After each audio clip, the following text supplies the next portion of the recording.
May I invite you to take your seats as we move into the next session.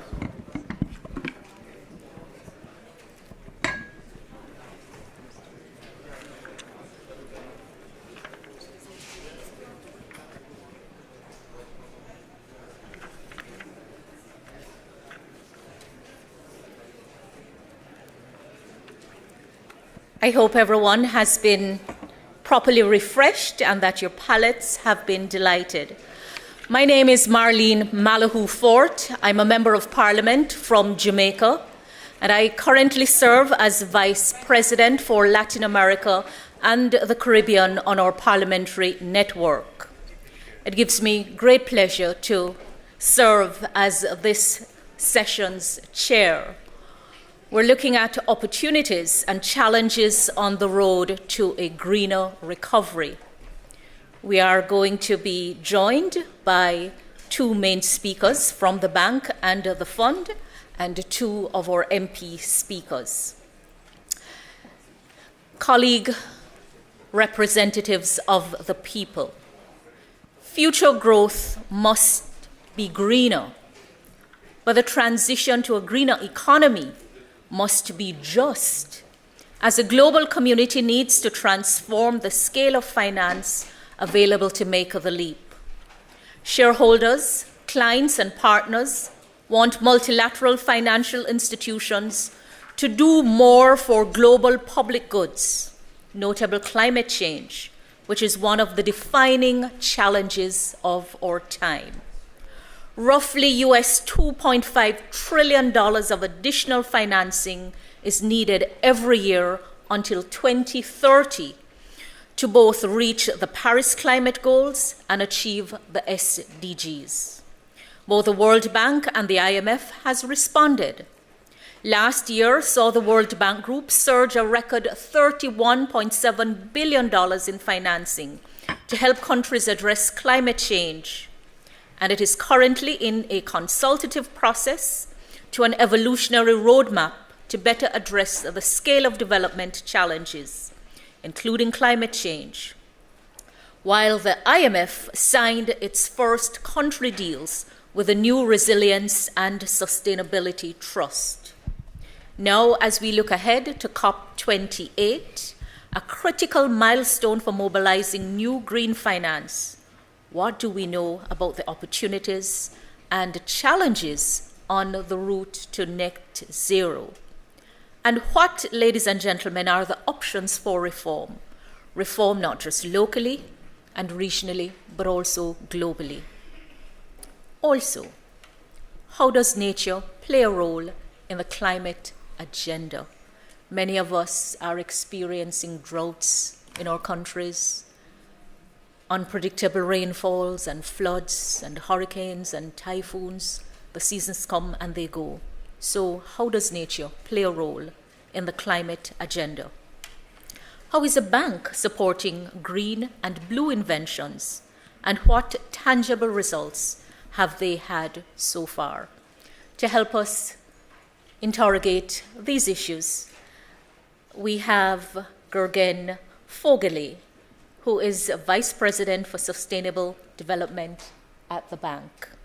Dr. Gergen assumed the position of Vice President for Sustainable Development at the bank on April 1, 2020, in the heart of the COVID pandemic. In this role, he oversees the work of global practices and thematic groups that bring together the best expertise from across the World Bank Group and from partners to help countries tackle their most complex challenges in the area of sustainable development. The practices and groups under his responsibility include agriculture and food, climate change, environment, natural resources, and blue economy, environmental and sustainable framework development unit, social development, urban disaster risk management, resilience, and land and water. I think he has all the areas that we are especially concerned with. Prior to his appointment, Dr. Fogelé was Global Director of the World Bank Climate Change Group and Senior Director of the bank's Agriculture and Food Global Practice. Dr. Fogelé is Chair of the CGIAR System Council Board, which oversees agricultural research programs tackling poverty, food and nutrition security, and improved natural resource management around the world. Since 2016, Dr. Fogelé has served as co-chair of the Global Future Councils of the World Economic Forum. He's also a member of the EAT Foundation Advisory Board since May 2017. And since joining the World Bank in 1991, though he started his current role in 2020, he has been with the bank since 1991, would have seen a lot. He has held several assignments, chairing the Agriculture and Rural Development Sector Board, as well as the Environment Sector Board, leading the Agriculture Unit in China, the Agriculture and Rural Development Unit of the Europe and Central Asia region, and the Agriculture and Rural Development Department of the bank, latest recast of the Agriculture and Environmental Services Department. His career highlights include his leadership of the acclaimed Loess Plateau Watershed Management Project in China and managing a multi-sectoral team that disbursed more than $1 billion for 70 projects in response to the global avian influenza crisis. No small feat. Those latter efforts were replicated during the 2008 global food crisis. Dr. Vogeler holds a PhD in agricultural economics and a master's in agricultural engineering from the University of Hohenheim in Germany. Please help me welcome him as he helps us to think through first. Wow, Marlene, you really remind me how long I've been in these institutions. Let me warmly welcome you again. I know you had a session this morning to the World Bank Group on this beautiful spring afternoon. It's a real pleasure to interact with the Parliamentarian Group again. When I was Director for Environment, actually 10 years ago, we had quite a few interactions at that time around the issue of valuing ecosystem services by really putting a value on going GDP plus, going beyond GDP. That is also getting traction. And I think that is also at the heart of what we need to discuss when we talk about green transition. But let me start by saying we live in a very difficult environment today. It's a very challenging time for all of us, for all of you as parliamentarians. You get to hear, we were just in the small room discussing, you all get to hear how unhappy people are, whether it's the farmers or the workers or whoever is out there, that they're constantly hit by the next crisis. We have multiple crises, and that is just the new norm. And climate change, ladies and gentlemen, we are running out of time on climate. We really, really, in the next few years, need to do something that we have collectively as mankind not been able to do. That is to really act to scale on reducing our emissions. Because I follow the emissions profiles very closely, and we've promised, and we are now at COP20, heading towards the 28th year of conversations around what to do about climate. It's still only going in one direction, and that is up. It's shocking, it's scary to a lot of people, and it will be extremely costly going forward if we don't invest the billions and the trillions now. For many countries, it will become an absolute nightmare. We have, you mentioned it, we have rains, we have floods, we have droughts, we have storms, we have heat waves, sometimes all in the same country, all within a few weeks. There's always been bad weather. I get that. But what you see today and what you will see going forward in the next few years will be unprecedented, hugely damaging, and unfortunately, the poorest countries will suffer the most. We do this analysis. We already see more than 200 million people at the moment on the run, basically within its own country borders. This is not even international migration. This is moving from an area that is getting drier and more frequently flooded to a different place in the same country. And this will only increase, and it will only get worse. And of course, everybody, and you sit in Parliament, everything we do is important. We have the same issue in the World Bank. We are involved in every sector in every country. You cannot argue that education or health or that infrastructure is not important. We should only do climate. Everything is important. But some things are more urgent than others. Some things can still be done in 5 or 7 years from now. Climate change, not really. We really have to prioritize that issue in the next few years. And I'll be very clear with you. The ones who have to prioritize it are the rich countries when it comes to mitigation. Rich countries need to prioritize mitigation at an accelerated pace. We need to reduce emissions over the next few years measurably and significantly. That means a systematic energy transition away from fossil fuel, particularly coal, And that also, but not only the rich countries, it also the lower and middle income countries need to have mitigation as part of their conversation. They didn't contribute much. As we all know, Africa only contributed 4% to global emissions. So this is not the issue. But you also don't want to lock in any country in a path that eventually makes you end up with emissions that you basically can't reverse. So the action is absolutely essential. The damage will be felt by the poorest countries the most. And when we talk about transition, and this is particularly also true for the middle income countries, it's got to be done in a fair and just way. And for that, you need to unbundle this. You cannot just point to the public sector. The private sector has a role to play, but you can also not just point to the private sector and say the private sector will fix it. We'll just move to renewable energy. The private sector can invest and that'll solve the problem. That doesn't solve a just transition. The private sector will not pay for taking down an existing old coal-fired plant or compensating the 10,000 or 20,000 people that are dependent on this environment right now. So there has to be a partnership between everyone who is involved. The public, the private, the philanthropies need to support systematically where exactly the shoe pinches, where the delta is the greatest, where the leverage can be done in the best possible way. So now maybe a couple of words on the World Bank Group. We have over the last, you mentioned the number, $31 billion were provided to our client countries, both low-income and middle-income countries, which is an absolute record. It's 4 times what we did just 5 or 6 years ago, so it's really stepped up. We do 50% for mitigation and 50% for adaptation because our real focus is on the poorer countries and the poor population, and they need to adapt now, so they need the investments now. And some of this, what's happening, is already irreversible. So we need to increase investments in adaptation as well. Then we work on the analytics together with you. We've launched, some of you may be familiar, we've launched what we call the CCDRs, the Country Climate and Development Reports, where for the first time we together look at the macro picture, the fiscal situation, all the sectors, all the way down to what is the most important thing any country, name the country, whether it's Pakistan or Rwanda or the Philippines, doesn't matter. The question is, what does the country need to do to react to climate change? Because everyone is affected, is impacted. So what do you do to build resilience and adaptation? And what can you do to reduce emissions? And of course, energy is important, but as we see country by country, it's not equally important in all countries. In some countries, actually, the land use system is more important than the energy transition. Latin America, more than half of the emissions come out of the way the land is managed or mismanaged in many cases. And that is something that has high priority and needs to be addressed first. So that diagnostic we've now done in 25 countries. We'll do another 25 in the next few months.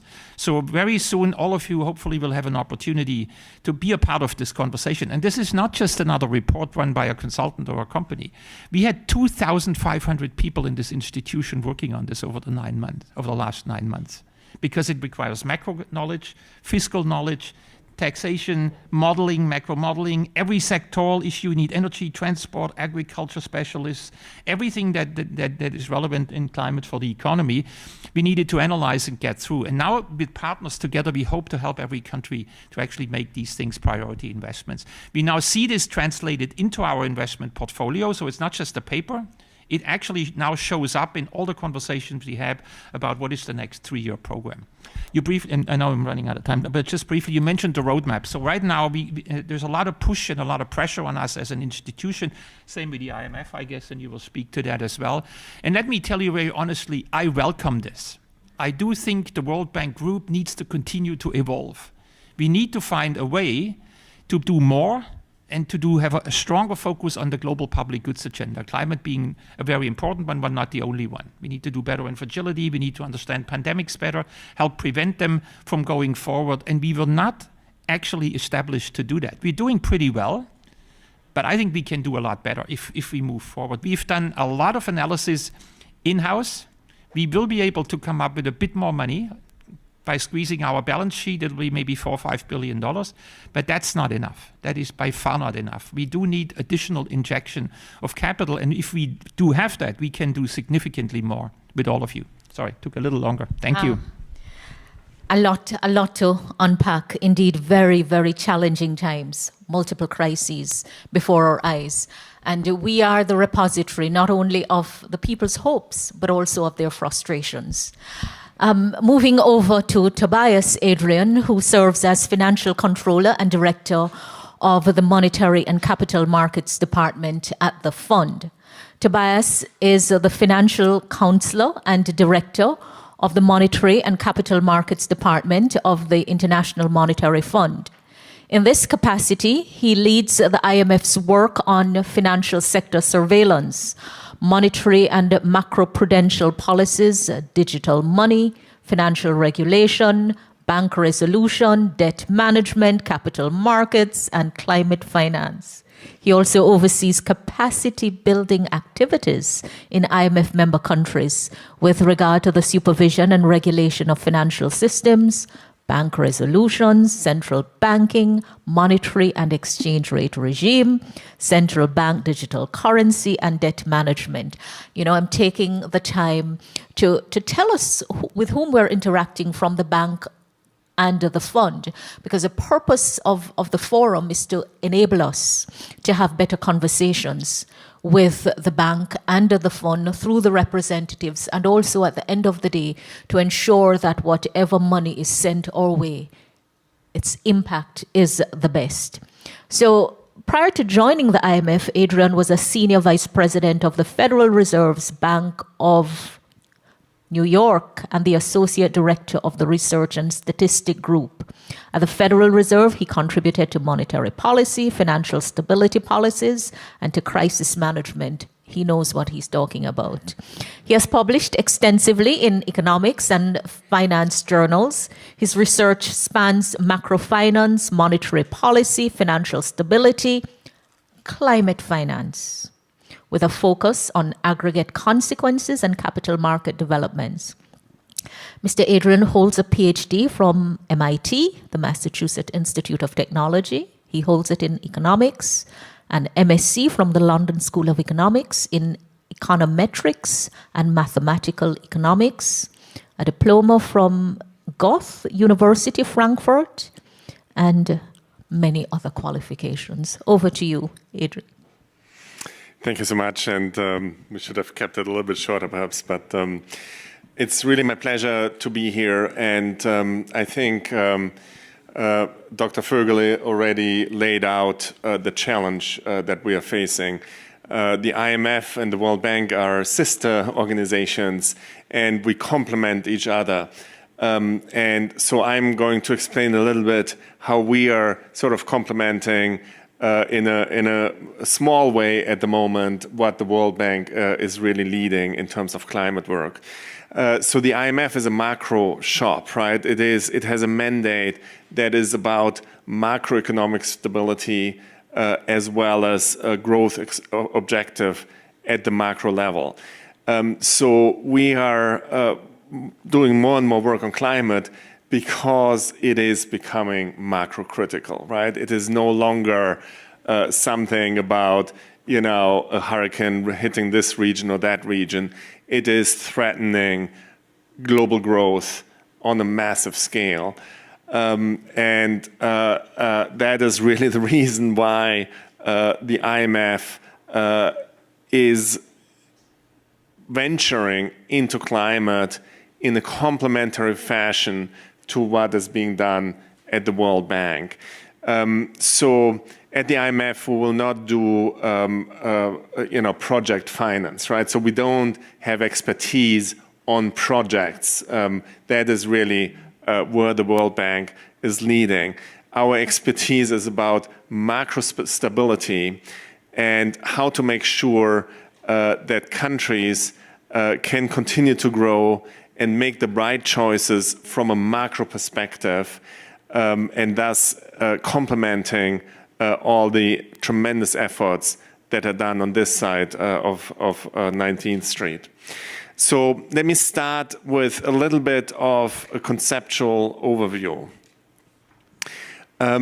So there are costs and benefits to the climate transition, right? So the costs are the numbers that we are all familiar with. We need literally trillions of dollars per year to transition successfully. It is staggering, right? It is beyond any magnitude that the Bretton Woods institutions, the World Bank, and the IMF are equipped with. Even if you add up the entire financing capacity of all MDBs together, right, that is only about $2.5 trillion in total. And we need per year, roughly, something of the magnitude of what all development banks taken together have at the moment. So it is a staggering financing need. And so the public sector, like the IMF and the World Bank, are going to play an important role, but it can only work if there are public-private partnerships. So one of the things that we are thinking about more and more is how to team up with the private sector to sort of leverage the public sector money that is there. And of course, some of the world at the World Bank, the IFC in particular, which is one of the 5 World Bank institutions, is particularly focused on that, on the public-private partnerships. But of course, there are public-private partnerships in other parts of the bank as well. And I'm going to talk in just a moment about what we are doing in this respect. Now, there are costs and benefits. The benefit is that if you come up with all these massive amounts of dollars, you can save the planet. And that is tremendously beneficial, right? So basically, when you think about the future of the world, when you think about the future of your constituencies, the future of your children and your children's children, destroying the planet due to a lack of climate transition is tremendously costly in terms of growth opportunities. Many countries will be difficult to live in, difficult to do agriculture in, and poverty is threatening to go up in big parts of the world. So global warming is tremendously destructive, and so the benefit of using all those trillions of dollars for the climate transition is the benefit of not going into this horrible scenario. So the cost is you have to come up with the trillions. The benefit is that you're preserving our planet, the productive capacity of our planet. So what are we doing at the IMF? Again, we are not doing project finance. We do macro stability. And we are really just starting in this area. So we have a new program that is called the Resilience and Sustainability Trust. That is, at the moment, our lending capacity is only about $25 billion. So, very small compared to what the World Bank is doing in this respect. But the interest in this new program is tremendous. So we have now rolled out 5 countries, among them Jamaica. So Barbados, Costa Rica, Jamaica were some of the first, and Rwanda and Bangladesh were other countries. And we have about 40 countries that have expressed interest in participating in this program. So tremendous interest.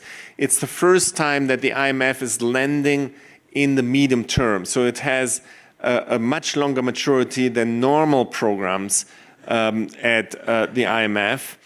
And it has this notion of building resilience, both adaptation and mitigation. Of course, a little bit more of the focus is on adaptation. So this is really targeting islands and lower income countries. And just to finish up here, so what we're trying to do is we're using our convening power to get the governments that are borrowing together with MDBs and the private sector around the table to consider using, say, 20 or 30% of the funds in these programs to build climate funds to get to these public-private partnerships. So this is really very new. It is exploratory, but the interest is enormous. And what is remarkable here is that the interest of the borrowing governments, so those that are in the RST, the private sector, and the MDBs that are also there, the interests are aligned. And somehow there's a fairly good reception of having the IMF there from a macro perspective as well. So, say the World Bank or the European Investment Bank or the African Development Bank will sit together with the IMF and the private sector at the table to try to figure out how to lever those funds to get private capital in and scale up what we can do in order to get to an orderly transition. Let me stop here. Thank you, Tobias. I think what both yourself and Dr. Fogarty have done is to demonstrate the kind of partnership that is taking place between the bank and the fund, dealing with the macro stability and project financing. And our concern is ensuring that the impact on the people is positive. You mentioned the fact that some countries will be difficult to live in and to do agriculture in and to do business in. But in this room, we represent the people who live in those countries. And many of them have nowhere else to go because we know the refugee crisis, we know the movement crisis.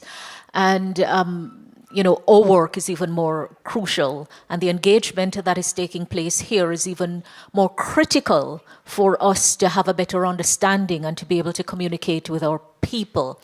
And that is why we also have our MP speakers who will help to interrogate the issues a little deeper. To start us off from our MP cohort is Senator Rosa Galvez. She serves as president of the Energy, Environment and Natural Resources Committee from Canada. Senator Rosa, originally from Peru, she's one of Canada's leading experts in the pollution control and its effect on human health. She was appointed to the Senate on December 6, 2016, representing Quebec, I think Bedford. And throughout her career, she has been requested by private, governmental, and community organizations to offer expert advice. She has also advised on a number of international organizations, including Canada, US, and Quebec, Vermont agreements regarding protection of the Great Lake and the St. Lawrence River. And I think she is a proud, pardon my French, but no, you're from the order of... Quebec. Help me welcome our colleague MP, Senator Rosa from Canada. Thank you so much. Dear colleagues, we know humanity is at an inflection point. We just heard it and we know it. Science is clear about the causes. Unfortunately, wildlife and environment are degrading at planetary scale. Yet, clean technology exists, is becoming cheaper and safer, capable of rendering nations energy independent.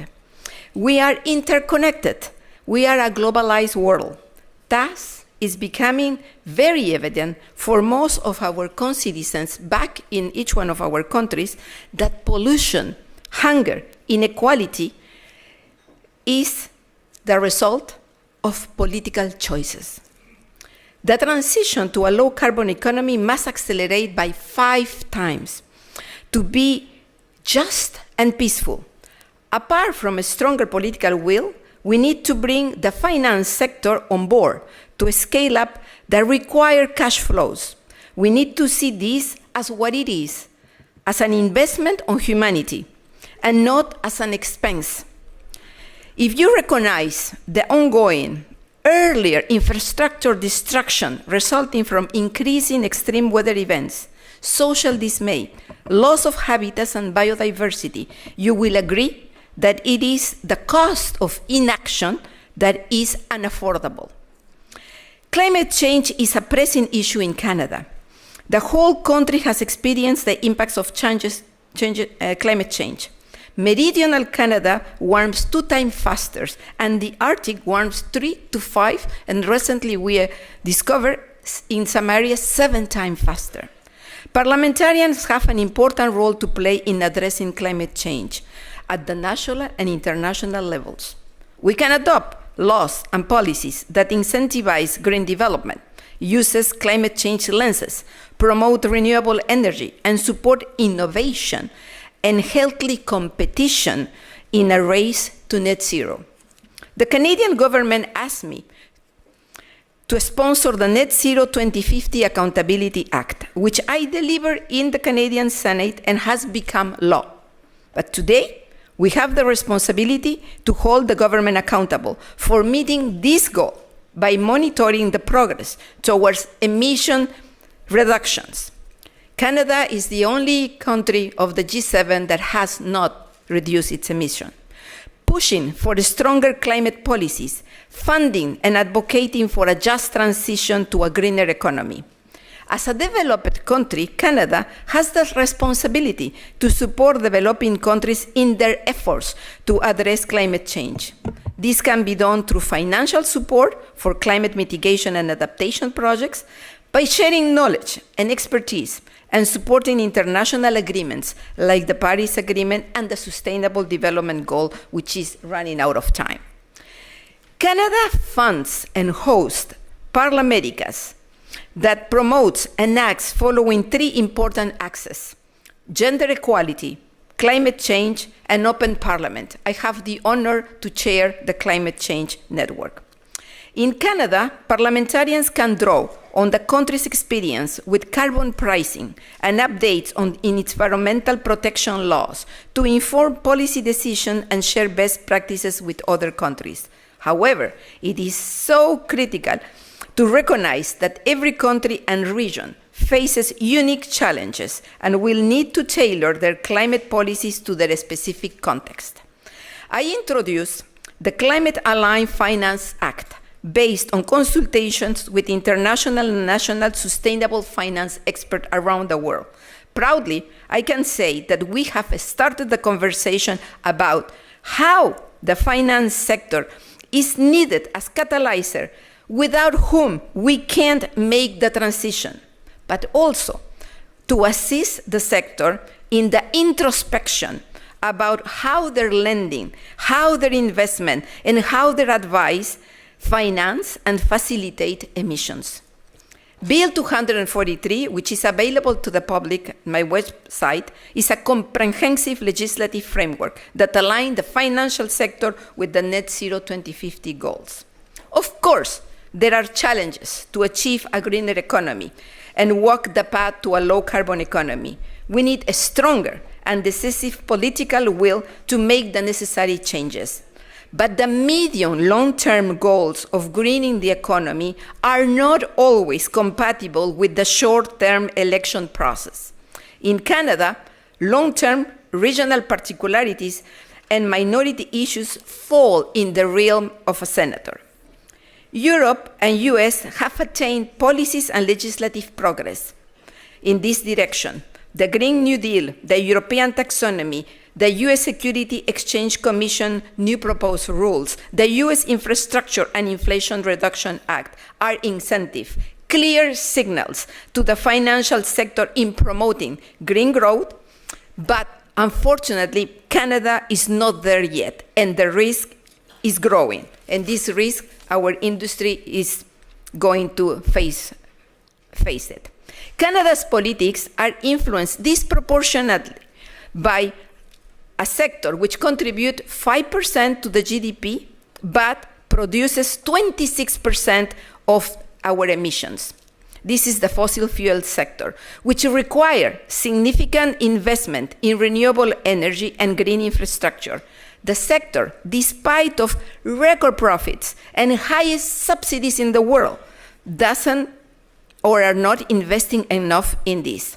Moreover, there are difficulties supporting workers on the just transition and very heavy conflicts with indigenous communities.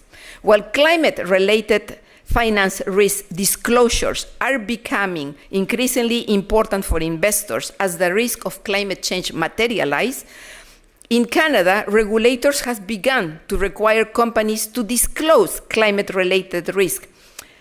But disclosing is not mandatory. Thank you, Rosa. Oh, thank you. Wrap. Thank you. In the interest of time. Thank you.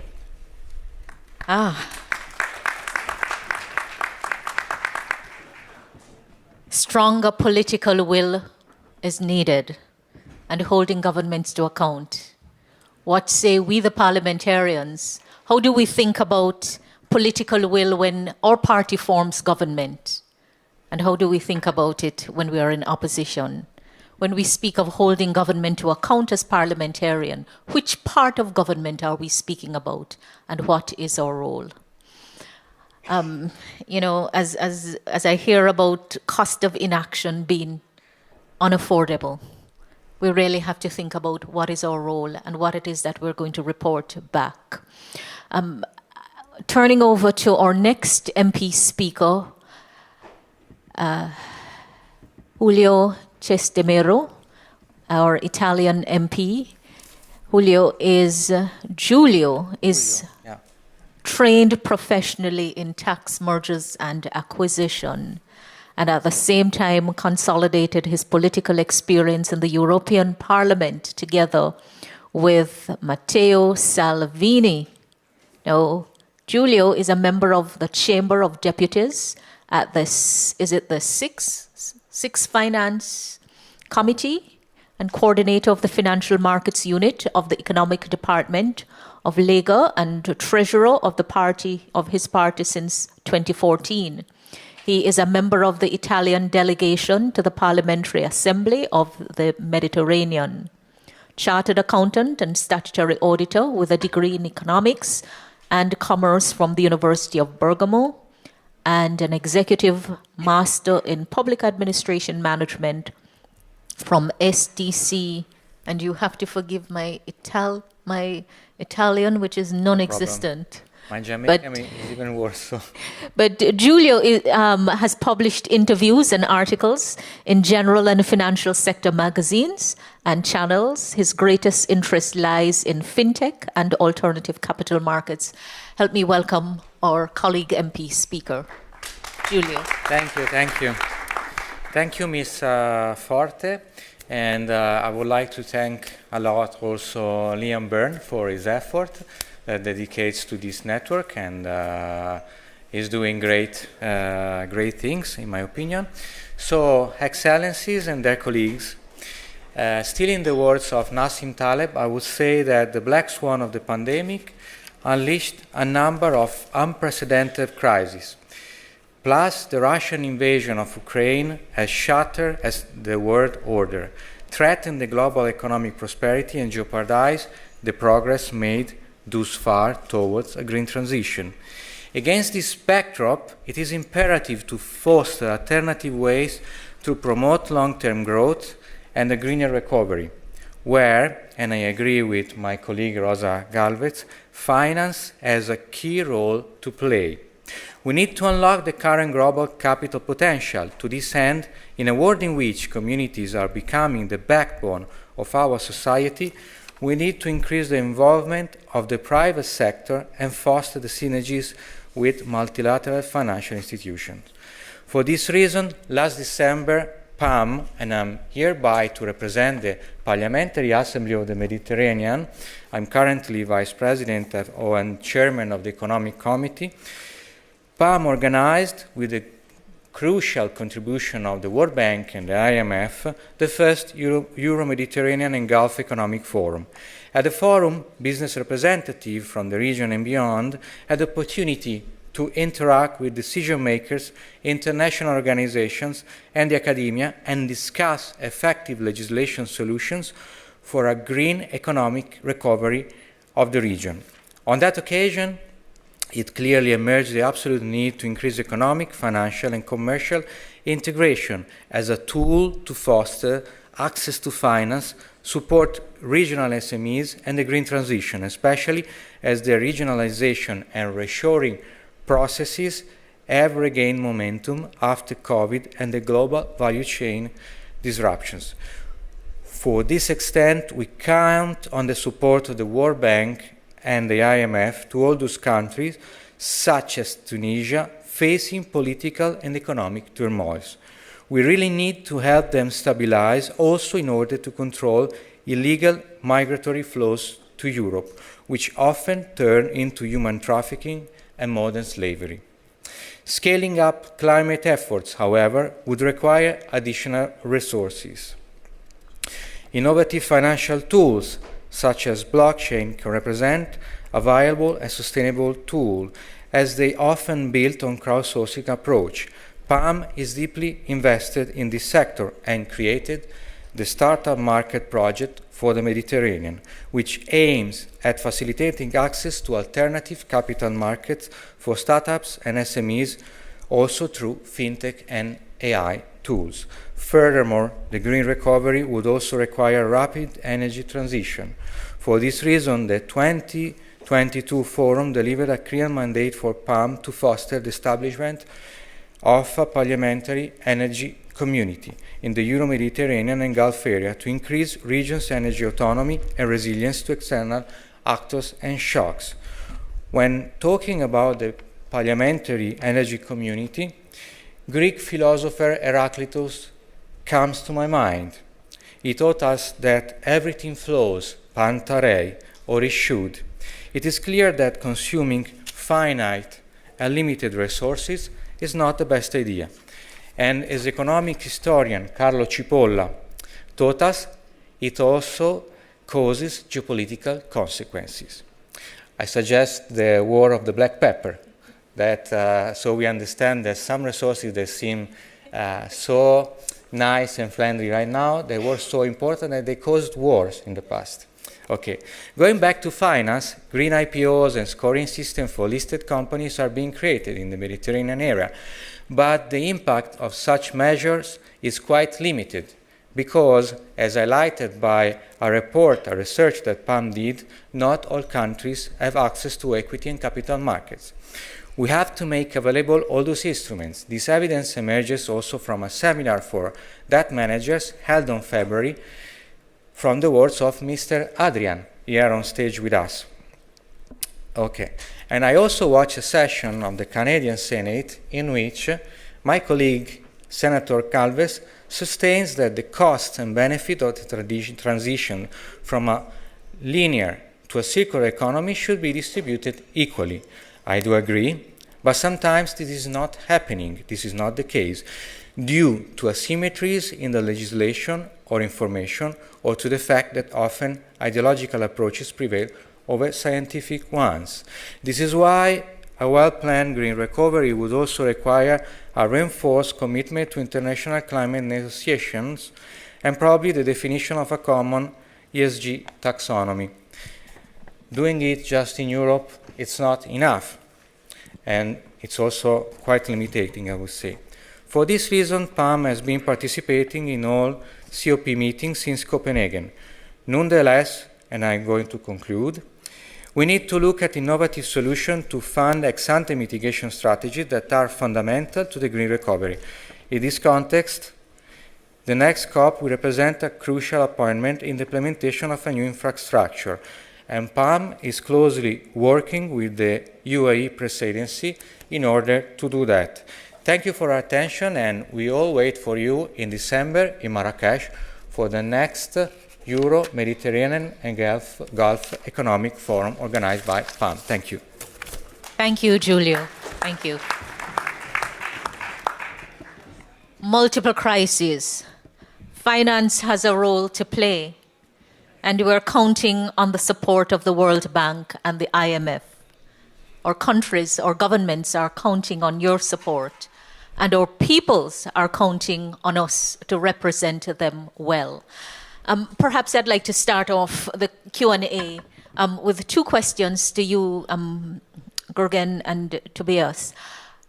This morning we were told that we must question the programs, we must look at the programs in our countries and provide feedback to the bank, where you do the project financing. If they're not working, if they're not having the impact on the people, it makes no sense to continue them. the bank, and we hear from you, Tobias, that the fund is involved and concerned with macro criticality. And for many of the people we represent, they're saying, what does that mean?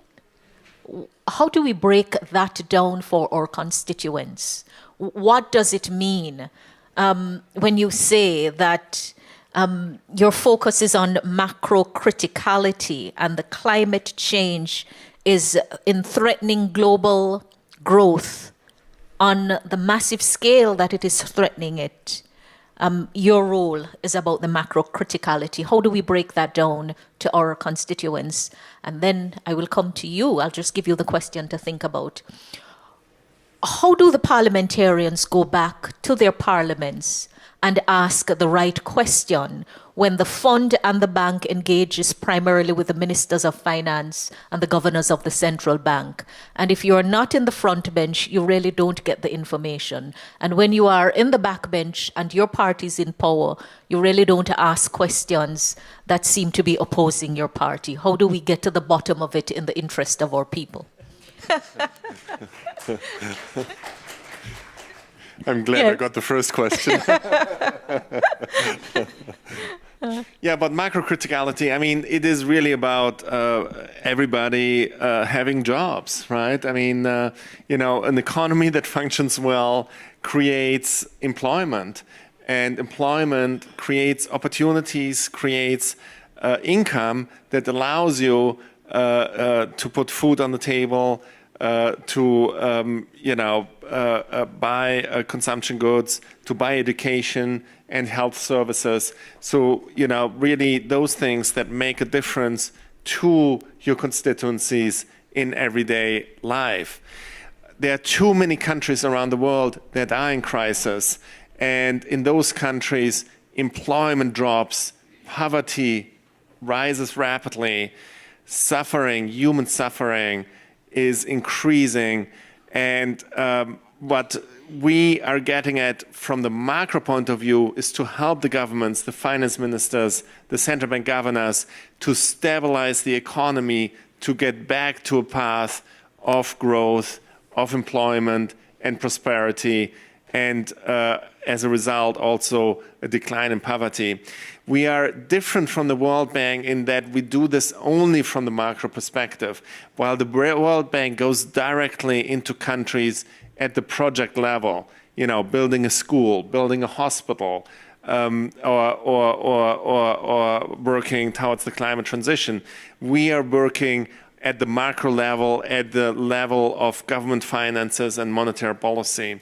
So in that sense, we're very complementary, and we benefit from each other's complementary approaches. The last thing I would say is that you're from Jamaica, and Jamaica is always named as the country that is a very good example of an IMF program that really helped the country get back to the path to prosperity that then benefit its people. It's never easy, right? And oftentimes institutions such as the fund are blamed because you do have to take drastic steps to get back on the path of stability, but the payoffs are tremendous, and Jamaica is such a good example for that. So, colleague MPs, macro criticality is about ensuring that everyone is functioning well. Ensuring that everyone is functioning well.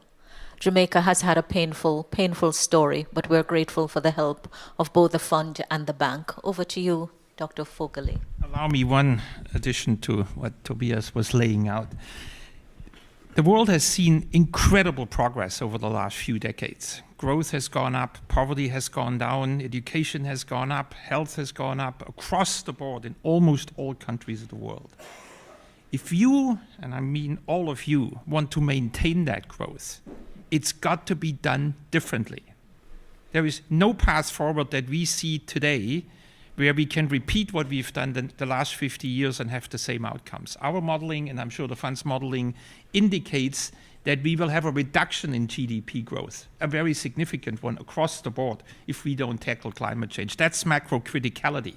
And for the poorest, this can be up to 10%. in the next 15, 20 years. That is macro criticality. That is devastating. And it's the cost, like Tobias was saying earlier.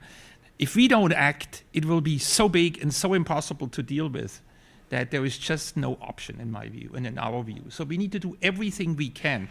And that brings me then to the question, how do you know as a parliamentarian? Let me tell you one thing. Everything we do in this institution is publicly available. You don't need to be in the front bench to know what the World Bank is doing. Every single operation we do, every single loan we make, every single policy paper and advice we have is publicly available. If you don't have the website, send me an email. I'll make sure all of you have access to this. Our climate and development reports are available. Our evaluations of what works, what doesn't, is all publicly available. This is no longer what happened 30 years ago when this was some kind of dark room, black box where nobody knows what's going on. We can account for every dollar that we provide going forward. I also want to add, which I didn't say in the introduction, climate is not just one of many things we do. We have gone through a fundamental change in the institution over the last 2 years. This is now in the DNA of this institution. It's not just like another sector like agriculture, education, or health. Everything we do come July, in 2 months from now, will be fully Paris-aligned. We will not finance a project that does not get to the level of where reasonable people can say this is Paris-aligned. But we will also not do development simply because it creates some emissions. You have to find the balance. Countries need to develop. Roads will have to continue to be built. But they need to be done in a way that have the lowest footprint, the best resilience available, and everything there is to it. So I just wanted to put that out as well. And, going forward, you as a parliamentarian, it is in your hands to have that debate in your parliaments and to point out what the people need going forward. And the people need investment in climate. Because if they don't get it, they suffer. They already suffer dramatically. You heard earlier, I was the director of agriculture for 12 years in this institution. I've been through several food crises. It is devastating, and we haven't seen it so bad for a very, very, very long time. And it's not that there is not enough food actually today on the planet, but the cost of producing the food today has become so enormous and so damaging that if we don't change the food system, we will have a situation that is irreversible. We will have a massive drop-off in production, and we will have basically a cost that all of you are paying. All your taxpayers are paying for this. We did a study that the total value of the food system globally right now is around $10 trillion per year. That's all the food that's produced, consumed, traded, etc. The cost of producing that, guess what that is? It's about $12 trillion. Okay? So the whole food system today on the planet is a net losing proposition. And that is simply when we add the climate implications of it, it's 30% of all greenhouse gas emissions come out of the food system. That's big. And now 3 out of the 5 premature causes for premature death are food related. That has changed too. If we don't change the food system, we cannot change many other things. Either we certainly cannot do climate change. So this is one other thing that we will take to COP28 yet again after many, many years and push hard to actually make that investment. Because all these things are interrelated, and I haven't even started talking about water. Because the water situation in so many countries around the world is deteriorating so rapidly that if we don't see all these things connected, we're gonna have a very challenging time. Indeed, the climate crisis is real for all of us. The food we eat, the air we breathe, the water we drink. And what sometimes is seen in the media, on the screen, we live it because we walk among our people. We see how they become dislocated and are affected. We see the starvation up close. I'm going to open the floor for question. I'm going to ask that you keep it as succinct as possible. And just perhaps, since the focus is on the challenges and opportunities for reform, options for reform, as we go forward. A former Prime Minister of Jamaica once said it takes cash to care. And both the bank and the fund are in the business of caring for us by making funds and cash available. And how we account for it and how we spend it are the real challenges. As you ask your question, a big criticism that has been raised is that a lot of funds have been committed for climate change work, the mitigation and adaptation, but they have not reached the people as quickly as needed and is required, and what needs to be done differently. Is it Latvia with your hand? Please state. Great. Thank you. Richard Skols, the Chair of Foreign Affairs, Parliament of Latvia. A quick question. I think in all this debate, nobody denies the climate change and the need for urgent action taken. And Latvia is one of the front runners in different ratios and showing. And people are actually asking why the hell we have to limit ourselves to certain things when we are on global scale front runners, on different levels. But nevertheless, politicians are doing their job. We're convinced, and we are committed to to all the targets to be reached. But this said, one thing that I think access to the finance is crucial, absolutely. But most important right now, we see in the developed countries right now, massive investment is in a lifelong learning. That is to understand that the world won't be the same as it was with one education or professional skills won't be enough for you to be competitive in the market. With this, I wanted to ask how we can foster the transfer of technology, because this is something where developed countries are always saying we're always in favor for that, but in practice we see there is always a limited way when it comes to transfer of technology. We rather give financing than the technology. And that's an issue, I think. Excellent question. Before we take the answer, I see Macedonia, and then could you just raise your tent? Macedonia, Canada, Kenya, Luxembourg. Bear in mind that we want to accommodate as many questions as possible. We have 15 minutes for close of session, including closing remarks. Please be as brief and succinct as possible. I see Uganda and Cameroon. Those who go before you will depend on whether we get to you in time. Yes. Macedonia? No? New Caledonia. I'm sorry, it was half hidden. Please, take the floor. Yes.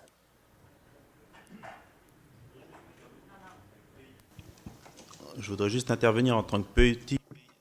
As a small island country, New Caledonia, as Vanuatu or Tuvalu, are greatly impacted by climate change, water acidification, and we note, as in our country as in other countries, that the situation is becoming more and more complicated. So my question is on the financing mechanisms that we could have access to. Are there specific grants for small island countries? We're not industrialized at all, but all of these climate effects are disastrous for us. Thank you. Financing mechanism for the SIDs. All right, we have Canada. Yes, thank you. I've heard some stuff here about macro criticality and participation of the finance industry and the solutions we need going forward here. But I worked in the finance industry for 23 years, and now I'm an elected representative from the Canadian Parliament. Would you mind turning around so we can see? Well, I'm actually speaking to the microphone here, so I'm not sure. I can. Sorry about that. You talk about an increase in green and sustainable finance, which really means, for everything I've seen so far, a de-risking, as I've heard before, which means that the taxpayer, the public's going to have to pay more for these solutions, and that will lead to greater taxation and or greater deficits at the same time, and higher government debt, which of course leads to inflation, which of course leads to higher debt interest payments for developing countries that pay their debt often in US dollar debt. So you've got lower growth in developing countries as a result, particularly. The only real solution we've seen in the past when we've run into similar type of situations is lower energy costs. And yet every solution we have on the table here represents higher energy costs. So I'm looking at the consistent spiral we're talking about here, and I'm not seeing the way through this, because you're talking about more and more trillions more what looks like public sector financing for a public that is already massively in debt in every developing country around the world, and our industries are being offshored to non-compliant countries around the world. So I'm not seeing the full solution that's being presented here today from the finance industry's perspective. All right, we'll just pause for some answers before we take the others. Yeah, absolutely. So let me start with New Caledonia. So, you know, there are many countries, many island countries in particular, but some countries that are not island, but that are on the coast, that are already threatened in terms of their existence. And so there the focus is really on adaptation. So we have seen some debt for climate swaps. You know, sometimes that can work and that can address some of the debt issues in particular. So in Belize, in particular, there was a deal that was fairly large to protect the reef and came with a reduction in debt.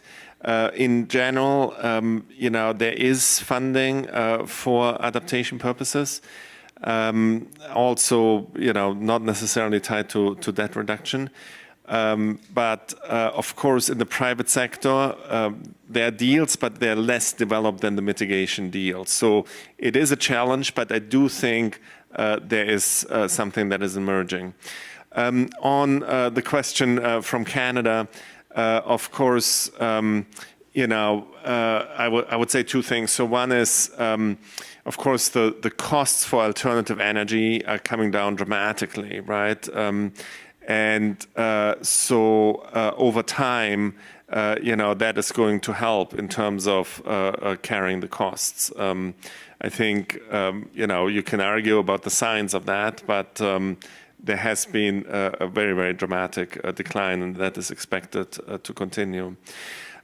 Secondly, yes, in terms of costs, absolutely. From an economics point of view, taxation of polluting energies are the first best solution, and that does create distortions in terms of affordability. But of course, the politics of, you know, carbon taxation are extremely difficult. So, you know, very few countries are going down that road, and this is where climate finance can really be complementary. And it's one of your fellow countrymen from Canada that really has one of the leading private sector initiatives around that. You know, with GFANZ, the Glasgow Alliance towards net zero. Let me ask. Thank you, Gergen. Dr. Fogele, more options, higher cost? Yeah, just a couple of comments. First on Latvia, you're right. Without technology, we can't operate, and we do everything we can in our institution to promote technologies. We were very heavily involved, and we are financing renewable energy technology and across the board a range of things. It's a really interesting space because sometimes it's just a not very expensive missing middle to promote technology going forward. Ideas are out there. You don't need hundreds of millions, but you need a few million to move them forward. So that's a space that we're consistently exploring to see how we can help there. In Nouvelle Calédonie, from Nouméa, my colleague, I lived in Samoa for 3 years, of my life. So I feel for the Pacific Islanders. I really do, because what they're facing, that had nothing what they did to do with what they did before.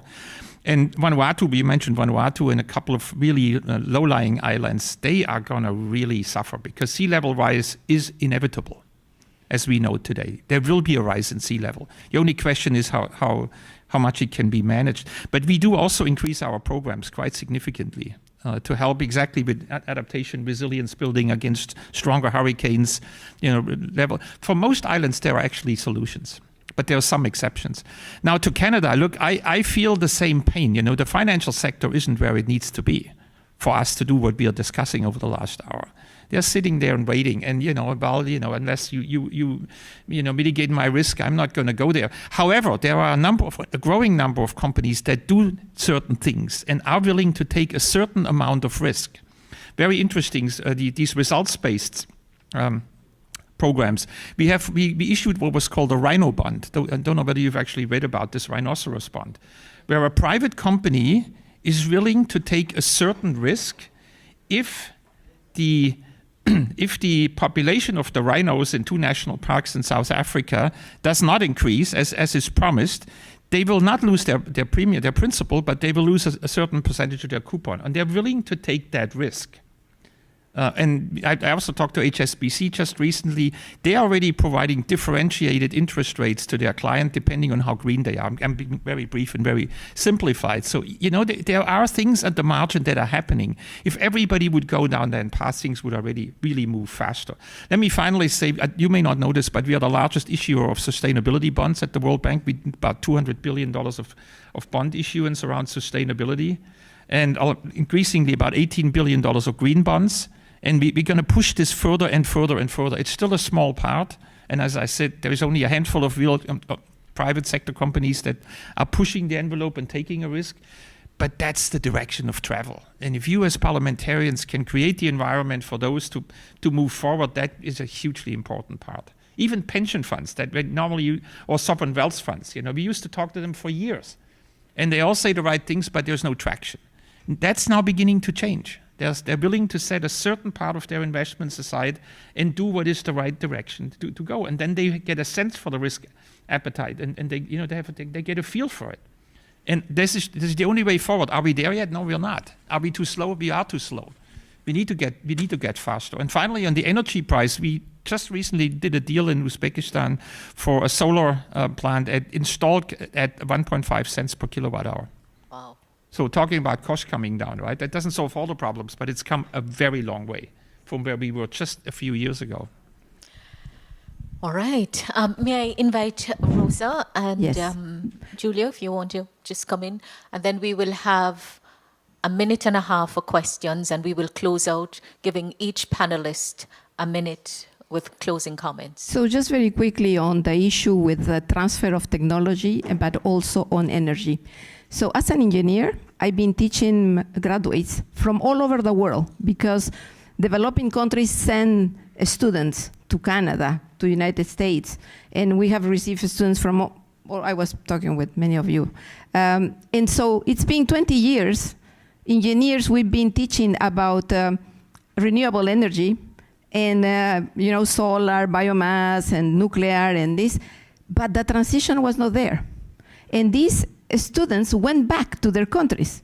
And so the technology transfer is being done not through the channels that we would like, through intellectual property and these things. But I think it's happening, and it will happen more because developed countries are receiving more and more and more international students. So that's the way to go. Thank you. Thank you, Rosa. Giulio?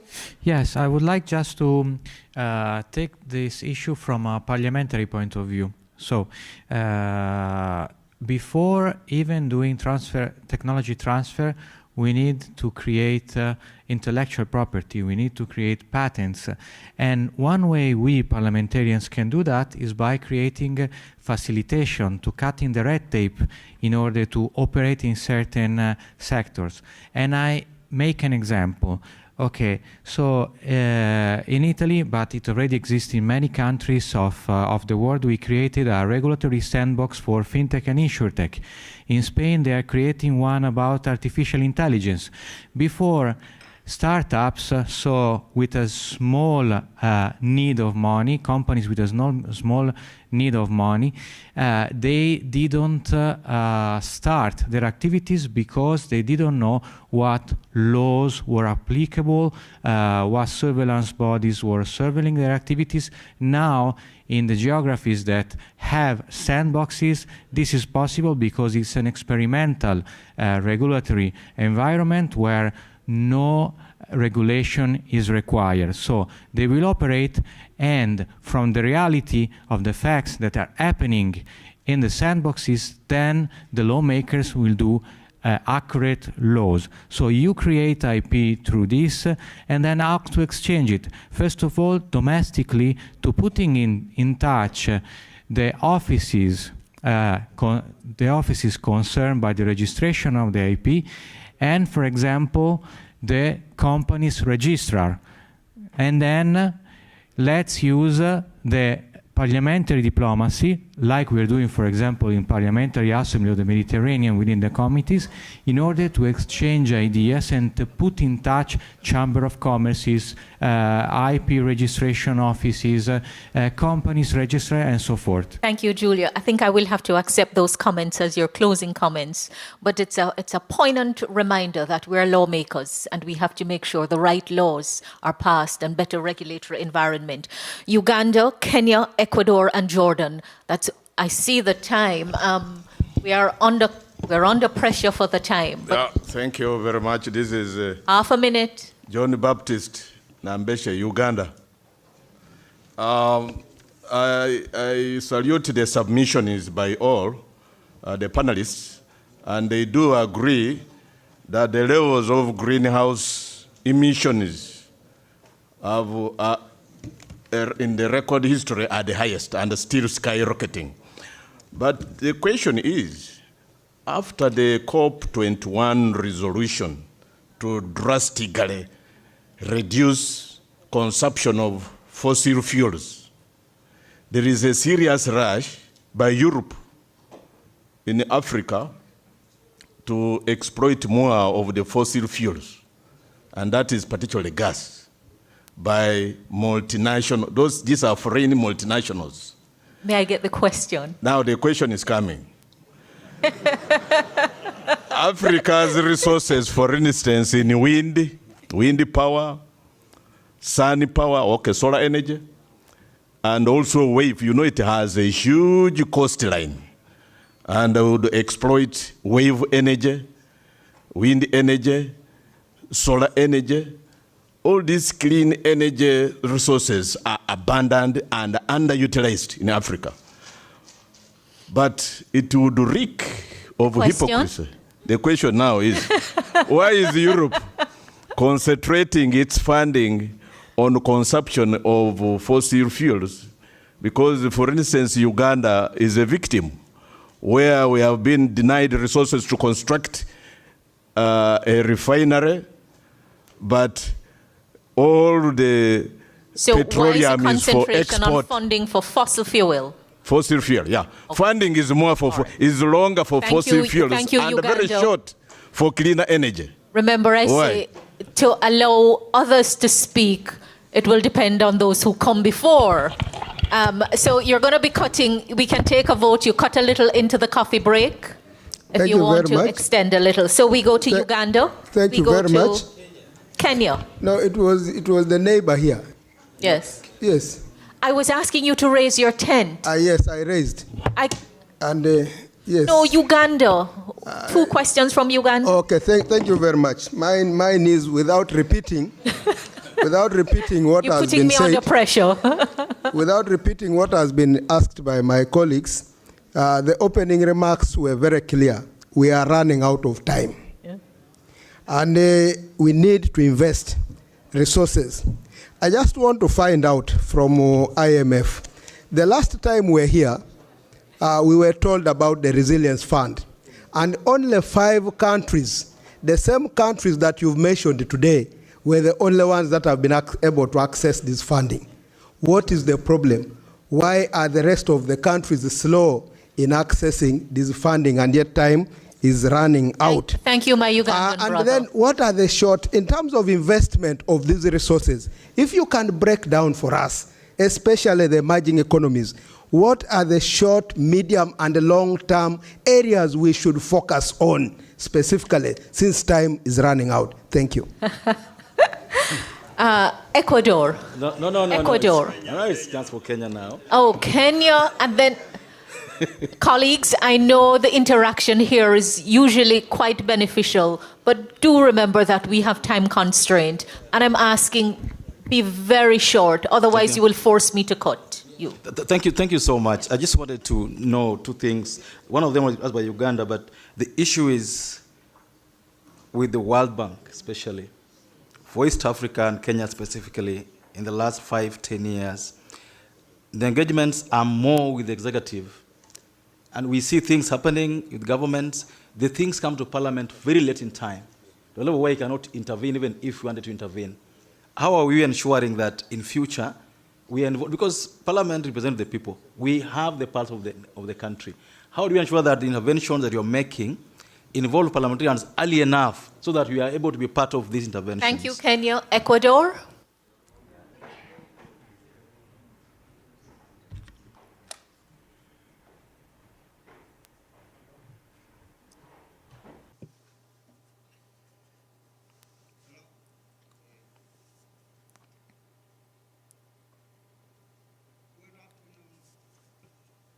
My friends, my name is Celestino Chumpi. I am an indigenous of the culture Shuam. I am from Ecuador. I like to speak only English, but my English is very limited. So now I speak Spanish in this moment. My question to all the panelists, in particular Mr. Adrian, is the following. In the Ecuadorian Amazonia, we have an abundant wealth, but we want to avoid pollution of the environment. There are thousands of mining concessions in the Ecuadorian Amazonia, and there's a project with indigenous peoples to avoid the destruction and pollution caused by the Amazonic biocarbon project.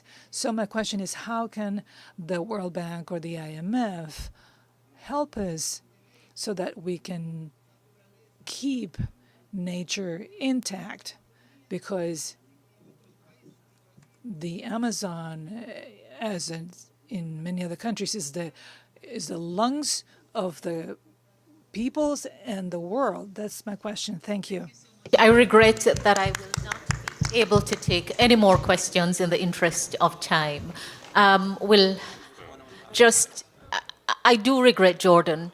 I'm throwing over now to Gergen and Tobias for closing thoughts, bear in mind the questions posed. Yeah, so let me just address two questions. The questions about the Amazon from Ecuador and the second question from Uganda about the RST. So, that is absolutely, the concern that we share. There is a tremendous value for all of us to preserve the Amazon. But that value, and including the indigenous population in the Amazon, but for everybody else as well, because it is the lung of the world. And so it is very difficult. Somebody once said, it's easy to find out the value of Amazon, the company. We have no idea what the value is of Amazon, the forest. And that is so true, right? It has a tremendous value to human mankind. And the short-term gain in terms of destroying the forest and using it for agricultural purposes versus the long-term cost of destroying the forest, is totally unbalanced. So I think that only legislation can get us in the right direction here. It is an economics problem, but only legislation. So what you're doing in Parliament can really get us to a point where forests are protected and the value to humanity is recognized. Thank you. On the RST, so we're working as quickly as we can to roll out the RST across the countries. As I said, 40 countries have indicated interest, and we do as quickly as we can. We have the 5 that are done. We're working on another 15, and we will roll them out as quickly as possible. Thank you so much. Dr. Fogele? Yeah, on the first Uganda question, from the World Bank side, we finance renewable energy. We don't finance fossil fuel anymore. I mean, there is very few exceptions in certain circumstances as a transition fuel, but most of the money goes straight there. In Kenya, look, if the parliamentarians feel disconnected from the dialogue between the World Bank and the executive, my suggestion is approach our World Bank office in Nairobi, We have a large team there. We have a great country director who would be more than happy to sit with the parliamentarians at any point in time, provide briefings, have a conversation, listening, receiving messages. I think that should be absolutely no issue. I've been personally involved in some of these conversations. A couple of closing remarks. We were talking about the exorbitant amount of money that's needed, $2 trillion or something like that. It sounds a lot per year, but actually it's not completely unachievable if we all work together. Do you know in the room how much money our shareholders have paid in capital into the World Bank Group since we were founded in 1944, 75 years ago? The total amount of money that this institution received that paid in capital as a shareholding bank is $20 billion. That's peanuts by any reasonable standard. That's one shipment to Ukraine, so to speak, right? That's the entire paid in capital that we have received. We turned this into $800 billion of support for countries. We generate money from the money we receive from those who are our shareholders in a leverage ratio next to no one else. If you put grant money just into a trust fund and hand it out dollar by dollar, you're not leveraging the money. And the money needs to be leveraged because there's too little of it. If this institution would just be twice as big, which would be another $20 billion over a few years, which is really trivial, frankly, in the bigger scheme of things. But between the US and UK and Canada and the big shareholders, we could be doing more than $1 trillion, plus private sector, plus the IMF, plus a number of others. We can lift this. And we can also transact it. And I didn't answer it. I didn't want to dodge the question about does the money come quick enough? It never comes quick enough in a crisis. I've been on both sides of the aisle for a long, long, long time. There's always somebody who says, my God, why is it not here? We have responded to the Turkey earthquake in 1 week.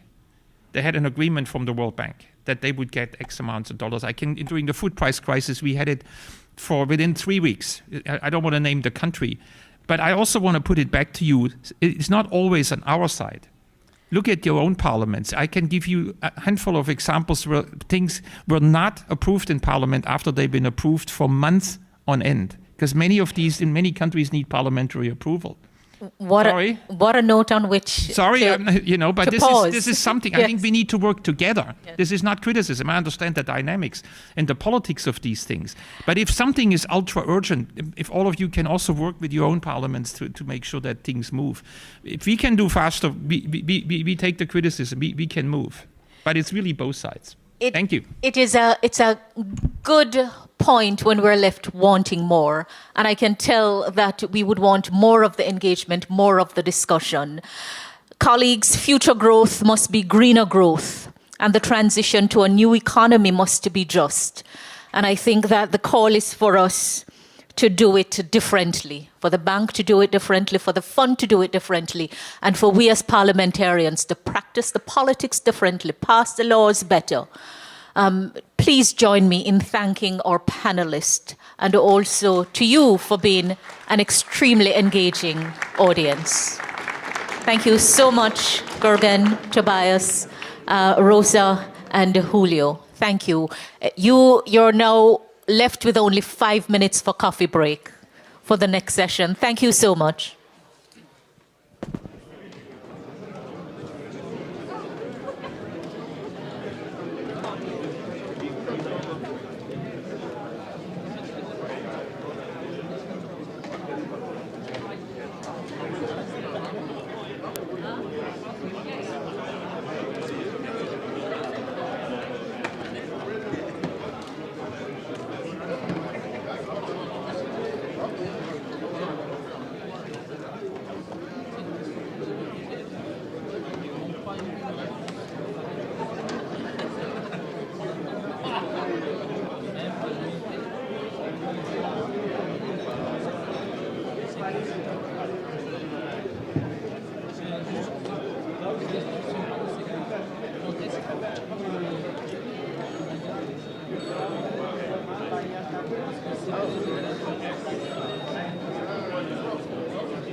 Yeah.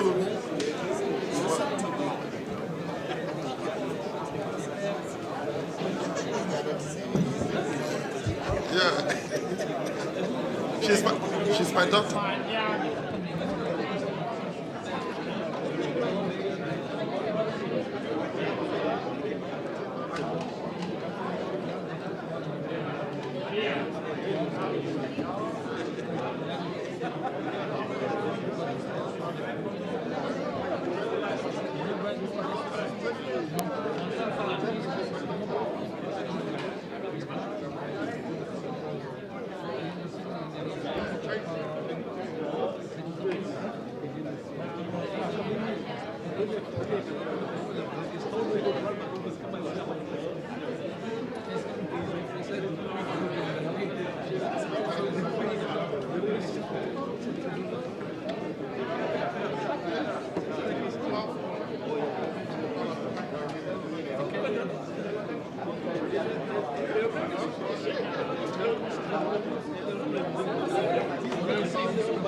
Hi everyone, we are going to start our next session shortly. If you can take your seat. Thank you very much.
Two more sessions, folks, before our reception at 5 o'clock.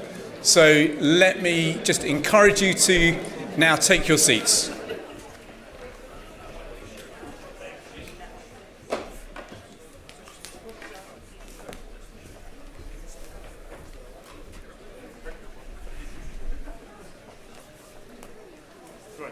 Come on through and grab a chair. Where would you like to speak?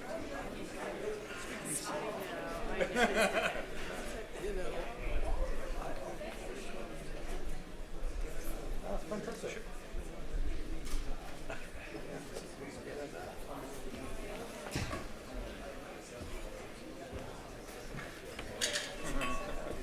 So you just tell me where you want me to sit. I think our name's here. Oh, here. I see it. Great.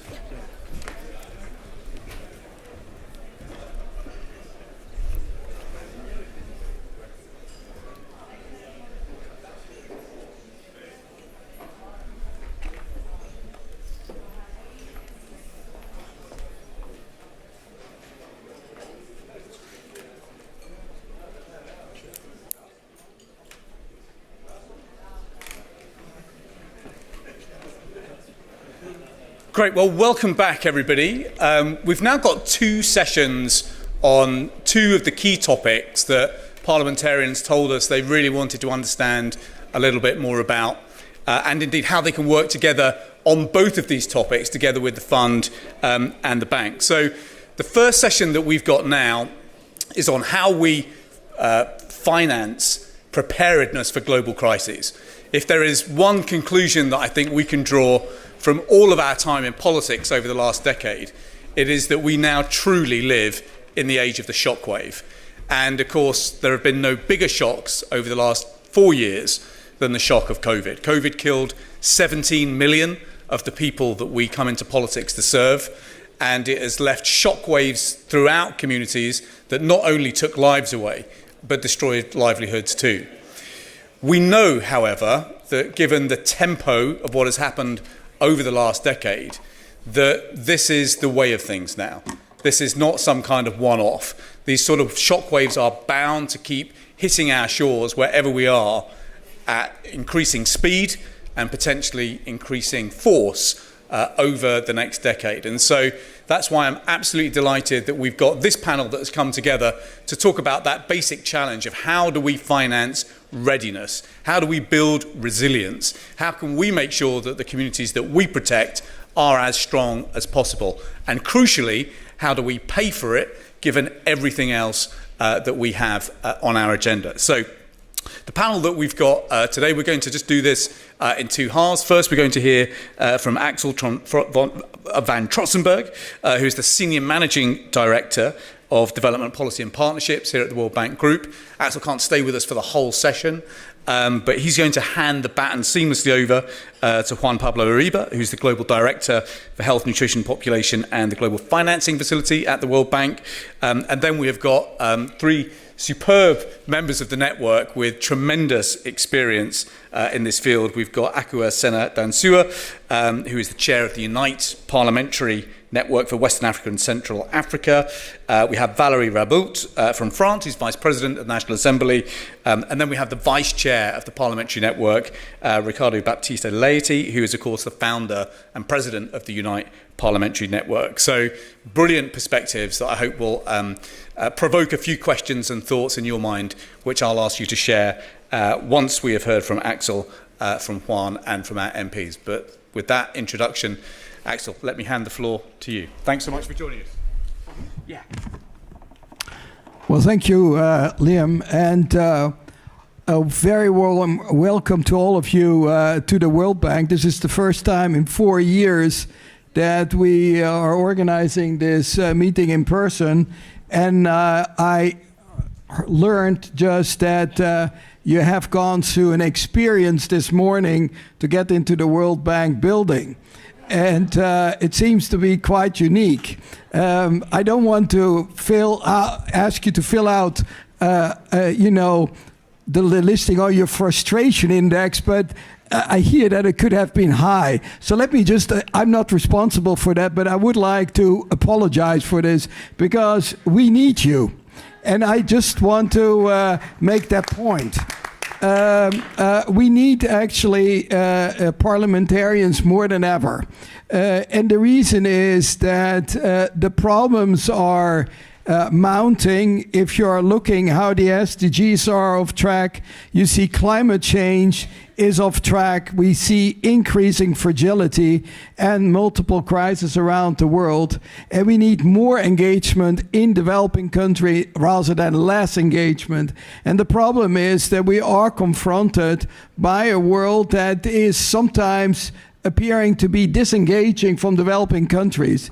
And this is of mega concern to the World Bank because what we need is actually more, and more will need to become not only that we are in an advocacy role that we want to engage, but we need your support as parliamentarians to make it clear that investment in developing countries are good investment, are necessary investment, and are vital investments. And I think the last couple of years has shown how important it is. The World Bank has reacted, unfortunately, to the crisis of COVID, but also multiple crises, to step up. And what that meant was that we have, over the last 3 years, committed about $210 billion. If you compare that to the 3 years prior to the crisis, was about 130 billion. So it's an $80 billion lift. But it was a necessary lift. And particularly in the area of health, we actually tripled our engagement from an average of 3 billion to 9 billion.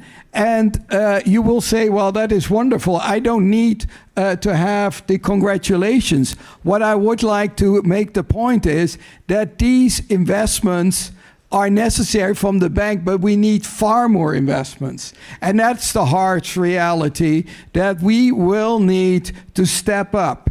And this is part of an ongoing discussion within the bank about the reform process, that the bank has been successful, that we can lift billions, we can lift mountains, but we need to continue to do that, whether that is climate change, whether it is the core SDGs, whether it is to stay focused on poverty.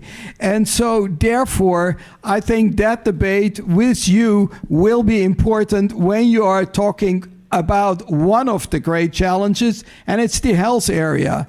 And in the health area, it is not about Band-Aid, it is about systematic strengthening of health systems.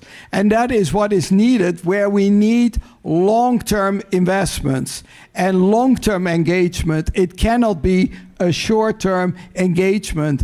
And for that, we need a coalition. We need the political coalition from you, but we need the coalitions with the health ministries, with the other sector ministries, and then with health organizations, be it the WHO, be it the regional organizations, whether it's in Latin America, PAO, or it is in Africa CDC. That's what we need. And what we have been learning, of course, with COVID is that we have to be much, much better prepared for it. And I think there have been now good initiatives about, and the awareness that we need to do better is to have better preparedness and prevention. So the G20 came up with the initiative to have a pandemic fund that has been established at the World Bank, but it is not a World Bank fund, it is an international fund, and it has been created with the strong support of the G20, but also with our colleagues at the WHO and other organizations. the hope is that we get better prepared and we can partner with all sorts of countries to have better preparedness and prevention plans in place, not for a moment, but that they have a permanent meaning and permanent relevance of this. And for that, we need investments, but we also need, again, your support. Because as budgets are being presented in the future to your parliaments, it should include also preparedness and prevention plans that need to be financed. Because the pandemic fund, if you wish, is launch aid. It is, at this stage, $1.5 billion, a respectable amount, but for what is necessary over the years, this is only a fraction what is needed in terms of the investments. And therefore, your role as parliamentarian becomes that important that when you are reviewing the budget of your country in a particular year, and particularly of the health ministry, it should include a line item about preparedness and prevention. And that is actually where we want to work on this. We need collective consciousness. We need collective political will that this is a long-term investment, long-term commitment, and that it needs to be linked to healthcare, health system strengthening. So I think this COVID has been a brutal wake-up call to the world, how ill we were prepared collectively. And I think we have suffered accordingly. But now I think we should learn from that and move on this to make things better.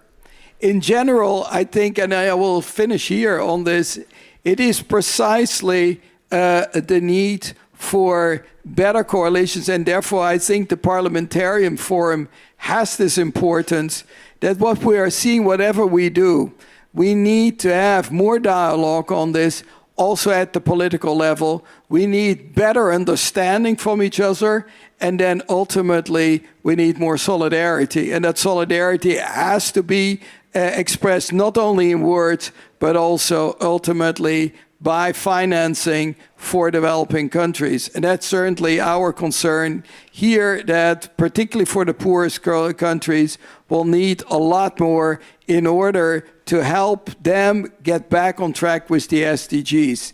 And the picture is serious. So therefore, I think here we hope that also in these discussions today, but also in your activities at home, we hope that you can give this a decisive push. What you can count on is the bank's commitment, resolve, and capacity to deliver. We want to have this. We need, therefore, these longer-term coalitions. And I hope that certainly this gathering will be also more motivating, but also energizing the debate that we desperately need, but also the action that needs to follow. So thanks for inviting me, and looking forward to your discussion. Thanks so much. Very much indeed. So Axel, thank you so much for that. I think if there's one lesson that the world learned during COVID, it's that pandemics don't stop at passport control. And it is then highly likely that a pandemic of disease can then trigger a pandemic of poverty.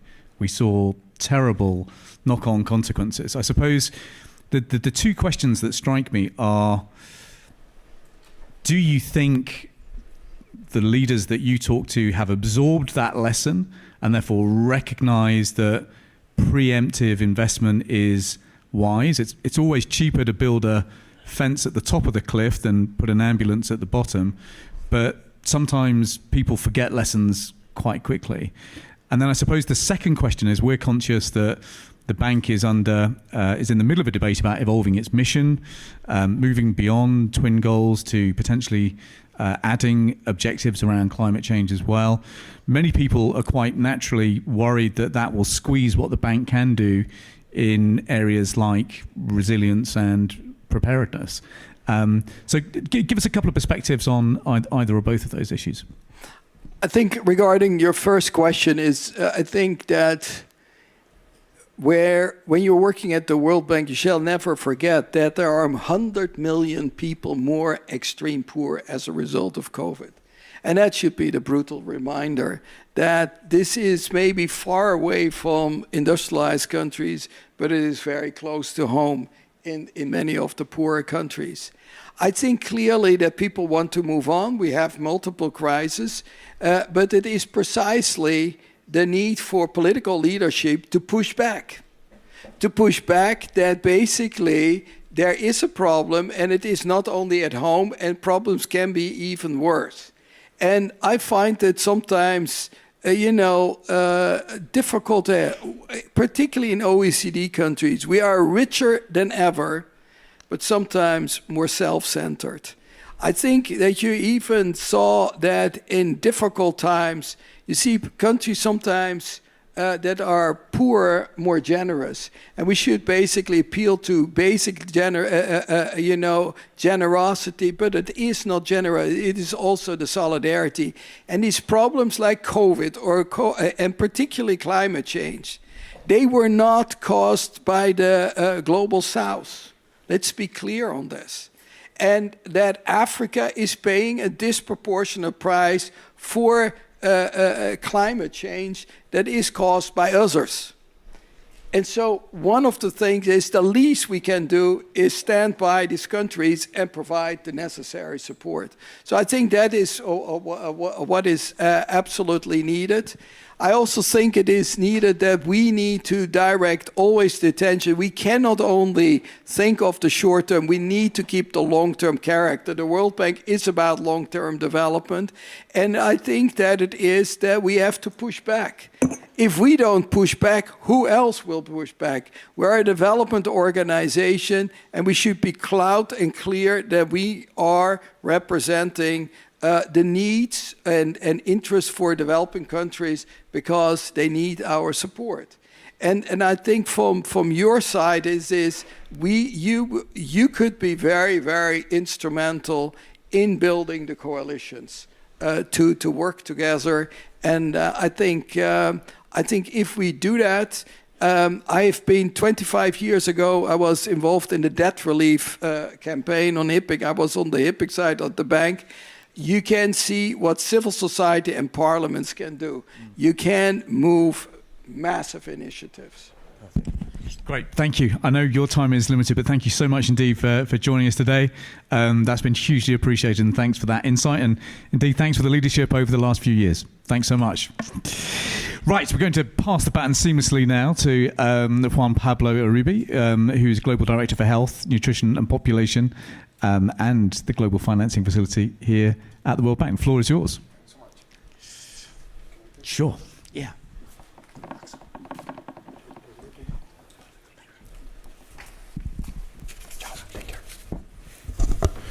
So Liam, thanks so much, and good afternoon to everybody. I'm the Global Director for Health and also the Director of the Global Financing Facility that works with low-income countries in the Women's, Adolescents, and Children's agenda. And I want to, Liam, have a brief introduction so that Ricardo, Valerie, and Aqua and other panel members can also follow with your comments. And I'll try to take 4 or 5 minutes on this, and then we can go into that discussion.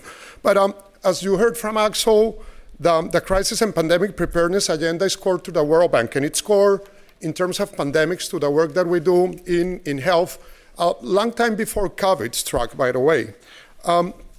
Moving ahead, by the way, there's a great recognition of the global public good element of pandemics and of crisis preparedness. So we all benefit when somebody does it right. We all lose when somebody doesn't do it. And this global public aspect, or regional public aspect, or multi-country public aspect is extremely important to what we're going to be discussing here. And it's also a very important part, as Axel said, in the evolution roadmap that the World Bank is engaged in. But before that, I just want to express how important it is for this Global Parliamentary Forum to dedicate 45 minutes, 1 hour and a half to the discussion on preparedness for future crises. And it's extremely important because it's you in the parliaments who play a crucial role in advancing this agenda in our countries. I've been there, I've seen you working and doing it, and it's there with you where the reforms are going to be discussed. It's there in the parliaments when policies and their equity lens are going to be developed. It's there where the allocation of resources takes place at the national and subnational levels many times, and it's also there in the parliaments where a lot of the progress and the results will need to be overseen and followed and monitored. So again, extremely happy. Lessons from the COVID-19 pandemic and preparedness, looking across all the regions in the globe and all the countries. I think we've learned many things, but I want here to share 3 aspects, Liam. The first one, it's you cannot stockpile health system strengthening. You need to develop it. And to develop health systems means that you need to invest in a sustained way in building those systems and its capacities with governance and with leadership. There are 3 elements within health system strengthening that I want to emphasize here. And we've seen them in practice in our countries. They're extremely important. And they're the baseline for future crisis preparedness. The first one is primary health care. Essential services are delivered there, especially for the most vulnerable. And a solid primary health care network is core to preparedness. Embedded with the primary health care, but not completely overlapped on its side, and many times in the middle of it, are essential public health functions, most of them community-based. And it's there, by the way, where pandemics are identified.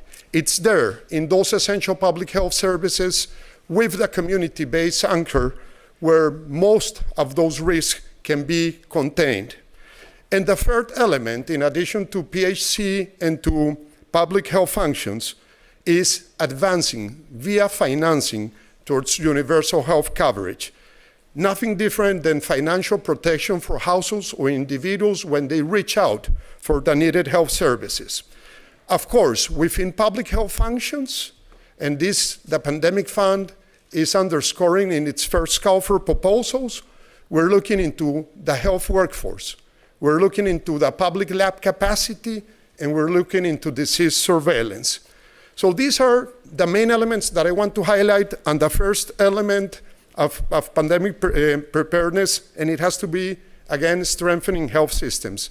The World Bank has a portfolio of $35 billion in more than 220 projects in more than 120 countries, advancing precisely this long-term agenda of health system strengthening. The second element is cross-sectorial work. We all know here that determinants of health and the determinants of the risk to health are almost all of them, if not all, outside of health systems. If health systems need to be nurtured and strengthened to response, the preparedness and the prevention mostly happens outside of health systems. And here I'm talking about the intersection with zoonosis in the One Health approach. Here I'm talking of antimicrobial resistance, MAR. Here I'm talking about climate change and water and sanitation and deforestation and urbanization and migration. All of these elements, by the way, have a direct link with our risks to confront future crises, and all of them can be intervened if we do cross-sectorial work. Because of that, again, both the evolution roadmap inside of the bank as well as the IDA financing in the IDA 20 prefer a lot of these cross-sectorial works, bringing together agriculture and health, just as an example. And third and last, to health system strengthening and to cross-sectorial work are the regional efforts that Axel also alluded to. Throughout the COVID-19 pandemic, we learned from regions, and in particular from Africa, the importance of regional mechanisms and of regional projects, like the REDICE, strengthening disease surveillance, or like the Africa CDC, strengthening harmonization of policies and regulations across multiple countries. Those regional mechanisms are much closer to the response to pandemics than other mechanisms and should be nurtured. Let me conclude. This is not a short-term agenda. There are no shortcuts that we are aware of for future crisis preparedness than doing the sustained, long-term, consistent health system strengthening, cross-sectorial work, and regional strengthening that we've highlighted here.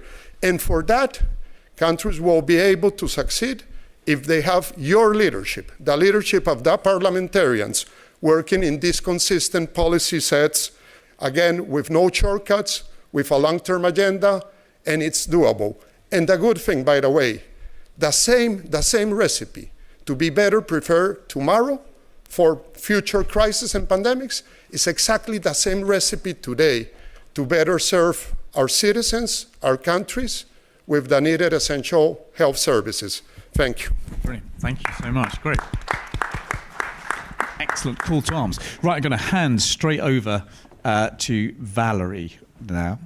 Valerie, thank you so much for joining us. Valerie is the Vice President of the French Assemblée Nationale. Over to you. Thank you. Thank you so much for the invitation. Dear colleagues and dear friends, maybe I will switch into French, if I may. Alors, I have prepared a few PowerPoint presentation. I don't know if it's available. I hope it is.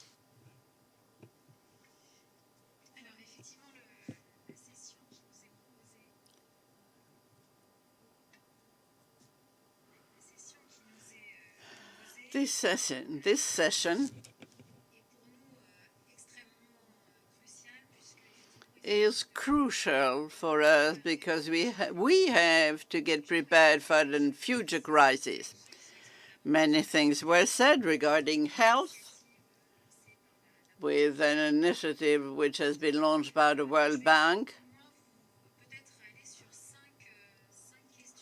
And I'm going to talk about 5 points which are crucial to prepare for the future.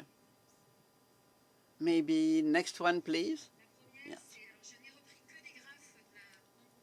These are graphs coming from the World Bank and the IMF, which were very well prepared.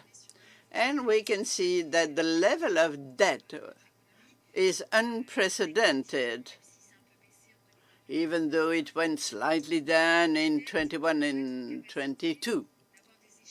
But we need, with increase of interest rate, we need to foresee which countries are going to have debt problems. We can anticipate because we know at what time the debt comes to maturity. We know the interest rates. So it's a risk that the various parliaments should be capable of controlling it. This is another diagram from the IMF, is the countries which are at risk. It's very well documented, so we can get prepared. Second risk, food price inflation. It's shocking to me to see countries where inflation or food price inflation is above 30%, and the risk is increasing. It's negative for democracy. It's a risk for a huge share of population. But it's also a risk that we can anticipate.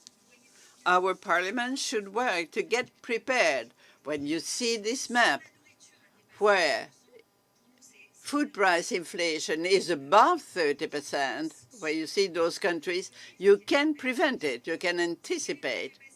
Now, what is our world capacity to go on creating value? There are alerts which were announced by the IMF and the World Bank, the potential growth. When you get to it, there is no risk of inflation. We all know it, but we see that this potential growth is going down in practically all the economies. So our means to create value are decreasing. This is another alert which can be anticipated because it was announced. Fourthly, and I'll focus on Europe, you see that the blue band is decreasing. We are now in a phase of economy where work is creating less value. It's important, in particular, in Europe. And fifth item, there is a fragmentation of global governance. And I'd like to thank Liam to organize this roundtable, because this fragmentation, of course, when we're here all together, or at the World Bank and the IMF, everybody is around the table, but the budget decisions are voted by us. They're voted separately in Denmark, in France, in Portugal, in Spain. And I'd like to welcome the French senator. From the point of view of France, those risks, those international risks, are hardly ever talked about, are hardly ever taken into account in the national budget, because we depend on the national conditions and we meet the national needs, basically. This suggestion was presented to Liam to try and solve or talk about this fragmentation in order to be better able to meet the problem. Now, I have mentioned 5 problems, and now we're going to see 4 responses, and maybe later on we'll find other responses. To me, priority is food prices, inflation. It was said previously by Jürgen Vögele, who said, if we do not change the food system, we are going to disaster. And he's completely right.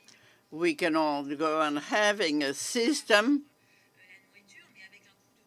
with 10 billion in food, but 12 billion in expenditure. So we have to contain the increase. We have to imagine a new system. We cannot have an increase of inflation, food price inflation of that kind. It is unacceptable. It's inhuman, and we have to solve it. There has to be a focus, a goal, well defined in order to contain the inflation on food prices. Second, the debt.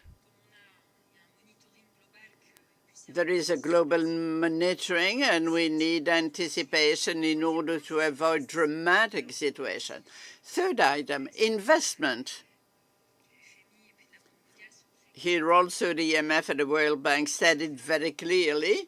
You see this graph, this diagram, which is eloquent. We see that we have invested less during the last decade,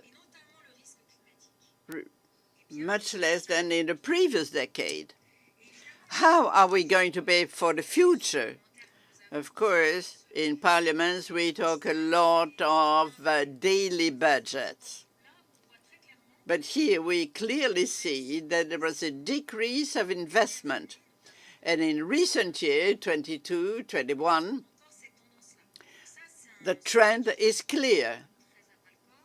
So we have to take that into account. We have to change. We talked a lot about it related to climate. If we invest in climate, it will enable local production. It will enable us to add value while preserving the planet. We have to do it. And doing it means to have a global financing plan.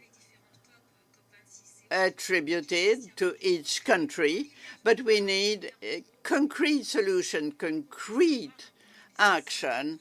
We need to have a concrete investment plan. Fourth item, we need a cooperation among the national parliaments. We either have to decide to have a session or to talk about what's at stake at the level of the planet. If we cannot find a solution, everybody is going to lose. The value is going to go down, and the other economies are going to be impacted by every risk, food, climate, and debt. So we need to make a common effort in order for not everybody to lose. But I still have hope, because I feel we have the capacity to decide we're going to offer X million or billion dollars for the next 2 or 3 years. We have to do it, but we need cooperation. Thank you very much. Right, let me hand straight over now to Dansa Karumi, who is the Speaker of the Parliament in Guinea. Thank you so much indeed for joining us, Speaker.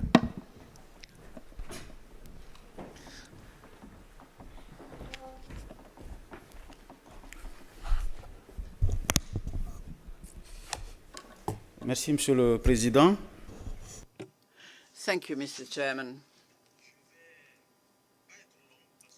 I'm going to be brief, because the previous speaker presented the situation very clearly. I'm from Guinea, a country in transition, but we have our own specificity. I'm going to present very briefly the situation of my country. I'm going to talk about the role of Parliament in order to meet the crisis threatening mankind. And third, I'll present a few recommendations, taking into account, of course, the situation in my country, Guinea, and in Africa. My country is in transition. Population requested the army to correct the situation because the president had modified the constitution in order to benefit from a third term as president, while limiting the public liberties. The population, which demonstrated for over a year, could not stop that process, and in the end, the army intervened in order to interrupt the non-constitutional term of the president. The regime was a civilian regime, and the government, the president's cabinet, 32 ministers, 2 of them being military men. I am the Speaker of the Transitory Parliament. I was leading civil society before, and we are reconstructing the democratic values. That is our transition. We also fight corruption. $1 billion cannot be tracked down. Huge amounts were illicitly taken by the previous leaders, and we wish to find that money and reinvest it in health, education, and infrastructure. And third element, which is important to remind, is that we need to rebuild the basis of democracy. The legal system was accomplice with the previous government. We are rebuilding democracy led by young elite. No act of transition is going to be a candidate to the next election, either government, institution, or parliament. We are going to organize an inclusive process to give back the power to a civilian regime. We'll have elections, but on a robust legal foundation, in order to not admit any more violation of the Constitution.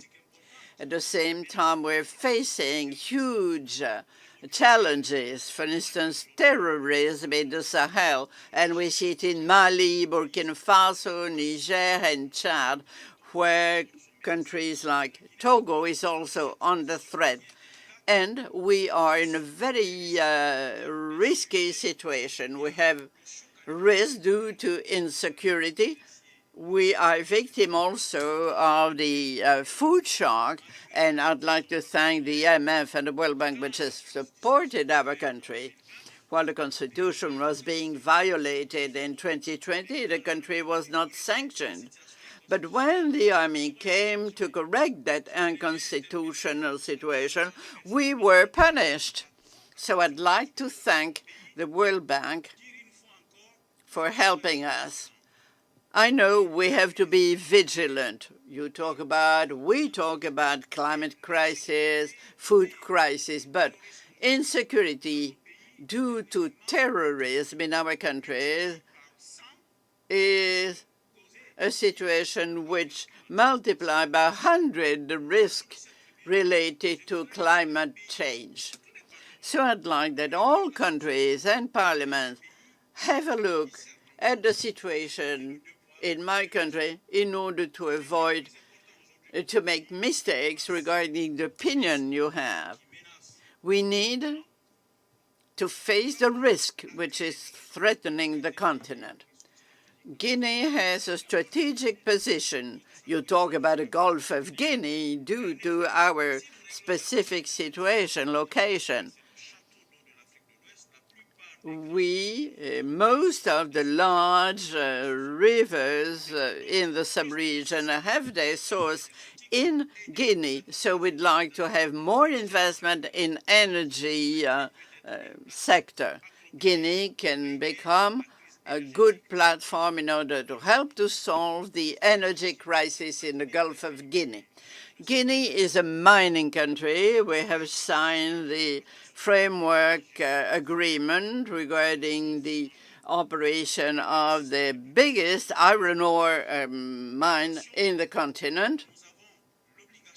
But we have an obligation to demand solidarity from all the financial partners so that the corridor which is going to be established in order to start the operation of that huge mining complex be supported by the technical and financial institutions. The World Bank should not wait to come and help us because we are dealing also with China and other countries. So I'd like to request a support to our country in order to benefit from this huge mining operation. And finally, how can we solve the food shock? We have 14 billion hectares of land, fertile land. Each person could have at least 1 hectare in Guinea. Very fertile country. Why didn't we invest more in agriculture? While other countries are facing droughts, we'd like my country to receive a help to better restructure its economy. It could help the country. And I'd like to end talking about the role of parliaments. I'll give you an example.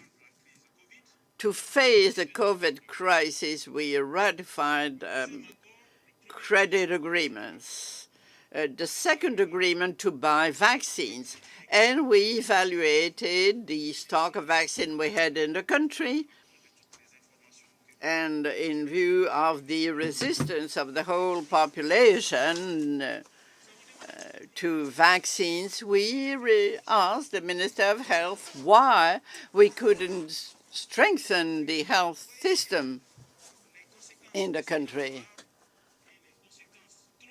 The chronic consequences of COVID-19 in my country cannot be supported by the country. We requested the government to change the loan agreement in order to focus the financing on solving the consequences of COVID-19. And I'm finishing, giving a concrete example of what a parliament could do to buy agricultural input. We have established a special parliamentary commission which is going to be in charge to evaluate the implementation of all the agreements which were signed by the government. That commission is working, and we're also thinking about creating a commission to evaluate the agricultural agreements which have been signed. Parliaments have to be accountable and to make sure that financing really meets the true needs of the country. The action of Parliament are closely linked to a good evaluation of the world situation. We need to see what is going on at the level of the whole world and see which are the true threats at the world level in order to avoid making investment which won't have a positive impact for the population. And finally, our country is also suffering the impact of the energy crisis. Last year, in 2021, we exported 8 million tons of bauxite. 80 million tons of bauxite. And I'll finish with this last example. 80 million tons of bauxite was exported compared to 400,000 tons which were produced in the country. And you see the difference. So we'd like to ask the World Bank and the IMF to support a country in order to create processing bauxite in our country instead of exporting to China or other countries. As a Speaker of the Guinean Parliament, I'd like the World Bank to help us to have a robust plan for the development of energy in our country in order to help Africa to face the risks taking to the conflicts everywhere in the world, the drought and terrorism in the region. Thank you very much. So much. Brilliant. Right, Ricardo and Akua, if you could maybe just give us a few minutes each, and that would then just allow us to have some time to share with colleagues and to hear their contributions as well. But Ricardo, let me come to you first for your thoughts and remarks. And I think one of the things that you must share with everybody as well is just a little bit about the Unite network as well, because that may well be something that members here might be interested in joining, and it's certainly something that the Parliamentary Network is very proud to be a partner of. Well, thank you, Liam, and good afternoon to everyone. It's a great pleasure to be here. And I'd like to thank Liam for his amazing leadership, and also our Secretariat for all the work put in over these years, these difficult years, and particularly in preparing the spring meeting encounters that are so important. And as I was saying, they put us in queues, but it's part of the networking experience outside. I have to say that, as Liam was mentioning, I am also the founder and president of the Unite Parliamentarians Network for Global Health.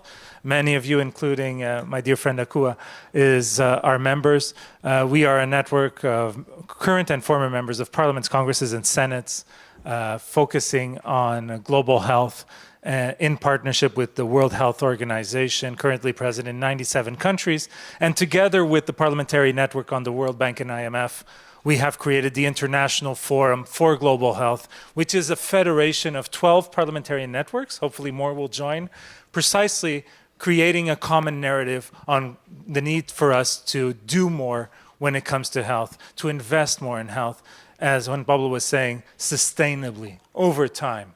Because what we need to address very seriously, and I believe that every speech in this panel has, in one way or another, mentioned this, is that poverty is the main causer of disease. This has been proven time and time again, and poverty is currently on the rise. We represent the people of our country. If this is the current situation around the world, this is our responsibility.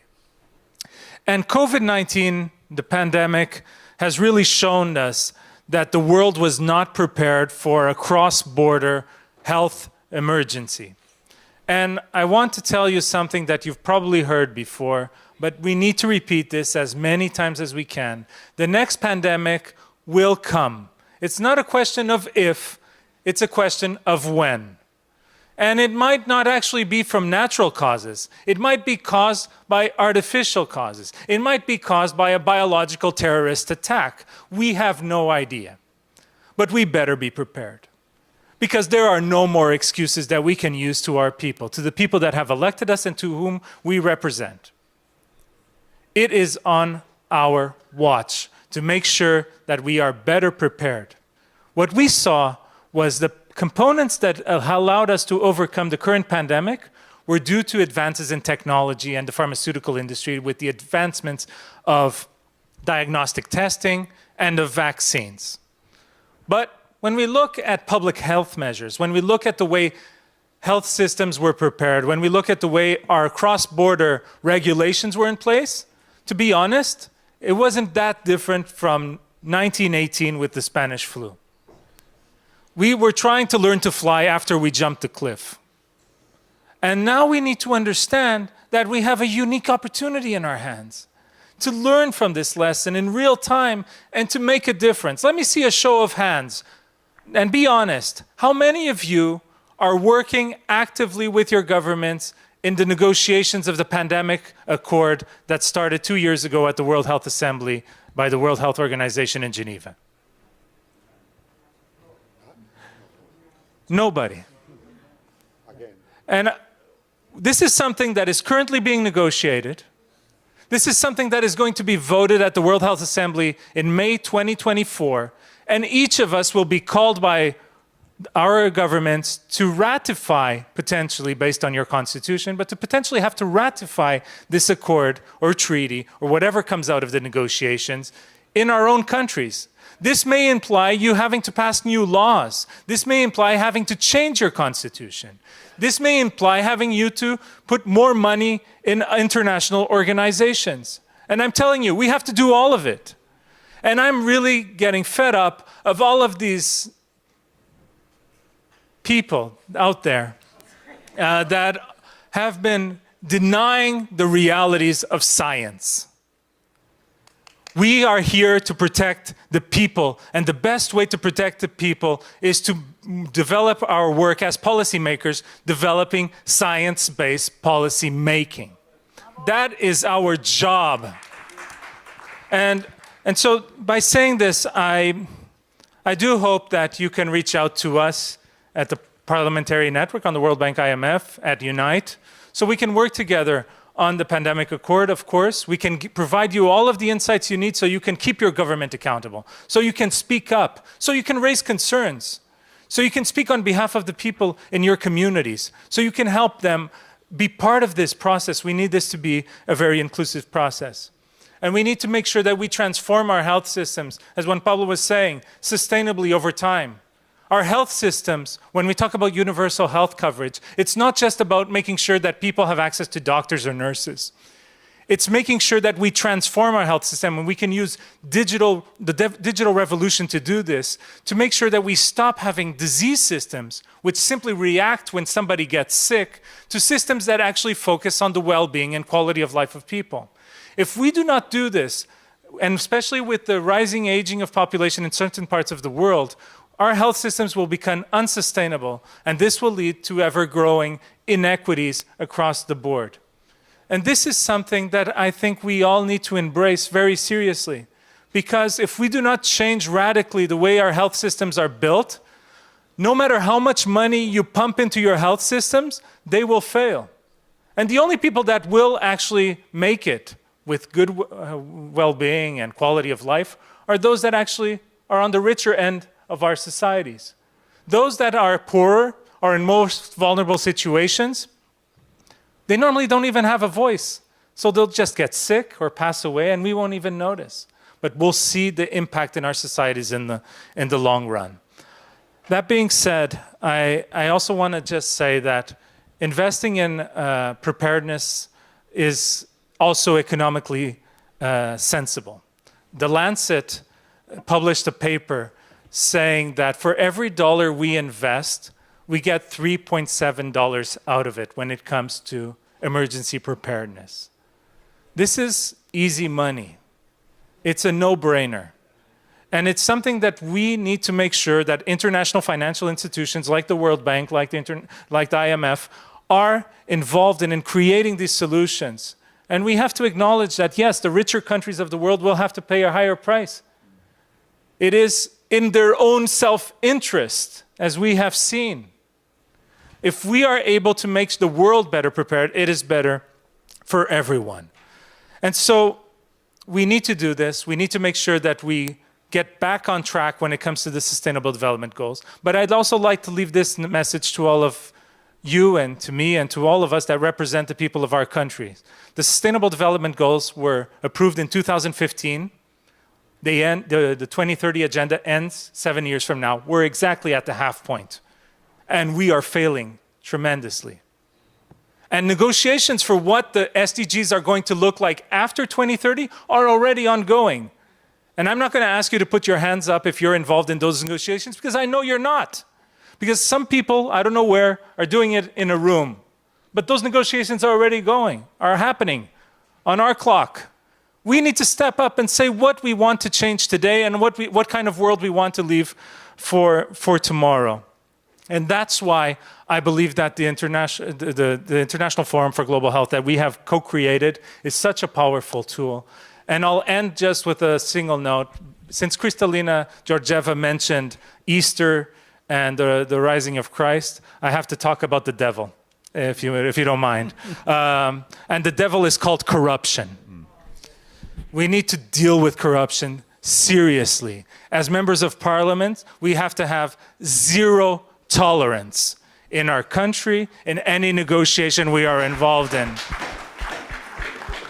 And if we do this, and there are mechanisms in the global health space that can teach us how to deal with this. The Global Fund has created financing mechanisms that have been extremely powerful in keeping governments accountable, in attracting private funding, where public funding is given only if private funding is put in at the same time, and making sure that transparency is clear throughout the whole process so that nobody's taking money away from the people that we want to serve. If we do this, if we work together, if we are committed, we will be fulfilling our mandates as representatives of the people, and we will be preparing a better future for tomorrow. Thank you. Brilliant. Thank you so much. So let us know if you'd like more about the Unite Network. Now, finally, Akua, over to you. Good evening, and thank you for the opportunity to also add my voice to the subject matter. It's always difficult to be the last speaker at these panels, so bear with me. I may not repeat most of the points made by earlier speakers. I will just go straight to tell you what my personal thoughts are. I'm very happy that MPs have been identified as one of the major stakeholders in ensuring that we make the necessary and desired change in the world in the future. Now, having said that, one will ask what the roles of the MP or the MPs are in doing this. We know it already: lawmaking, policy making, pushing for budgets in our parliaments, empowering our people, fighting corruption, making sure that our political leaders and other stakeholders are accountable to the people, and all of that. But it needs a lot of empowerment for ourselves to be able to do this. And this is why, for instance, my boss, Ricardo, has spoken to you about our network, Unite. Unite is one of the major partners of the Global Parliamentary Forum, and we have several others like the IPU, the AU, and other parliamentary networks that we can enroll in and give our support to make the world a better place for all of us. We know, and we have heard this morning, how multilateral institutions like the World Bank and IMF have played a critical role in responding to global crisis. They have provided funding, they have provided technical support, and they are doing everything possible to ensure that we deliver efficient and healthy health services to the vulnerable people. Unfortunately, I don't think that we have what it takes to actually push our leaders and make them accountable. So at this point, I would like to call on the Global Parliamentary Forum, the World Bank, IMF, Unite, and other such partners to continue to empower MPs through training. A lot of programs have been introduced by the World Bank, for instance. We heard about some of them this morning. But I won't be surprised if MPs are hearing of these for the first time here. So we will need more and better education, more empowerment, more training to be able to carry through our mandate. The point has also been made that we require greater collaboration with governments, funding institutions, and all to ensure transparency and accountability in funds allocated to our countries. And I'm happy that the MD of the IMF has actually encouraged all MPs here to feel free to report to them instances of misapplication or mismanagement of resources so that they can take it up and ensure that funds advanced to our countries are put to very good use. Ricardo has also spoken about corruption. In fact, it is one of the major points I made in my notes. And I want to say that any political leader or private sector institution or individual who steals a country's money is as guilty as a war crime, what do you call it? Criminal. Yeah, a criminal, let me put it bluntly. Is as guilty as a criminal. And it equates to crimes against humanity. If you are stealing the country's resources that should go to strengthening health systems so that women don't die in childbirth, so that health sector workers are better paid, so that we can equip our hospitals and make people healthy, then we are a criminal. So if it will not be too much, I want to propose that the ICC in New York should review its mandate to prosecute our political leaders who steal our monies and perpetuate these crimes against humanity. That is one of my major points. We are also saying that the developing countries the developed countries are exploiting the developing countries. They come and buy our resources and pay a token for them. If they are able to pay economic monies for these resources or even help us to add value to them, we will earn more, have money, surplus to develop our health systems, and do other major developments in our countries that will reduce our dependence on the global north. So we are encouraging the developed countries to make sure that they pay economic rates or economic prices for the resources that they are plundering in our individual countries, especially in the developing South. We also want to encourage the IMF, World Bank, and other funding institutions and charities such as the Bill and Melinda Gates Foundation, the Rockefeller Foundation, USAID, and others to increase their support, especially to the developing nations. We know they are doing a lot already, but we are not there yet, so they will need to do a lot more. We are happy that the World Bank has just set up the pandemic fund with an envelope of 300 million for its first round of funding to help developing countries. Even before the applications were reviewed, the portfolio has been oversubscribed. So this means that it is not enough. The funds they have advanced are not enough, so they need to do more. Let's also get our academicians, the media, civil society, and as many institutions that are interested and are important to be part of this global collaboration, because as MPs, we need support from other people, other sectors, other institutions to be able to carry our mandate through. So we need to involve as many of these people as much as possible in our countries. As I said earlier, MPs need to be empowered with more information to deliver on their mandate.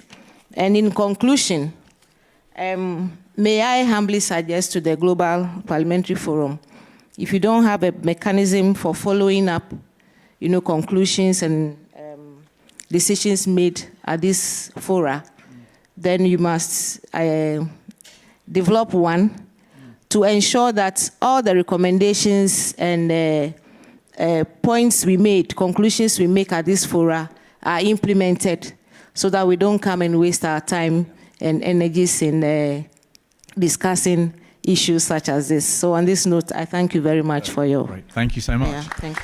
Great. Right, so we're almost out of time, but let me just open it up to the floor. Any quick fire points that people want to make? Please do that now. Yeah, let me go straight to the back. Can I can't see at the very far back of the room. Me? Yes. Hi. I'm Kathleen Chair from the European Parliament. Thank you very much for your presentations. If we talk about future pandemic preparedness, I think what we should never forget is the extreme inequity that we witnessed in the first years of the pandemic. All those technologies that you very rightly mentioned were only available for a very small part of the global population. It was absolutely heartbreaking as a European to see all the greed, the vaccine nationalism, the hoarding that happened. Meanwhile, a great part of the world was really, really in need of these resources. And in order to address that, it's not enough to invest money. We need a complete overhaul of the international property framework to be able to provide help for the diverse population when in need. So I would like to ask you to elaborate a little bit of the process that is happening in that regard, because it is absolutely necessary and we have to do that. Thank you. 100%. I'm surprised that's not come up already, actually. Right, okay. Spain?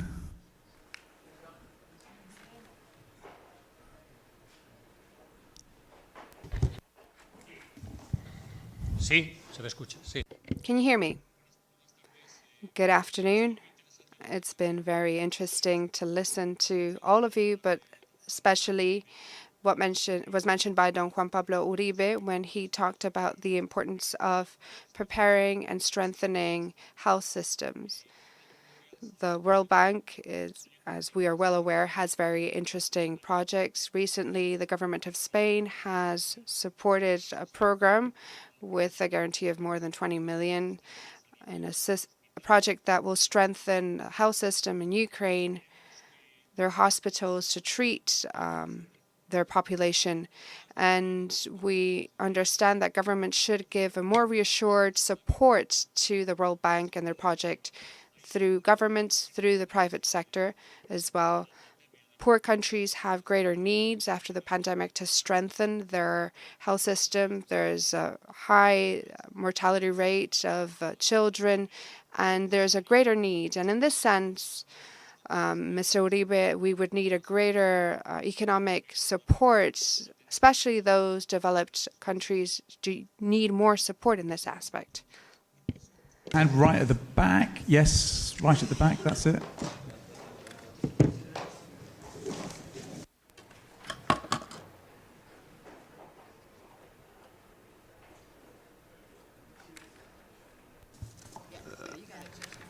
Yeah, thank you very much, Chairperson, for giving me the word. My question goes straight to Mr. Ricardo Batista Leite.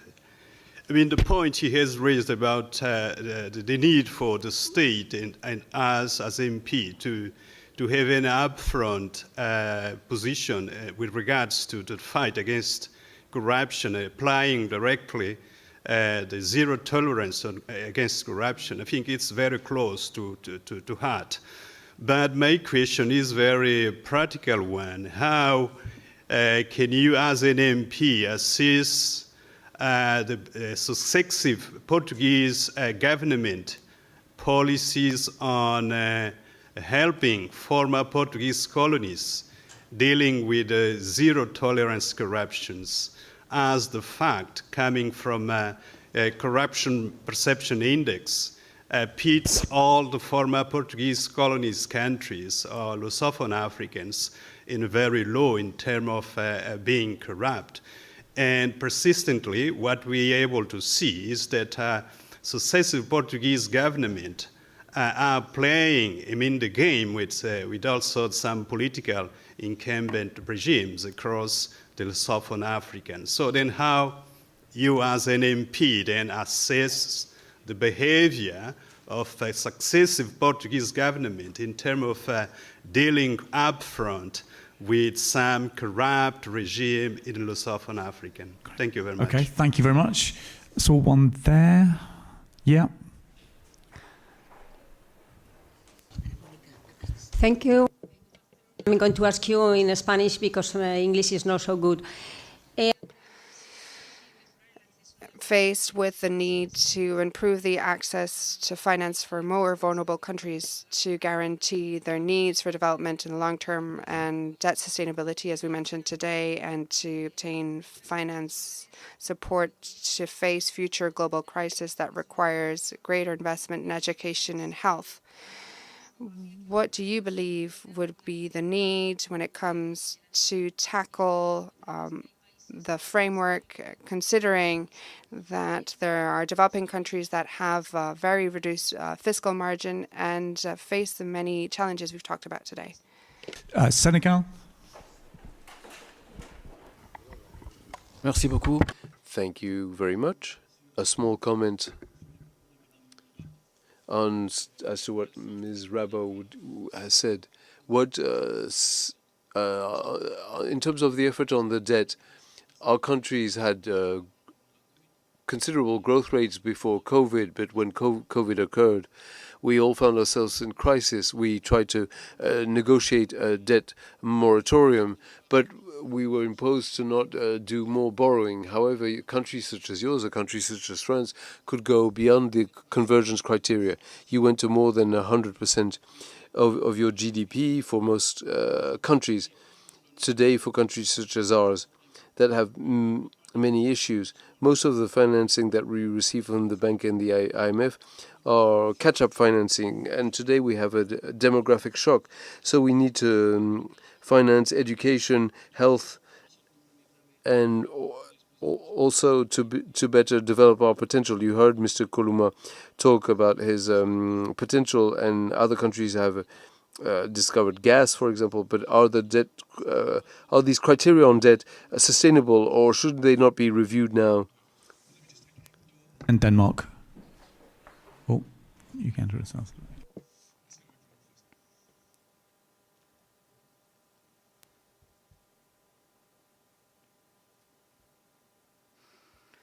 Unfortunately, there is no audio. Hello. Now you can hear me. All day today we've heard how the World Bank and the IMF has supported our countries. My country that produces the best chocolate, the best bananas, and a country that has tourism that you've probably visited. It's a poor country, a country that has been ridden by violence and crime in recent years, that has been affected by flooding, and which corruption has created great pain, damage, death, and poverty. I would like to ask the IMF why the last letter of intent that was signed by my country with the IMF had the imposition of different requests, such as that public institutions try to lead to the greatest number of civil servants to unemployment, that gas and fuel prices be incremented gradually in order maybe to cover the expensive aspirations of the IMF. I've heard that we're not here to brag or to share compliments, but to seek ways in which we can rectify and improve the support we have granted to our countries, the poorest countries. If somebody could answer that question, thank you. And then let me go to Denmark, and then I'm going to give our panelists a minute each to pick up what they will. Denmark. Well, thank you so much, and thank you so much to the panel for excellent presentations. We are discussing in many levels at the same time, and I have just a few questions here. Because we are all agreeing what we shall do. We have to invest, for example, massively in healthcare. We have to invest in our climate to prevent climate disaster. We have to invest in fighting poverty. We have to invest in education. That will be the next session. But how do we get there? I think that's the main question. And Kristalina alluded to this morning, for example, that there is there's plenty of capital out there if you also include private capital. So how do we ensure, how do the World Bank and others ensure that the capital actually are invested in the right places? Did the Bretton Woods system fail here, or what happened? Yeah. Secondly, just briefly, because we talk about corruption, I agree, we should have non-tolerance over corruption. But we do not talk enough about illicit financial flows, tax evasion, profit shifting, which is a very important income. If you're going to invest in health in the global south, you need revenues. So how do developed countries ensure that we will implement standards that will allow countries to have decent revenues so they can actually invest in what we see is needed, for example, healthcare system? That is my question also to the World Bank. Great. We're 10 minutes over, so I'm going to come to Juan first. Please just pick up any of that, Juan Pablo, what you will. And then if any one of our panelists wants to come in on anything that they've heard, super briefly, remember, you've got a whole reception at 5:30 to answer the questions, so you don't need to give us it all now. But Juan Pablo, please, anything you want to pick up there? I'm not invited to the reception, so I can take long. Now, look, thanks so much for all the very good comments, and also to the panelists for great presentations. I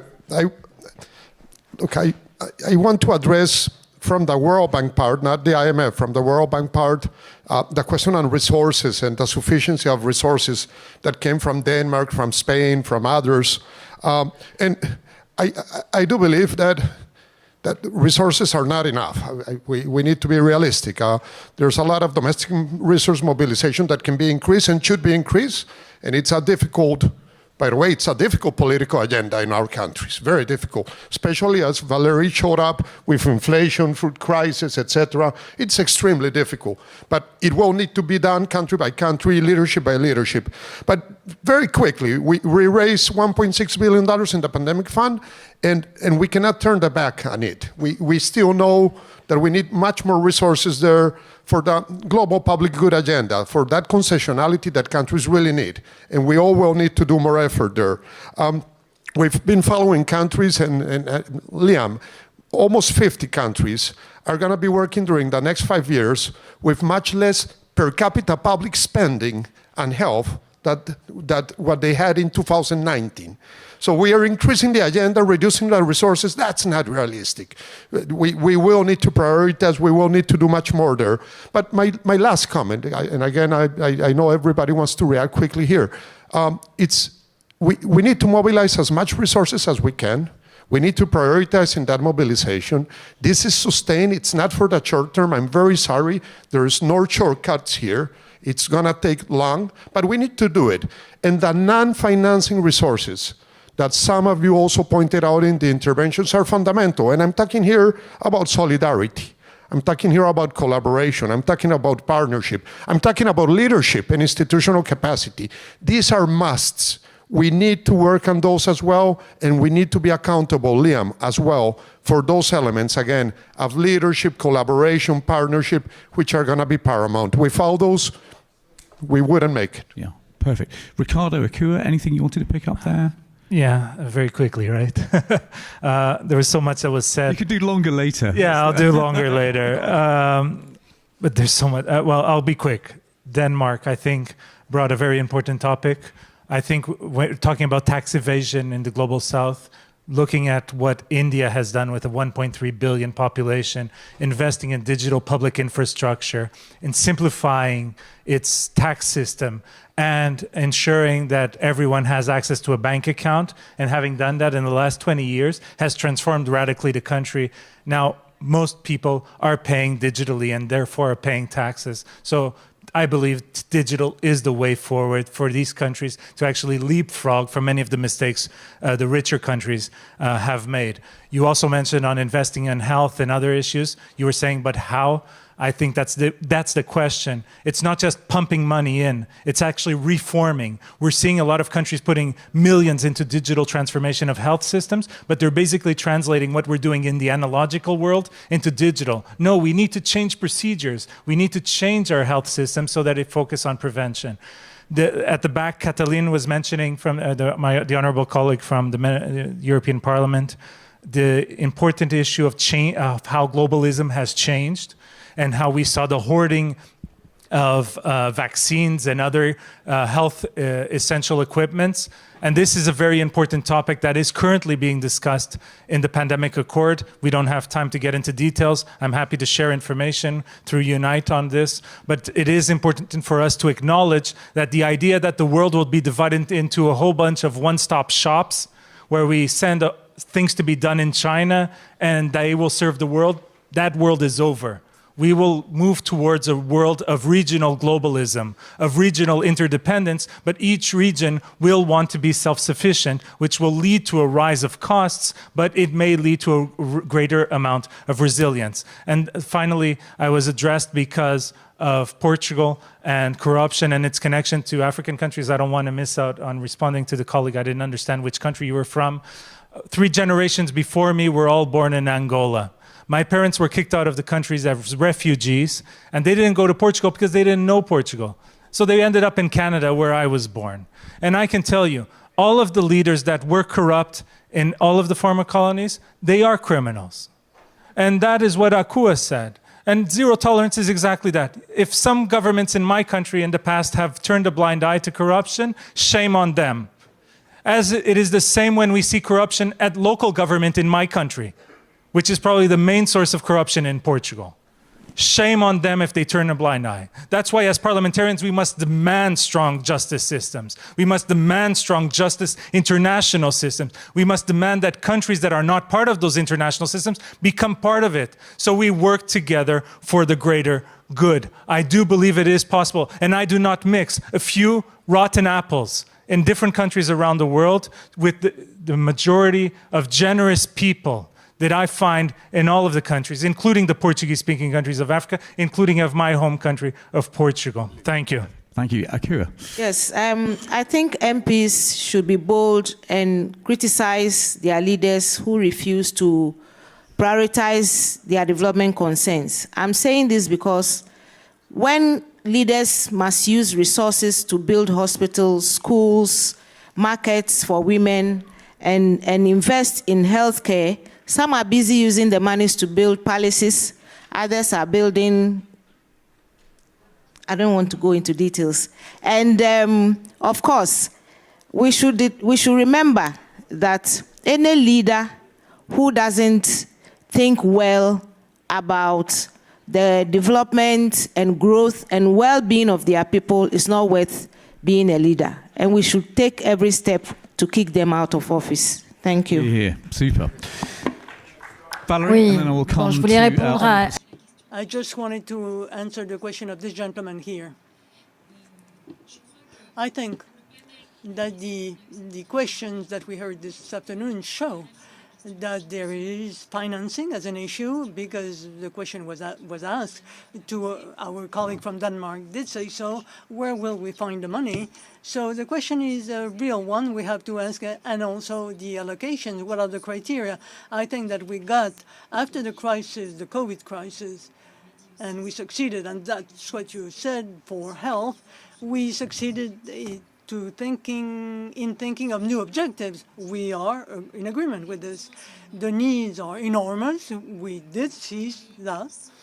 But they are enormous on both sides, because in the economies that are more developed, we see that there are aging population and the creation of value will be an issue. And in others, where you have a lot of youth, the creation of value is possible, provided that there is an investment in to start with. So everybody has the same interest.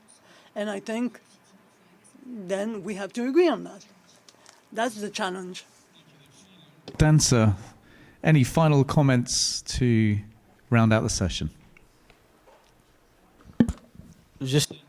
I will be very brief to tell you simply that we should rethink about global solidarity, especially in access to financing. It's not that some countries might have the possibility of being indebted and others be limited by their GDP.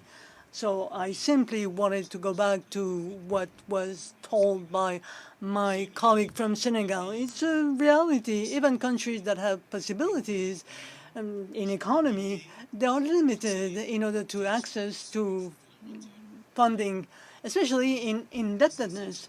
But the essential is today the wealth that we have today. We cannot give a valor if we do not have access to capital, if we do not have conditionality that would be more with more solidarity. At this stage, that's a good thing. That gives us a lot to talk about over the balance of our conference. I'm going to suggest now that we bounce straight into our final session of the day, because that gives us the maximum possible chance of finishing fairly close on time. So we're going to go over now to our session on human capital that is chaired by our fantastic Parliamentary Network member, Honourable Steve. But please, before Steve joins us to chair the next session, join me in saying a huge thank you to our brilliant panellists for what was a superb discussion. Thank you so much, everyone.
This so it can be more clear.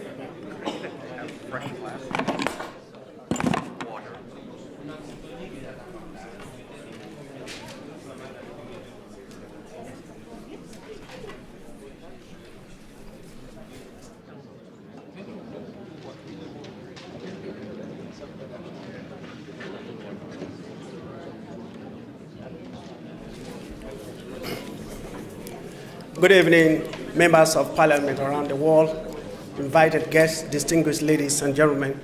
We've spent a lot of time here, so we agreed in the green room that we will move as fast as possible. I am Professor Steve Azaiki, Member of Parliament from Nigeria. We are holding this session. The theme is on bridging human capital gap for the next generation. Education, jobs, and skills crisis. World leaders promise to deliver quality education for all in 2030.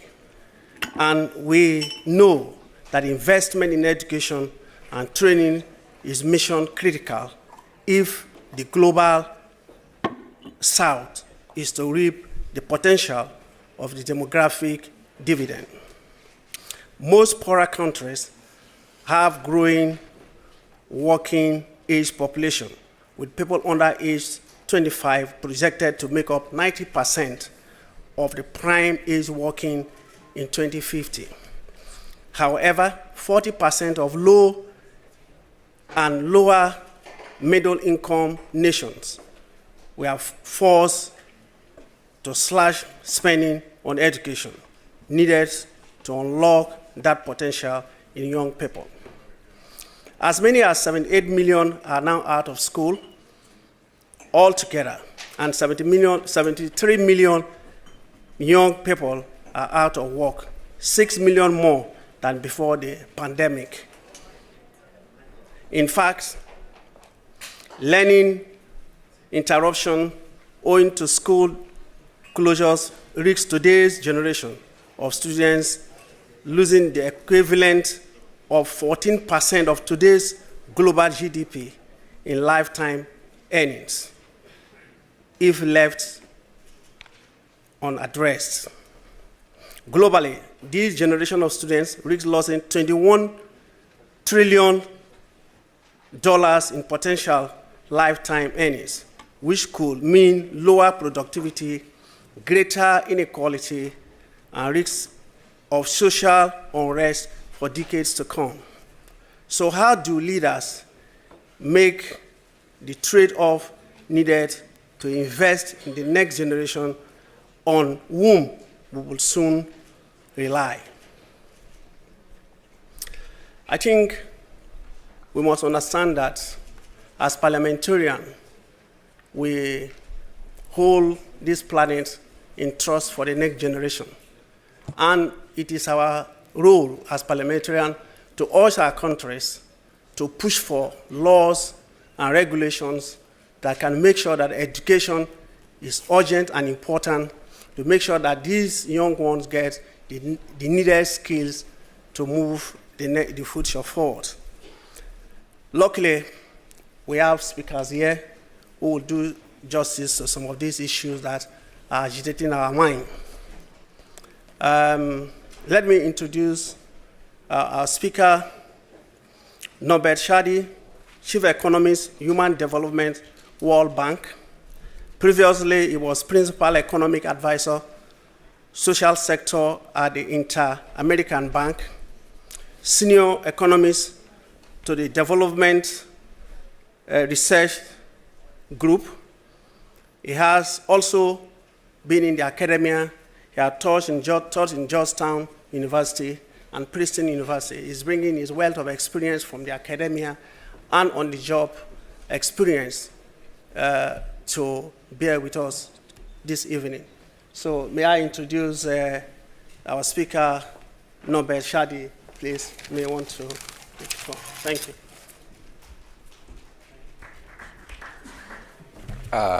Thank you. You must all be tired after I'm not sure how many sessions, so I'll try to be brief and I'll try to be I don't know if entertaining, but I'll try to give you a few facts that hopefully you'll remember. So I'm going to be talking largely about what the pandemic did to human capital. And we just produced here at the bank our flagship report on human development in the last year, and it was precisely on this. The costs of the pandemic, it's called Collapse and Recovery, how the COVID-19 pandemic eroded human capital and what to do about it.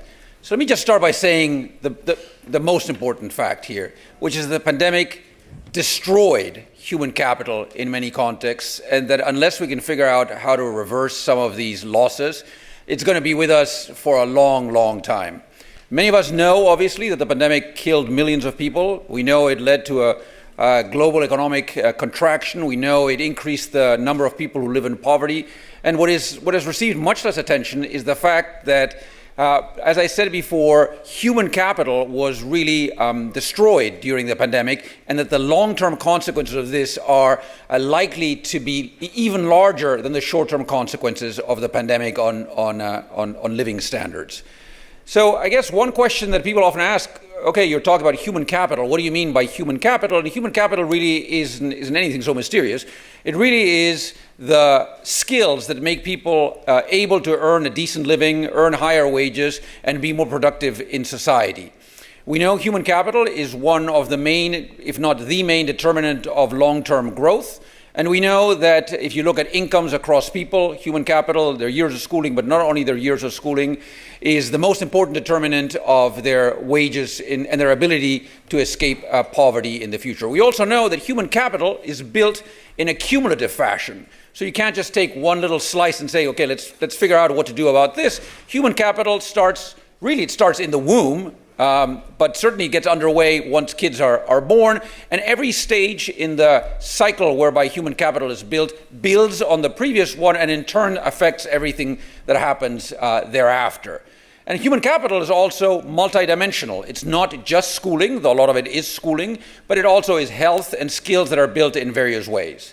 And finally, we know that human capital is built particularly rapidly in the first 2 decades or so of a person's life. And then after that, it's really more of a period, once people enter the labor market, it's a period where the human capital is utilized by those who have it in order to earn higher wages and be more productive. And let me say finally that for poor people, for many poor people, human capital is the only capital they have. They have no other capital.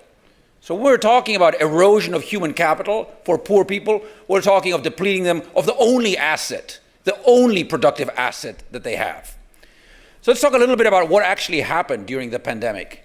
So during the pandemic, in the report, and there should be copies of the report, I can facilitate them to people afterwards, we look at human capital over the life cycle, and what we find is first, looking at very young children, and we collected original data on this, and as well as data sets that were available, we find that very young children, those who are of an age before they go to school, suffered massive losses in various services that are critical for their development.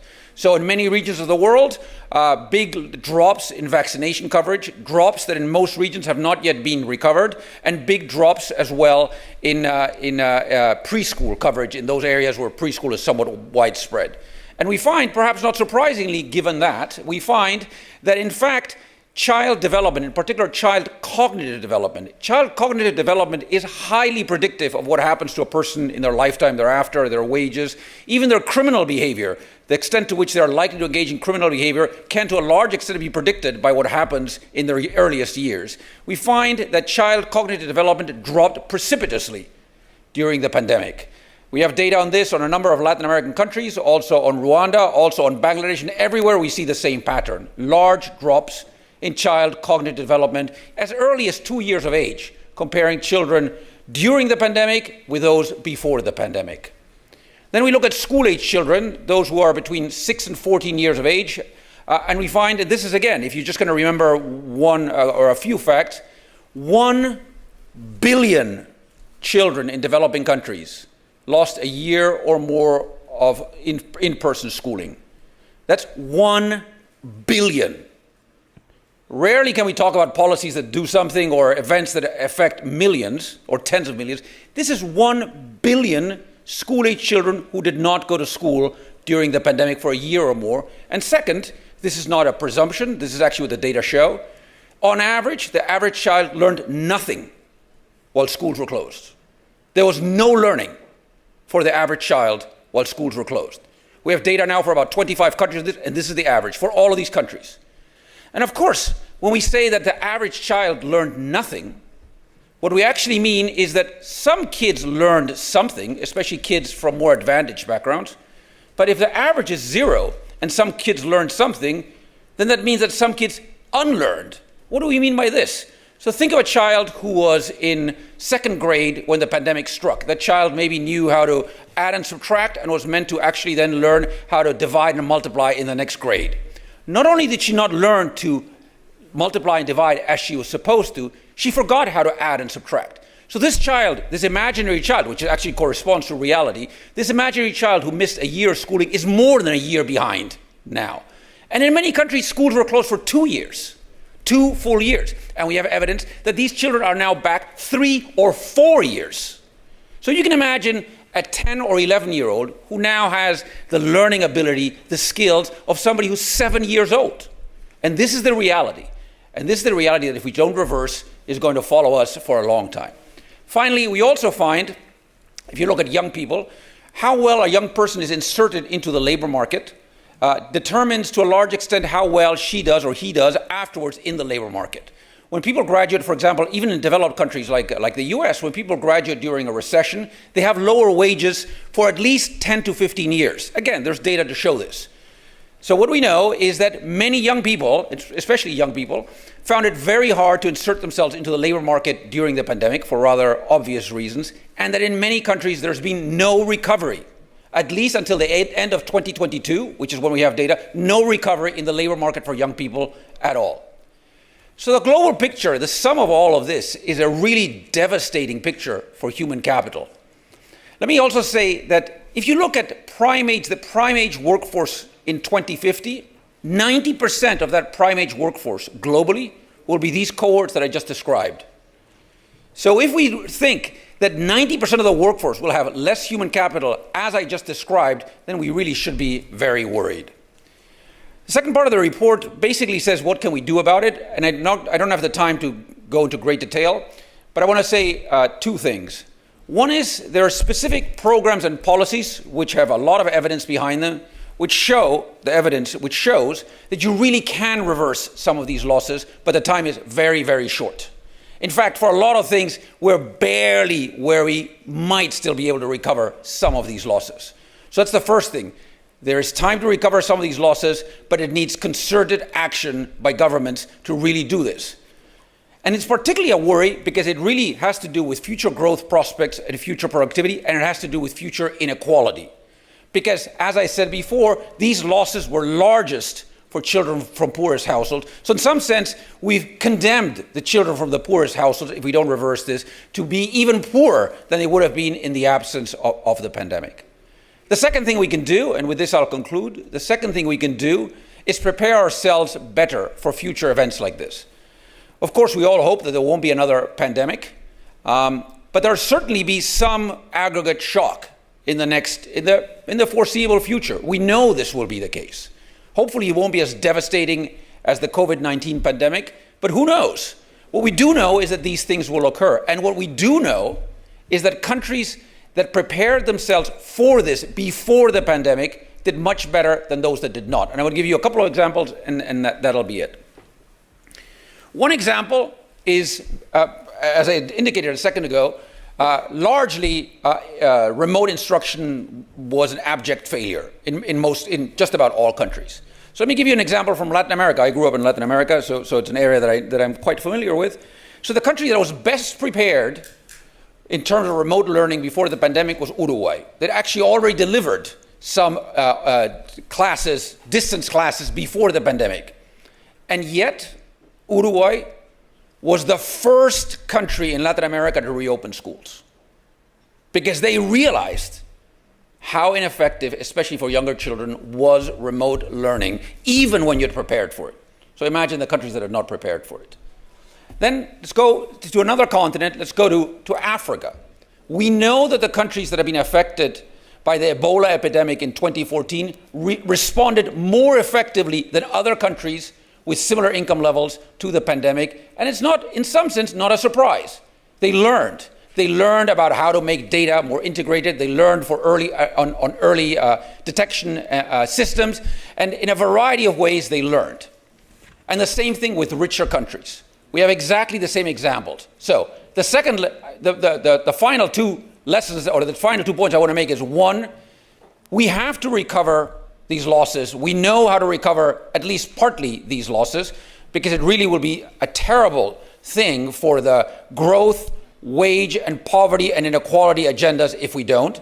That's the first point. And the second point is, as I said, we have to, as countries, prepare better for the next aggregate shock. We know how to do this.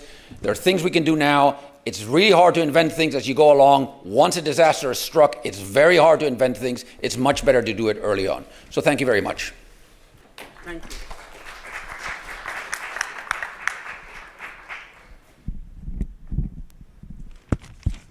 Thank you, Norbert Shadi. I think Norbert Shadi has outlined some of the issues that are very critical in today's world, especially when he talked about that the fact that the pandemic has destroyed human capital and the long-term consequences. Also, I'm very touched when he also said for poor people, human capital is the only capital they have, and I think that is very true. And if that is destroyed, it means they have nothing. And also emphasizing why and how we should get ourselves prepared for the next pandemic, even though we are not sure it will happen, but we just have to be prepared. Nobody knows. So I thank you very much for that thought-provoking remarks you've made this evening. Let me also quickly introduce Mauricio Soto of the IMF. He is the Deputy Division Chief, Expenditure Policy Division, Physical Affairs Department at the International Monetary Fund, the IMF. He's technical assistant, mission chief to several, he has been technical assistant and mission chief to several countries, including Nigeria in 2020. I'm very happy to hear that. He was previously at the Urban Institute and Center for Retirement. He's done a lot of research and published widely. Please, you may make your remarks.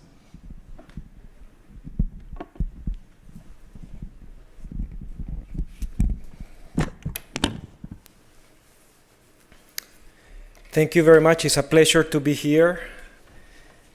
This is a very important topic for all of us, including the IMF. And maybe a point to start is to go back to what our management director from the IMF said last week. When we were, when you think about the IMF, it's an institution that is here to help countries fight shocks. And today, you can think of the shocks to inflation and the importance of dealing with this.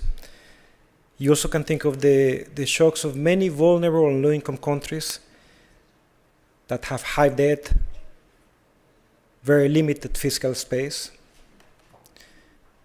But across those messages that are really short-term and are really present in many of your countries, a third message that the IMF Managing Director emphasized last week was medium-term growth. So tomorrow morning, the World Economic Outlook projections are going to be released. But something that we know is that the medium-term projections, so for the next 5 years, our staff at the IMF is projecting that growth, real growth, will be about 3% per year on average. And this is extremely slow compared to historical norms. Just not going too far, but the 20 years before COVID, the average growth was close to 4%. This difference will make it extremely challenging for all countries to fight poverty and to address some of the weaknesses that Norbert has very clearly emphasized. If you can move to the next slide, please.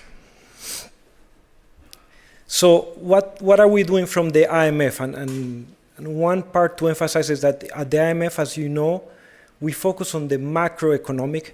So we do not have the expertise that Norbert and many of our colleagues at the banks have in sectoral issues such as education, healthcare, and human capital. But we still play a role because we look at this from the macro financial side. What are governments doing? So think of the education. Countries today spend between 4 and 5% of GDP on education from the government. This is a very large part of government budgets. And whatever governments do going forward are going to either win or break some of the challenges that Norbert has underlined. So this is where the IMF comes in. We look at this from the social spending umbrella. And under that umbrella, we have a strategy that came out in 2019, where we include issues such as pensions, social safety nets, social insurance. But importantly, we try to put under the umbrella also health and education because of the importance of these two sectors for development. Basically, what the strategy that we have is our staff engages on these issues across 3 dimensions: adequacy, sustainability, usually that's what you will recognize the IMF to do, but also efficiency. And I want to stress that this strategy was supported and we received tremendous input from many in civil society as well as experts in this field. Next slide, please. So the last thing I will say about the strategy is you can see some of these documents what we are actually publishing. So we have 2 documents that are public already, one on social safety nets, one on pensions. Those are the first 2 on your left. But there are also some forthcoming that really explain how the IMF looks at these issues from the macro fiscal lens. There are 2 forthcoming for this year, one on health that will be coming soon, and one from education that will be coming later this year. Next slide, please. Now, one important part from our perspective is that in these areas of social spendings, the trade-offs are extremely salient, especially for low-income countries. So this is an exercise that we have done for the adequacy part, which means our countries are spending enough to achieve their own goals in terms of education, healthcare. So we think about 2 dimensions, human capital and physical capital. In physical capital here is only electricity, water and sanitation, and roads. But you can get the picture. If you look at the highest bar, this is the additional annual spending that low-income countries should be making if they want to make substantial progress along the sustainable development goals in these areas. And these numbers are extremely large.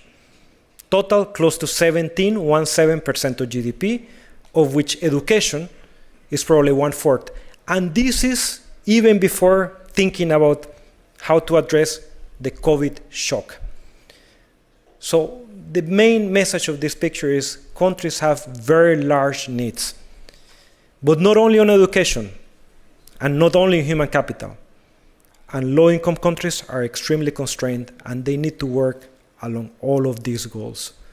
We heard in the previous session the challenges surrounding healthcare, and in this session we're hearing a lot about the challenges surrounding education. All of these countries need to do more, and you might not hear this often from the IMF, but we recognize countries do need to spend more on these areas. Next slide, please. Now, what is the main challenge that we see when we think about these countries? As I said, they will need an additional 17% of GDP to make substantial progress along these goals, including for education. But if you look at these charts are showing you how much money in taxes. So what is the government revenue for low-income countries, for many of your countries? Big picture here is most low-income countries raise only 15% of GDP today. So if we really wanted to be countries to be serious about development and about the sustainable development goals, including on education, they will need to more than double their revenue. And this is not a surprise, it's an immense challenge. Next slide, please. Now, how do we engage in these countries? And maybe this is where I can tell you a little bit about what we do from the IMF side. We do 3 key activities. Surveillance, we meet with many of you, having a policy dialogue. And here's an example for an advanced economist. We do this for all countries, all of our members, where we actually have a dialogue with the authorities of France and thinking out, part of it is the COVID shock, but is the spending in France, our staff documents that is relatively high compared to the outcomes. So there is some scope for efficiency, and I welcome you to look at this report in France. Next slide, please. But we also do this in something that maybe you know us better, which is lending. These are the typical IMF programs. I have here 3 examples of countries: Ecuador, Benin, and Malawi. And again, you can look at the documents. We are not experts on education, so you will not see very specific education advice, but we still think education is critical for human development, but also for inclusive growth. So you see in Ecuador, we asked the authorities as part of the lending operation to prepare an action plan based on the priorities. In both Benin and Malawi, you see similar language, kind of what are your plans, what are you thinking about doing, and just recognizing the importance of this in program context. Next slide, please. And we also have this as part of our capacity development activities, and here's a very recent example of Sierra Leone, where our staff has been engaged with the Ministry of Finance staff and the Ministry of Education on thinking of the distributional issues that are related to education. And as you see in some of these charts, when the lines increase, that means a lot of the spending is going to the better off in society. So this is part of the dialogue that we hold with countries regularly, and we do it in our 3 main ways of working with countries: surveillance, the annual dialogue that we have for many countries; lending, this is under our programs, although this is typically either social spending floors or very high-level measures such as design an action plan; and in capacity development, where we really work with countries in raising the capacity, especially for Ministry of Finance, to have this dialogue with the Ministry of Education. Next slide, please. So maybe to summarize how we see this moving forward and how can countries respond to this COVID shock, maybe leave you with 3 ideas from our side. 1, let's not forget about the complementarities. As you saw, if countries were to be serious about this, they will need to raise an immense amount of resources in a short period of time, probably not feasible in most circumstances. Therefore, thinking about the linkages between health and education, between education and social spending is critical. So think about social safety nets, think about, as in Benin, school lunches to prevent poverty, hunger, but also incentivize education. The second point is that from our staff in the capacity development activities, we really think a lot of implementation capacity. That is important to keep increasing it, especially in low-income and fragile environments. So think about public financial management measures to increase the monitor of spending, the monitor of outcomes, and to be more transparent in how these resources are being utilized, just to ensure the efficiency of spending.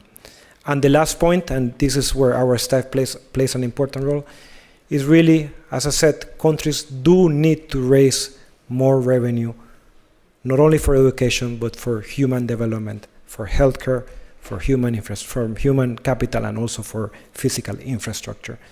And we hope that our staff, working with many of the countries represented here, can help countries move in that direction. We think that it's feasible to raise more revenue than most low-income countries are raising today. It will be very challenging to address the shock of COVID and the baseline before COVID on education without countries raising more revenue gradually over time. Let me stop here, and I welcome all of your reactions later on.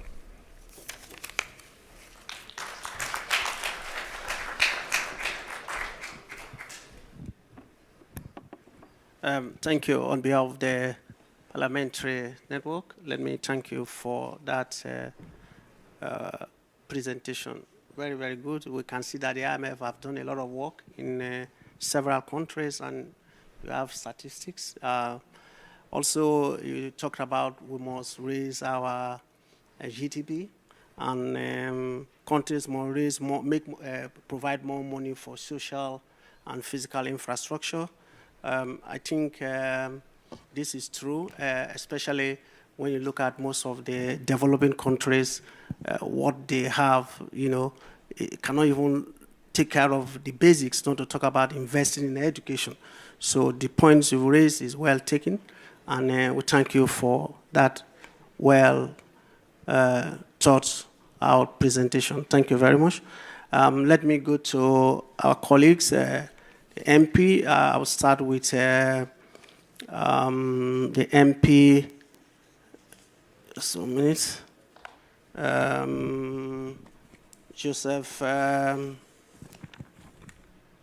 Joseph Nan O'Reilly, the co-founder of the co-founder and executive director, International Parliamentary Network for Education.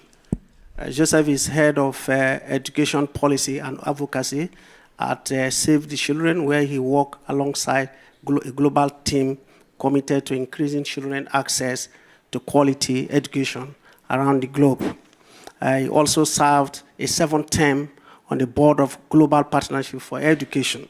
Joseph was on the technical reference group, which oversaw the design of education in emergency. He is currently the chair of the Global Book Alliance, a multi-stakeholder initiative working to transform book development, procurement, and distribution to ensure that no child is without books. Thank you very much. Please, you may. Great. Thank you very much. You reminded me some things that I'd forgotten. So, colleagues, it's great to be here. And I firstly want to congratulate you all for still being in the room and being attentive. It's been a very long day. And I hope that we can give you an opportunity to engage. You've been incredibly attentive and been asking great questions. So I'm most looking forward to that. In the previous session, Ricardo and colleagues talked about the Global Health Parliamentary Network, UNITE, a great partner of ours. I'm the founder and director of something called IPNED, the International Parliamentary Network for, you guessed it, education. So we have one on health, one on education. We work together. And of course, we work with the Parliamentary Network of the World Bank. So in the event that you're interested in education and want to do more on this issue, join us. There's a yellow sheet on your table which has more information.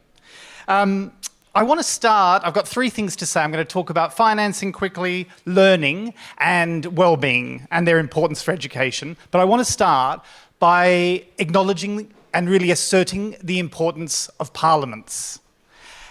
We should never take parliaments for granted, but I sometimes think we do. But now more than ever, they are just absolutely vital to democracy and to development. You know, there's a massive growing influence and power of technology, artificial intelligence, misinformation, and the rise in populism. And the best bulwark for that is you and parliaments.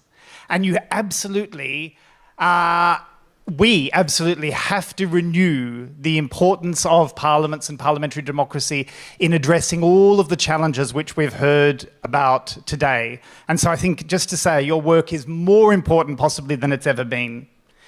One thing I wanted to acknowledge was the excellent paper that Liam shared via the Parliamentary Network this morning on the Bridgetown proposals, which you may have seen in your emails. One of the interesting things that it observed in a survey that was conducted by the Parliamentary Network was that the overwhelming majority of parliamentarians rated education as the most important priority in their contexts. That was a global survey of parliamentarians conducted by the network. And that was obviously very heartening to me, but it doesn't really relate to reality. Because for the most part, education is in fact the poor cousin of other underfunded public services. It fares actually quite poorly in terms of the attention that it receives, certainly the financing that it receives, and the focus that we all need to have on it. And that, in a sense, is what we have to reverse. So let me quickly talk about 3 things which I think are critical to this. The first of which is financing, and my colleagues have already set that out very compellingly. Domestic resources, the resources that you generate, are absolutely the bulwark of the financing agenda. But sadly, 1 in 3 countries don't meet the international financing benchmarks. So on the issue of volume, whether or not you're spending enough, you're largely not. In low-income countries, we're spending about $53 per capita on education, whereas in high-income countries, we're spending $7,800. This is from the World Bank's financing overview that was presented last year. So you can see the massive inequities in that. And it doesn't take Einstein to work out that the outcomes are going to be very different. So volume needs to be addressed in many of the ways in which colleagues have already spoken. But of course, volume's not the only thing, and I'm going to talk about the importance of equity, making sure that that financing supports those who are furthest behind, and efficiency a bit later. When President Malpass spoke to us this morning, he said, don't count on aid, right? Don't think that aid's going to grow. And I think that might largely be true by virtue of the fiscal environment in which we're in, but we shouldn't give up on the importance of development assistance. And those of you from donor countries, I think, do need to defend overseas development assistance and the important role that it can play in being a catalyst for development and supporting those countries who are furthest behind. And education aid needs to be defended and to be prioritized and to grow. Bilateral education aid is important, but equally so is multilateral development assistance. And you know, it's interesting because we had 2 replenishments in the last few years of the 2 international aid financing mechanisms, the Global Partnership for Education on the one hand, and Education Cannot Wait on the other. And both of them didn't meet their financing targets.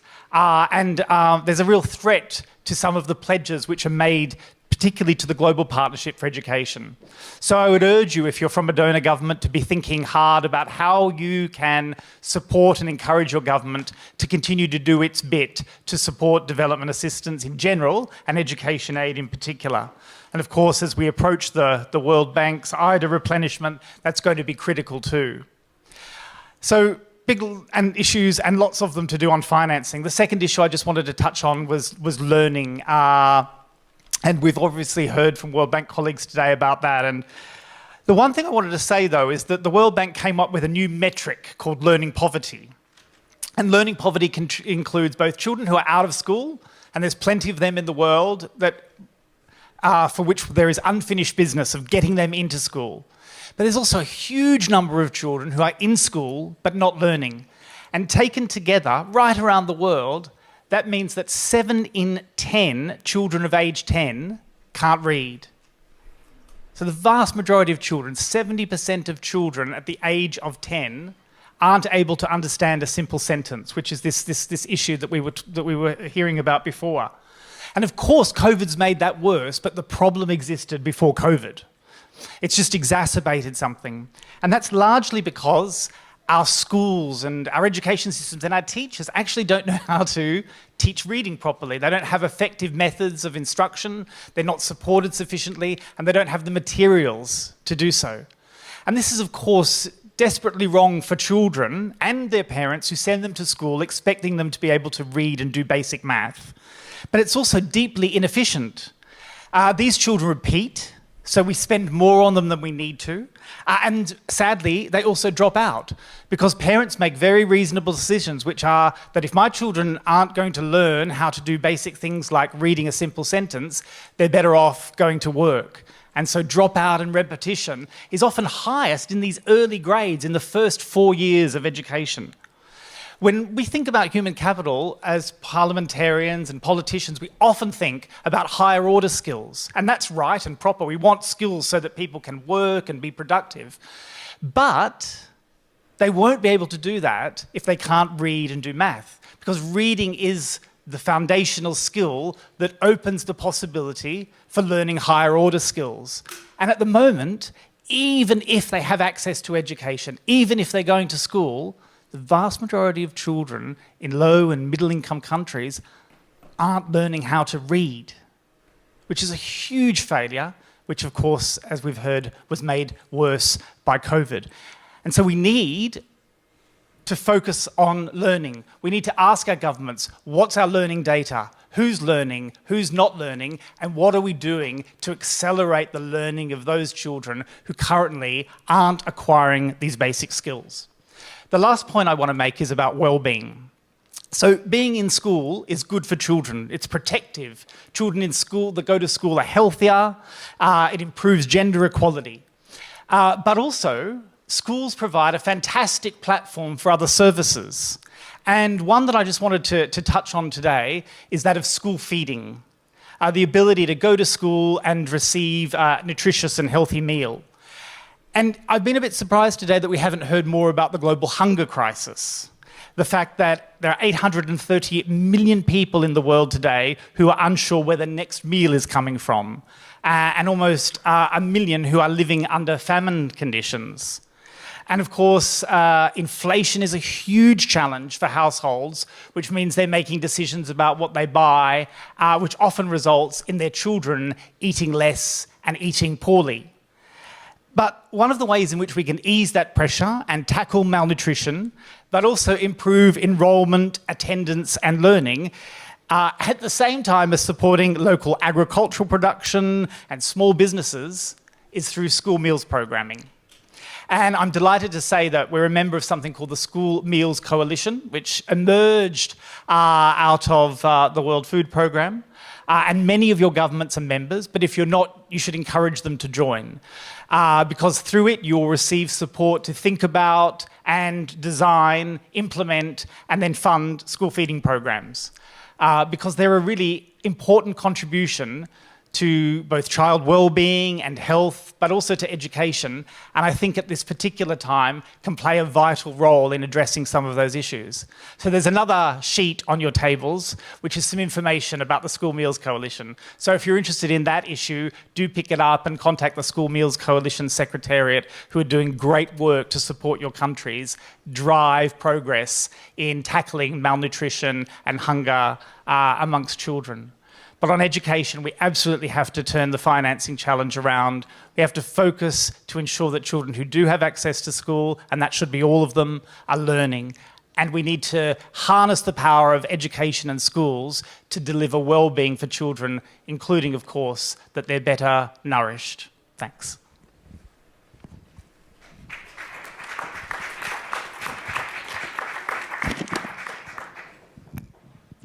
Thank you very much. Joseph, I think there's not much to say. We all know the problem of school children, especially in developing countries. The problem is huge, it's very difficult, there's no phone. And I think particularly in most countries, let me just add this is my personal opinion. In developing countries, especially, let me say in Africa, one of the problems we have when you talk about learning is that we emphasize so much on the English language for the English-speaking countries and French for the French-speaking countries. I've had the opportunity of learning languages, so I know how difficult to process, if that is not your mother tongue and somebody asks you a question and you begin to think about it first in your mother tongue, then in English. So I think we also need to look at the curricula and how to deliver this learning to our children. The topic is well researched and well presented. I thank you for emphasizing on international financing, spending benchmarks, and development assistance to countries, education support, learning, well-being is very important. If children are hungry, they will not concentrate in class. They may not want to go to school, and you have to look at the parents. Do the parents have the finances? Are the parents doing well to send? So there is a lot of work to do, and I think the World Bank and the IMF are doing their bit, and they can look into some of these education financing. And we as parliamentarians, we have to make sure that our government spend a lot of money in education. For example, in Nigeria, the 2022, we even dropped from 7.8% of the total budget to 5.5. That is, for education, that is nothing. So I think we need to really face education. Thank you very much. Let me call our colleague from Tanzania, Niman Lungangira is MP from Tanzania. She serves on several committees, social and community development, HIV, tuberculosis, and drug abuse committees, among others. Her continued passion and commitment for sustainable and economic development, not only in our country, Tanzania, but also the African continent, led her to be the founding chair of the African Parliamentary Network on Internet Governance, APNIG, and the founding of the Parliamentary Network on World Bank IMF Tanzania. She's the chair. She has 2 NGOs committed to ending malnutrition in Tanzania and that of the digital inclusion in peripheral regions of Tanzania. Thank you. Please, you may have the microphone. Thank you very much. As introduced, I'm Nema Lugangira, Member of Parliament from Tanzania. But there's since been an update in terms of the committee that I serve in. In Tanzania, every 2.5 years, the Right Honorable Speaker kind of reshuffles the committee memberships. So right now, I currently serve in the Foreign Affairs, Defense and Security Committee. Having said that, I'm very pleased to be here in my capacity as a Member of Parliament in Tanzania, but also as a chair of the Tanzania chapter for the Parliamentary Network, on the World Bank and IMF. The topic of human capital is one that is very, very pertinent to myself, because in Tanzania I come from a region called Kagera, which borders 3 countries, Rwanda, Burundi, and Uganda, and it is the region that hosts the highest number of actual stunted children. So this is why human capital development is something that hits home for me. I would just like to quickly say that the issue of human capital development starts from pregnancy all the way to adulthood. And with that said, nutrition becomes a key component. And oftentimes, the issue of nutrition is somewhat forgotten or somewhat not given enough emphasis during World Bank and IMF lending, because most of these lendings are targeting the hard infrastructure issues. And something like nutrition is a soft issue, which oftentimes is not seen. But let me assure you, we can have all the infrastructure in place, but if children are not able to learn in school, but due to being hungry, then all of it is for nothing. So I think I call upon my colleagues here on this panel from the World Bank and IMF to find ways in which they can include issues of nutrition towards children, maternal nutrition, in the lending packages under the World Bank and the IMF. The other issue that's quickly very important to note is during COVID-19. For example, in Tanzania, we did not have a lockdown, but schools closed. And when schools closed, literally, children in public schools did not get any learning. But children in private schools or from the developed countries were able to learn. Why? Because their schools are connected, because they have internet connectivity. They were able to use different gadgets to continue learning. Now, this is a huge gap in most African countries. One, there isn't connectivity everywhere, but our schools are not connected.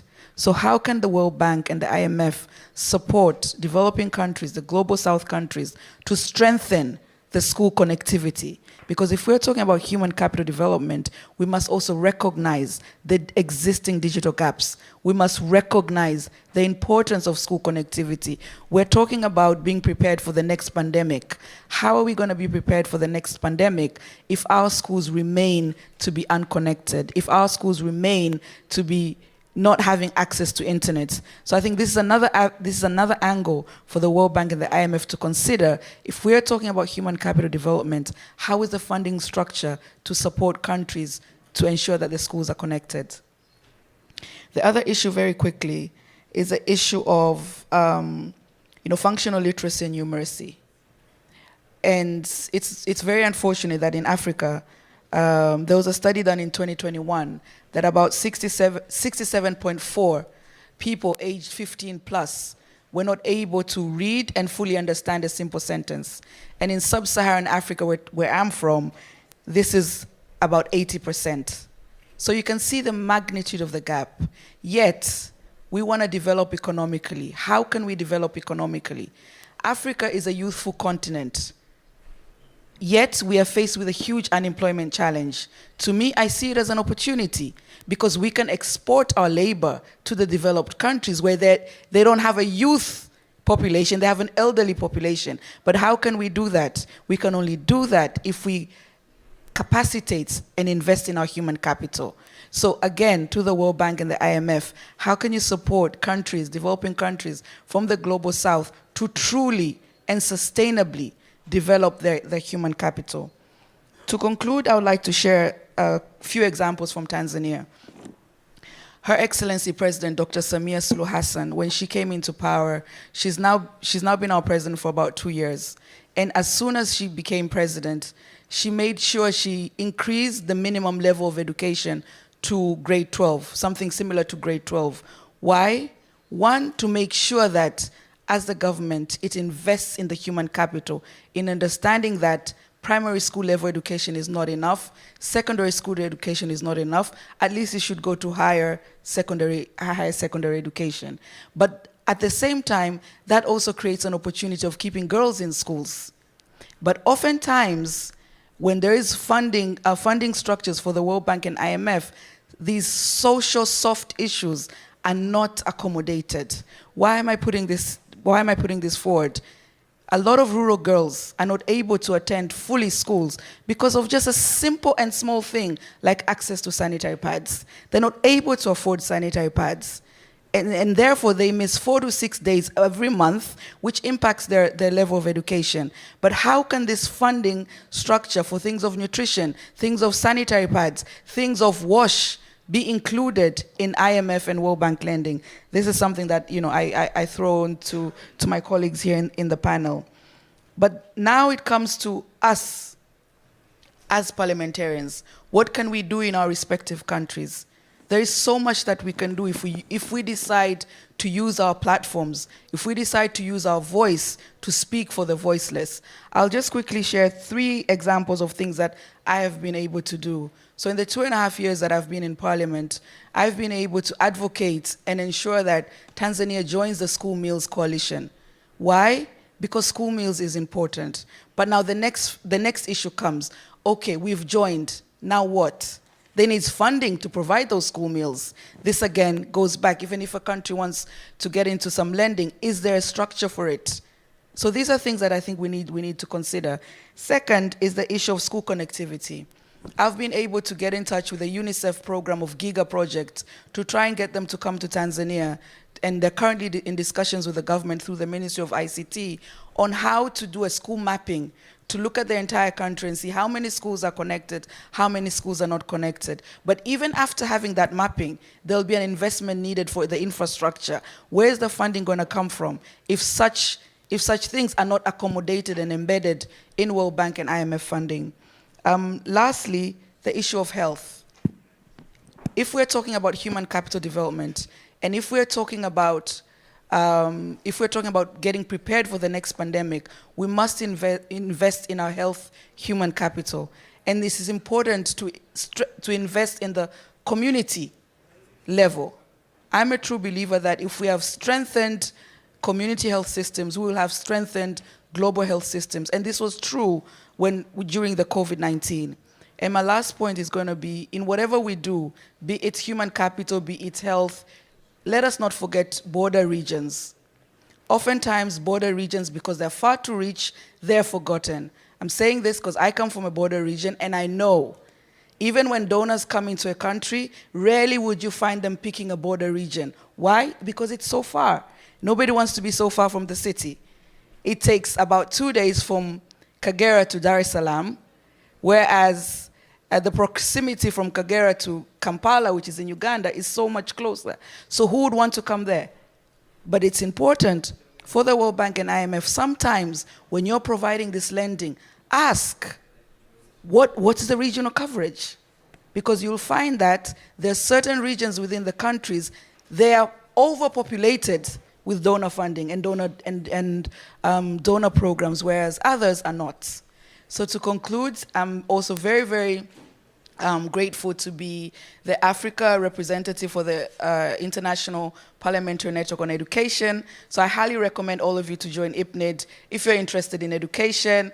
And I'm one of the active members of Unite, Parliamentary Network for Global Health. So if you're into global health, definitely you should join Unite. You're not going to regret it. And lastly, if in your country you do not yet have the Parliamentary Network on the World Bank and IMF chapter, I highly recommend that you do so, because it's important for us as parliamentarians to know what is going on at our local offices, World Bank and IMF. So much funding is coming into our countries, and as parliamentarians, we need to know what is that funding, what is it doing, and how can we also add our voice into it. Thank you.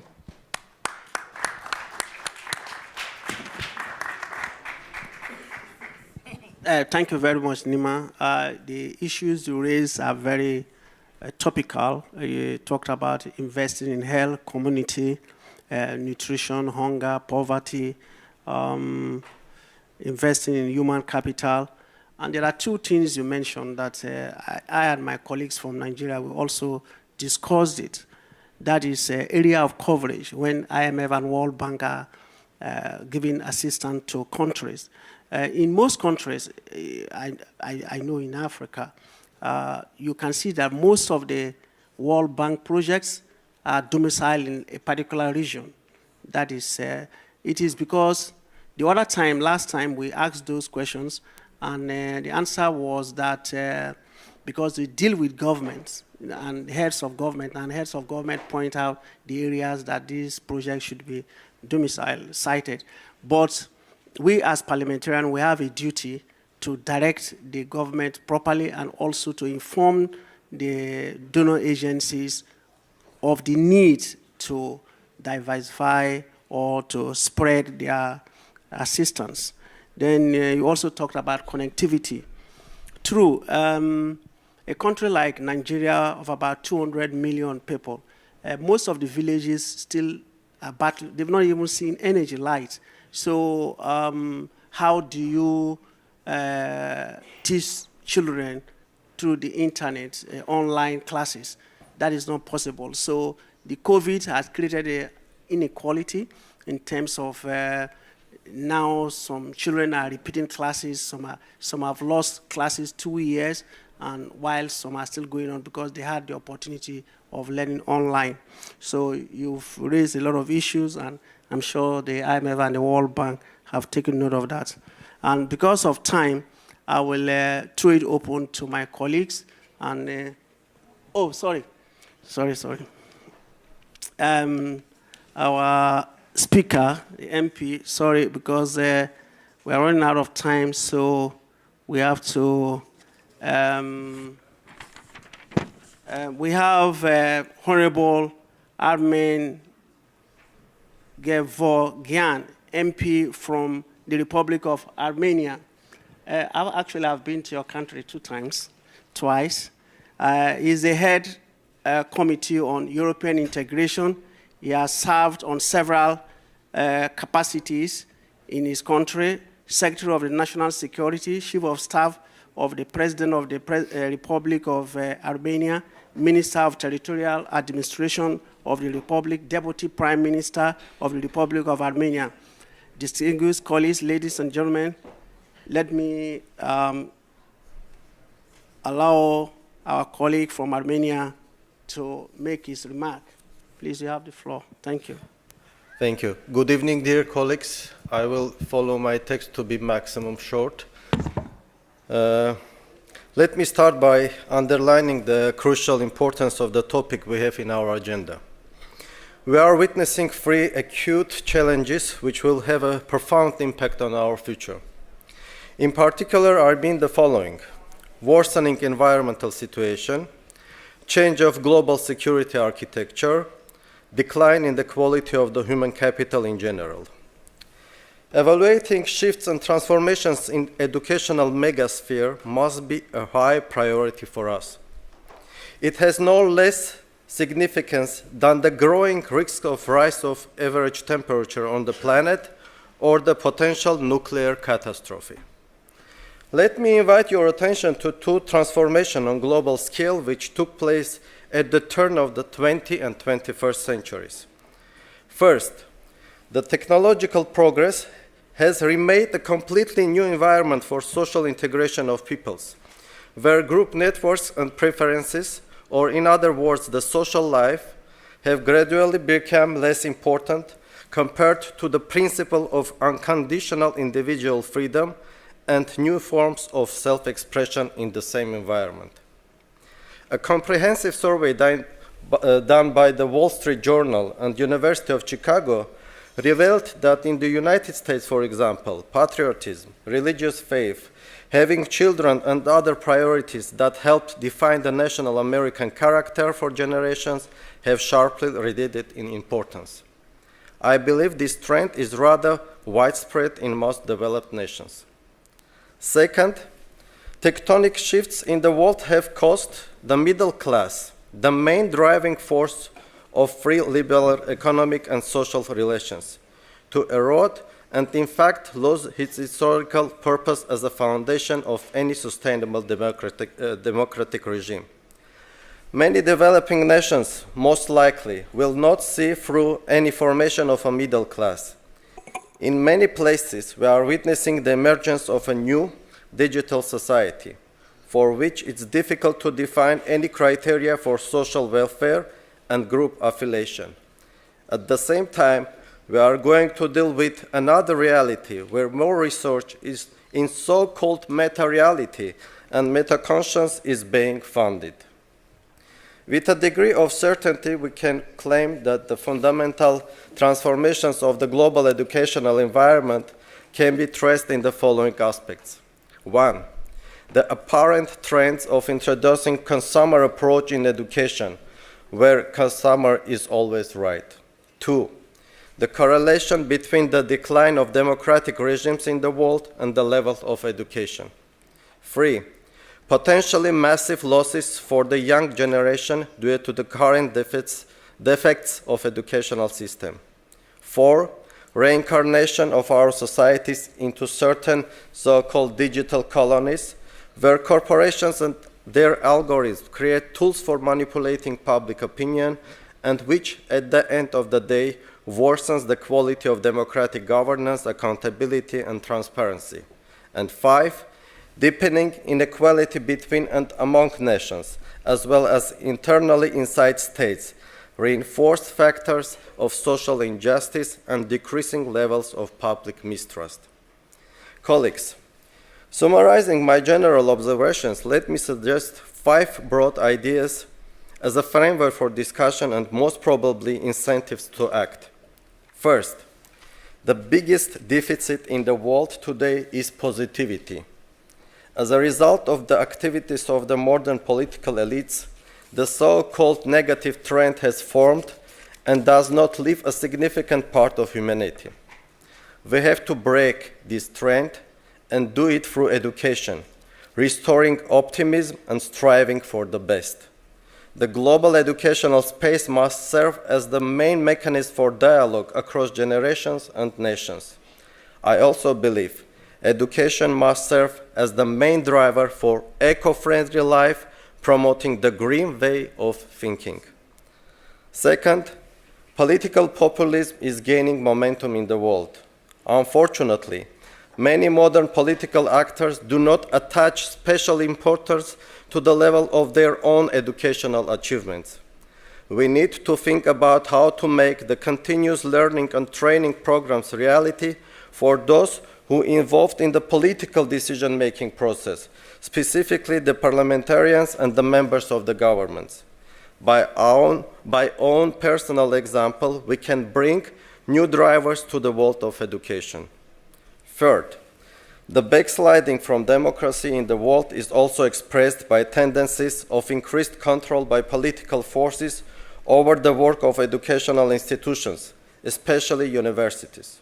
I think the time has come for international organizations, specifically IMF and World Bank, to provide significant support for the preparation and publication on an institutional basis of the Academic Freedom Index.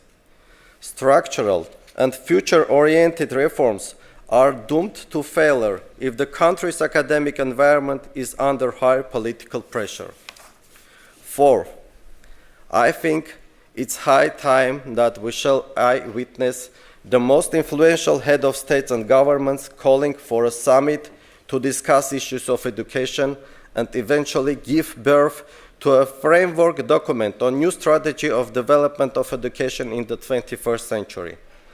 Leading up to such a forum, a global dialogue on the development of education can be fostered within the frameworks, for example, of G20 and the UN General Assembly. And finally, but perhaps before launching any new initiatives, it will be most prudent to focus on implementing the decisions already been made. In particular, I believe international community shall more pragmatically achieve the implementation of the 17 Sustainable Development Goals by increasing the level of coordination and coherence between and among national strategies and intergovernmental communication. It is highly important to recognize that non-achievement of SDGs will unfortunately testify to the inability of the international community to define development goals and create necessary conditions for their achievements. Thank you for your kind attention.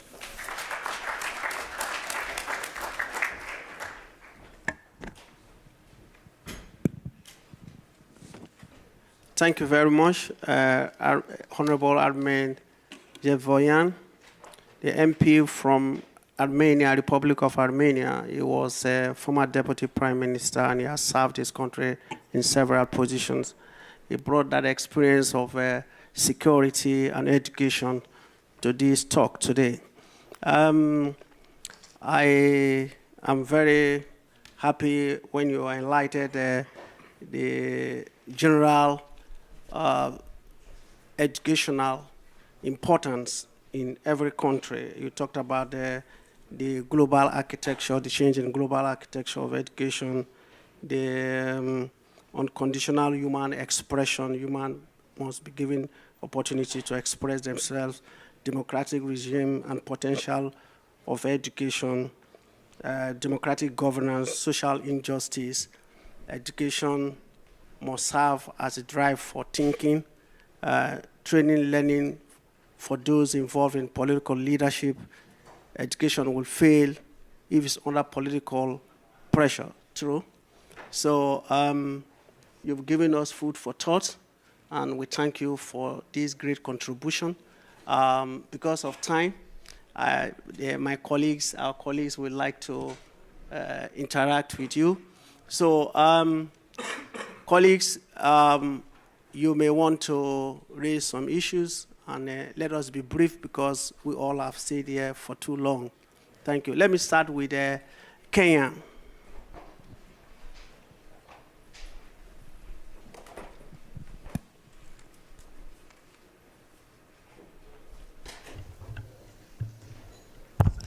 Thank you. I'm Sarah from Kenya, and I want to thank the presenters, especially on education. And you know, when you talk about strengthening health systems, education is key. Because where I come from, you find that we are still struggling with issues like female genital mutilation, early marriages, and if a girl goes through female genital mutilation or get married early, that girl cannot even attain primary health care, which include very basic things like personal hygiene. So I think, and my humble appeal is, when IMF and World Bank are funding some of these, our countries, we should take into serious consideration the issues of education, and especially among marginalized communities that are still grappling with outdated practices that are very detrimental to the health of young girls of young mothers, and also let us consider formal and informal education. Because if a girl gets pregnant at 13 years, honestly, that cannot be a mother. She cannot be a wife. This is a person that needs a second chance in life.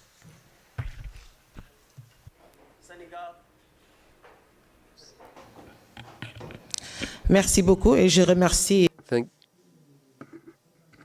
Thank you. I thank the presenters. Just a few comments, because the human capital that we're discussing today is the basis of our public policies. So we need to ensure that these public policies are better adapted. So if we're talking about demographic dividends, and it's been said, we know that this will be a reference for Africa today. We see that we have a lot of youth that could be ensure our future, our development. But if we see the lack of transfer of skills, of learning, often there are not a lot of programs to support them. If we take, for example, the issue of health, it's been said in our countries in Africa to have at least 15% of GDP to finance health. It's very difficult. And we see other issues in terms of health, in including reproductive health of young women. So we need to take into account all of these aspects to support this. There's another aspect, which are educational programs. We know that there is education, there is learning, there is information, but we need to review the curricula that are not adapted to our realities, which holds us back. So this is something that should be taken into account. We discuss pandemics. We have COVID, of course, but there are other pandemics, be it TB, be it malaria, be it HIV/AIDS, which are devastating. And maybe we should not forget those pandemics that affects our countries and that raise issues. And human capital for adaptation programs, well, we need to have answers in terms of, based on our resources. You have said we need resources, but we need to find these resources today. And I agree that we need cooperation amongst countries so that we have policies that are adapted and give common solutions. The other aspect pertains to child marriages, teenage girls, teenage pregnancy. We need to harmonize our policies to support this. The other thing is on subsidies, on electricity. With the IMF, we say that we should stop supporting electricity, but a lot of our population that is based on the informal economy to develop. We understand the importance of this informal sector in our countries. So we need to be able to look at the technical and financial partners and see how hand in hand we can formalize and have support policies that can at least allow us on a sustainable manner to develop this and have clear answers in terms of the policies that we are looking for. Thank you. Hello. Where is the microphone? I just put it on. Hello? Yeah, thank you, my dear moderator. If I've taken the floor now, I want to sincerely thank this panel because they have been very, very educative. Especially the lady has touched most of the issues that affects Africa. I think the World Bank and the IMF representative here should take this very serious and know that you are like the representing the director here of the World Bank and IMF. These are MPs. They are very intelligent people. They are people who have capacity. They are people who have knowledge. And this is what I've been insisting every time I come here. We are having a lot of failures in the huge bunch of money that IMF and World Bank bring to Africa because there is no good monetary mechanism which have been put in place to link the parliamentarians into action. And we have always been insisting that parliamentarians should be involved from the negotiating level to the implementation level. you will enjoy your money which you are borrowing from you and invest in Africa. We have been saying it often. And this is the problem we are facing. We don't know where we go carry our investment. As she has just said, there are areas that marginalized, there are areas that are really suffering, there are areas that they take the projects and put there, and very soon the project is damaged. There's no follow-up. For example, my country, let me tell you, I have more than 15 projects of the World Bank in certain areas we went and make control that the projects were abandoned. This is because the MPs are not involved to give you good information on the execution of every money that you bring into Africa. And if you, in the central level of the World Bank here, cannot do that, cannot bring out a policy mechanism that can be able to involve the MPs to follow up, do the follow-up for the execution of this project, we will keep singing the same song and we come here. That money has been sent to, we heard of chunks of milliards being taken to Africa, to other countries, but we don't see what is being realized about it. As we talk here as MPs, tomorrow there will be a closed-door meeting with the ministers. We don't know what is happening there. And tomorrow they are the stakeholders who takes the budget down to the country. But we don't know what is happening about it. So this is something we should take it very serious when you are discussing with director, that it is a very important issue for the parliamentarian to help you. As we bring these thousands parliamentarians here, I think it is there for them to use, for you to use them to be able to carry on your investment successfully. So please find out a mechanism. If not, involve all the country directors of the various banks, of the various countries, to be very fully involved with parliamentarians. You will be successful in your mission. Thank you very much. Okay, we take two more questions. Syria, yes? Czechoslovakia. Thank you very much. You mentioned that pandemic has destroyed human capital. I agree, of course. Clearly, pandemic restriction has destroyed human capital. I would like to ask you if there are differences in level of damage on human capital in countries where is education absolutely public good, in comparison with countries with education financing more from private resources. If exists data about that, of course. Let me take from the far down Egypt.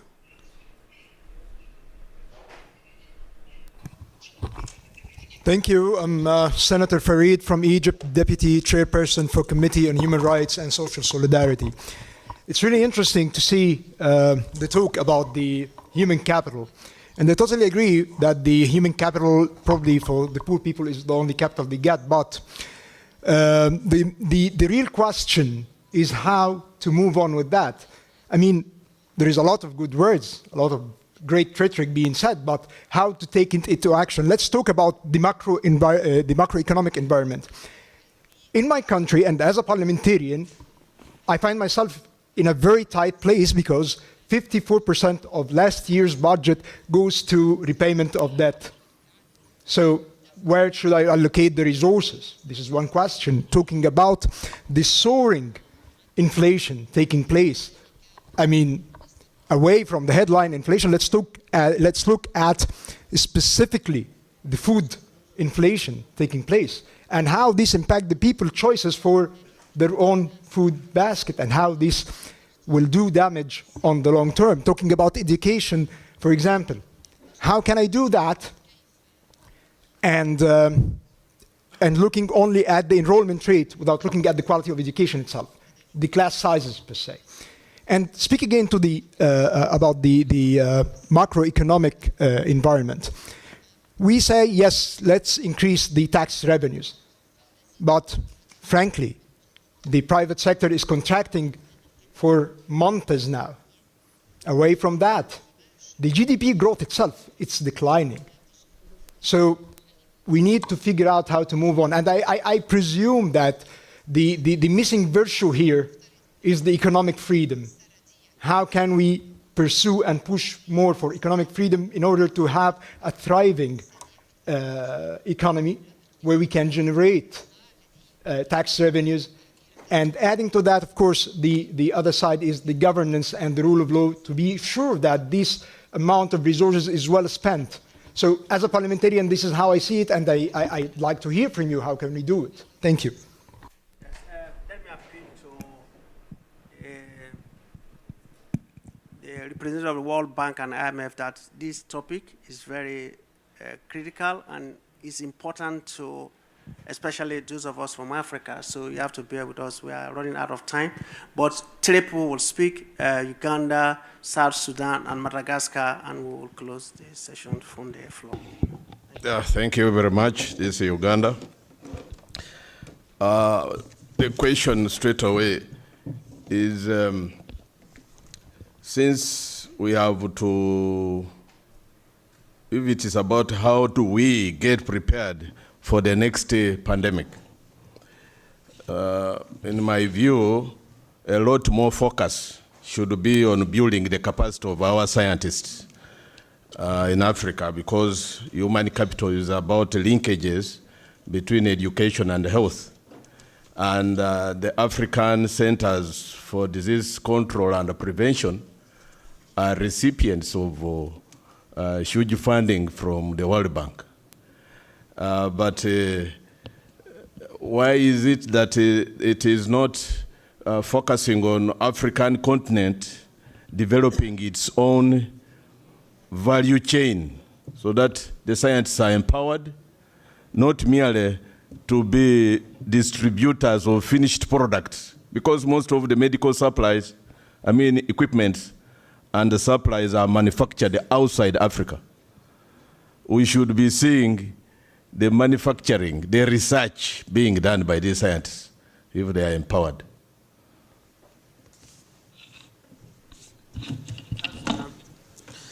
Thank you. I would like to thank the chair and the panel for the presentation that they've done. I think it was so to the point, and we have learned a lot from that.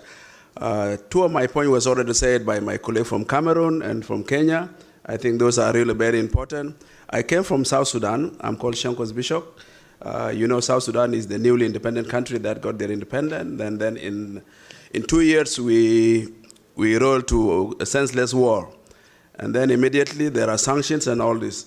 Now my point is that, you know, with the sanction, you cannot do much, even if you want to help the country.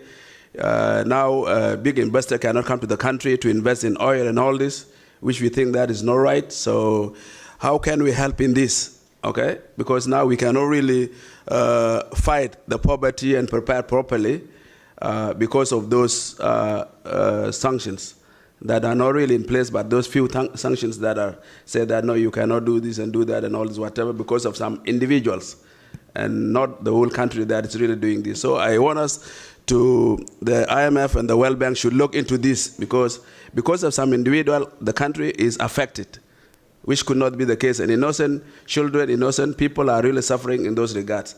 You will have children who are in a certain location, they cannot access the school because of the distance. Okay, so I think this is the point that I just want to bring, this issue of sanction because of individual. I think it cannot really affect the country, and this one should be taken seriously. Thank you. Okay, the last person, my colleague from Madagascar, and that's it. Yes, I will speak in French, please.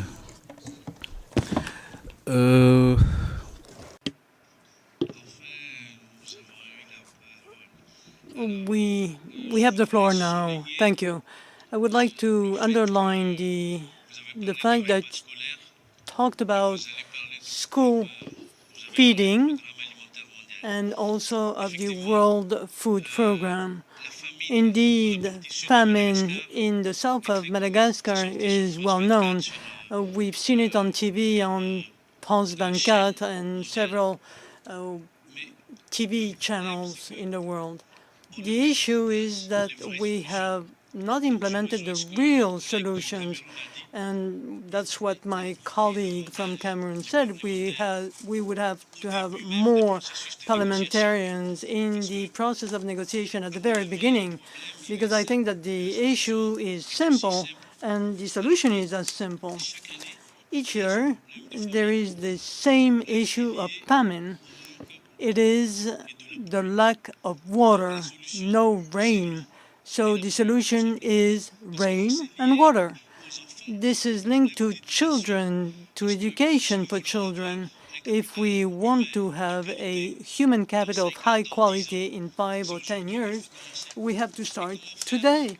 What to do so that to have a human capital of high quality if children do not eat for months, if there is no water to drink. Thus, if we have food at school, if we have that, it is very important what the World Food Program does in our country is highly commendable, but we have to think of longer-term solutions that are sustainable, that will enable self-sufficiency and will enable people to be autonomous in their life, not in only to give rice one day, 1 week, and people become dependent on it. So they are not humans of quality. Thus, again, let's have parliamentarians work with it more, offer solutions that would be real, that are in the field, that are not theoretical, that you develop centrally. Thank you very much. Thank you. We'll take Spain, right? Okay, yeah, please. That's the last one.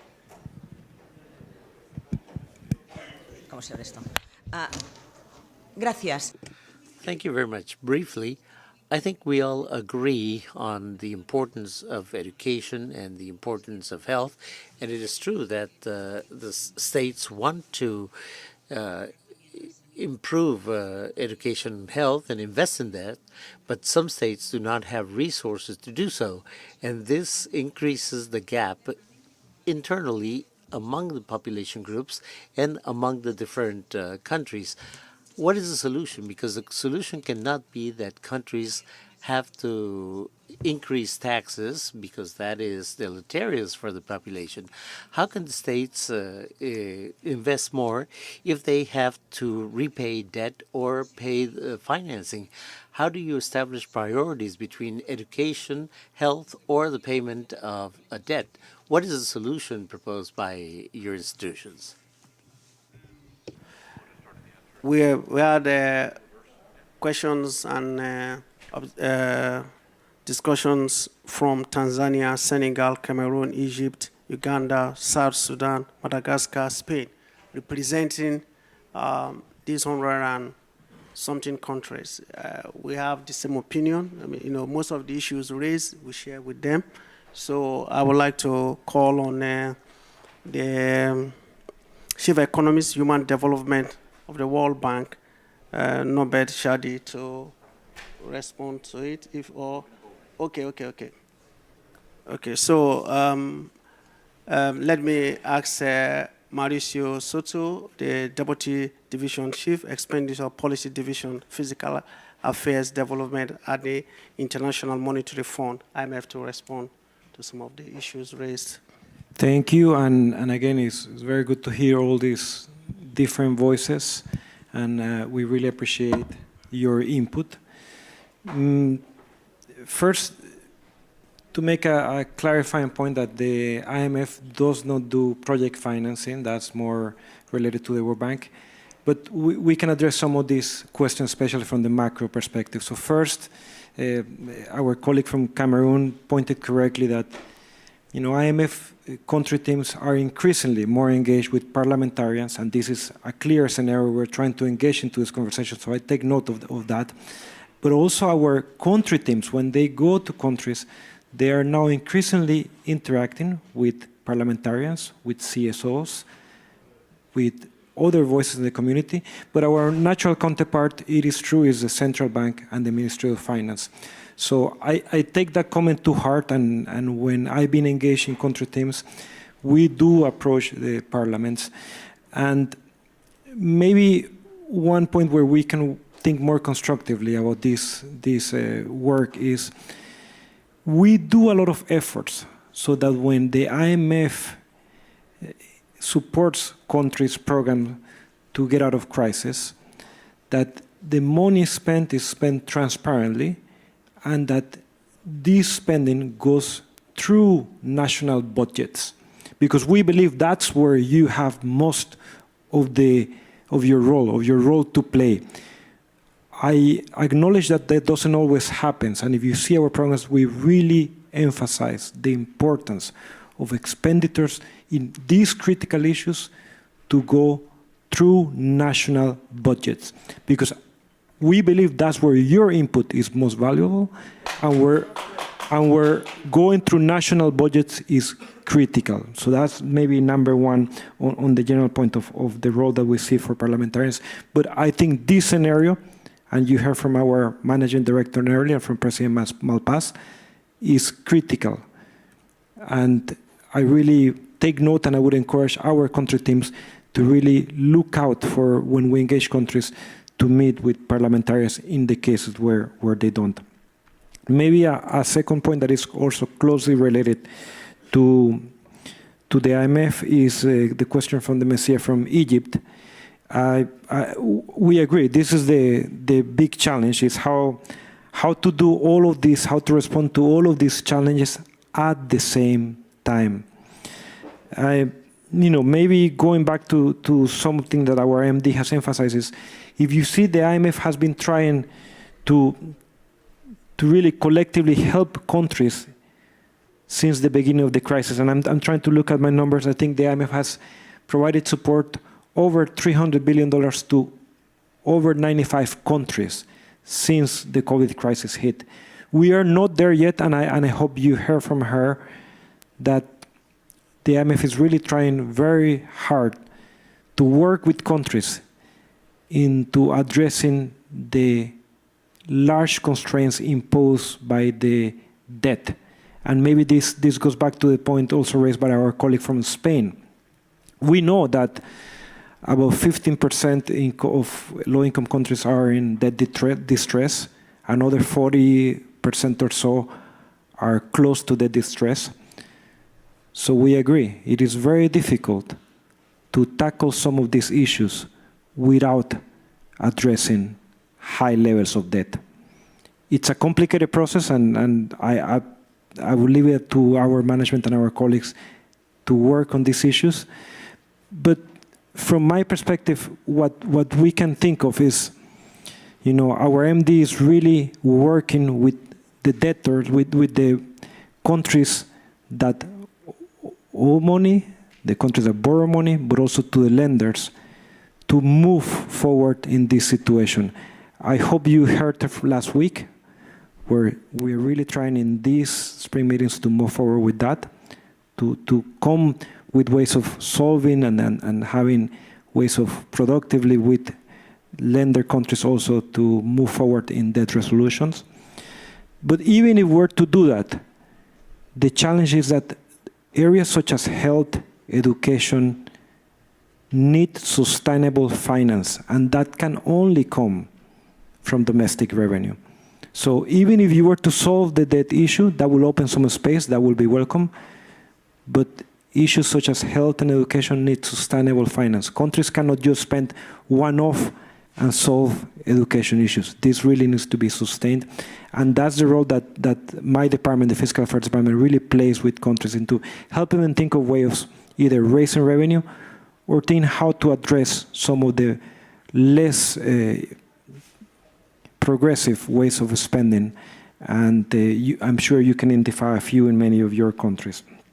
Now, to some of our colleagues, and I think my colleague from the bank will address this in a better way.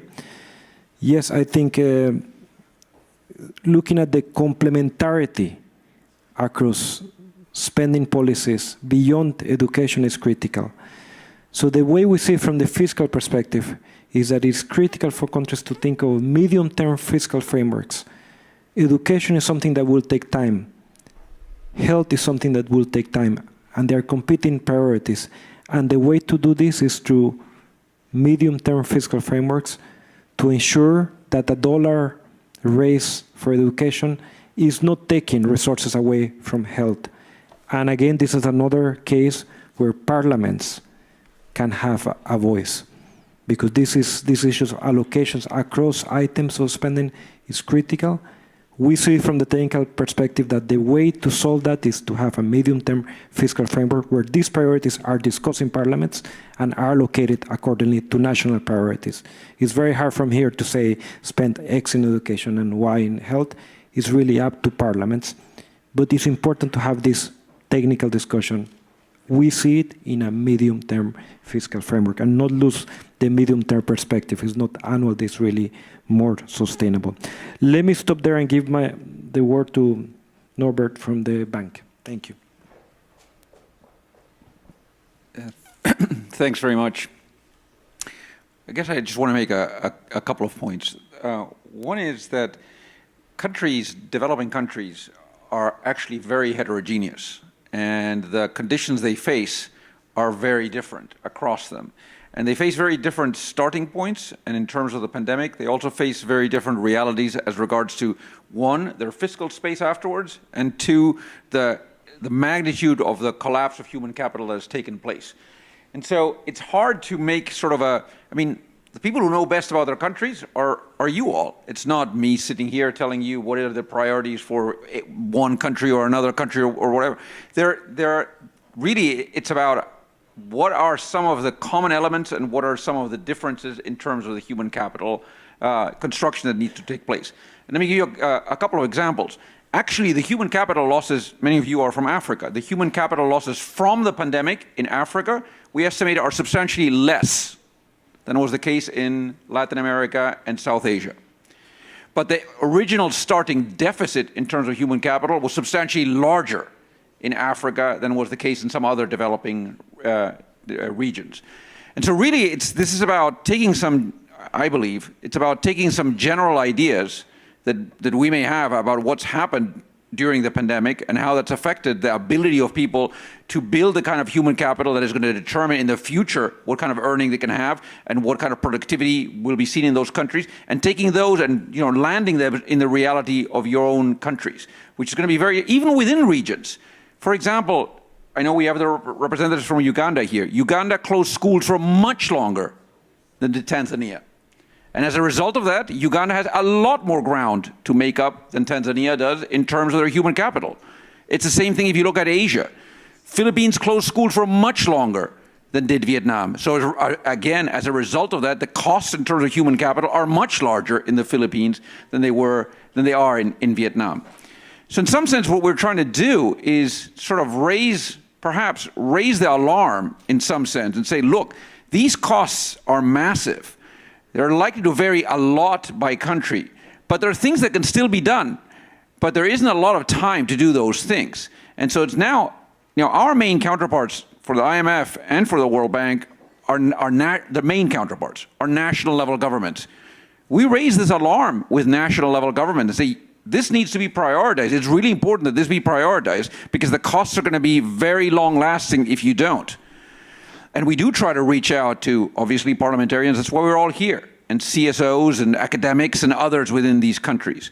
But it's also, we're kind of, in some sense, trying to tell you all, look, these are important, urgent matters that are going to determine the kind of country that you have in the future and the kind of world we're all inhabiting. And we really do need to place, and from our side, that's what we're trying to do, place greater attention. The World Bank lending on human development tripled during the pandemic. That's because it was obvious that countries needed this financing very badly. And it's also what countries were demanding during the pandemic.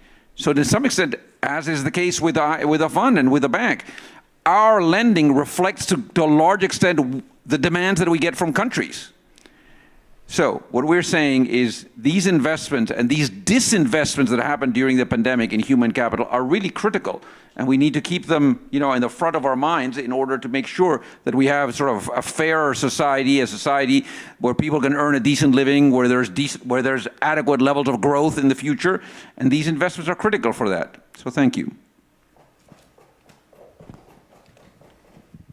Thank you.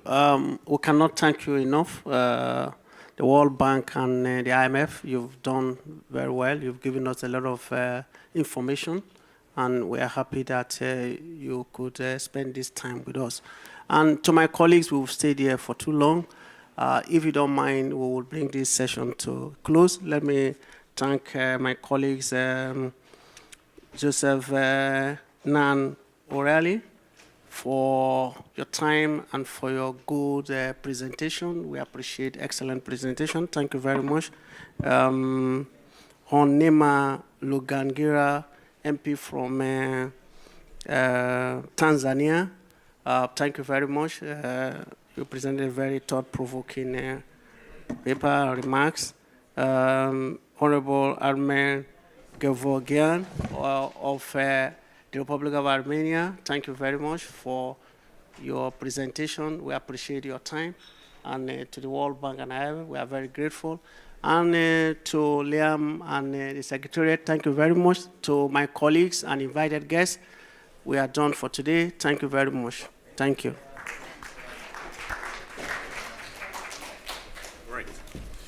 Right, thank you very much indeed, everybody. That brings the first day to a conclusion.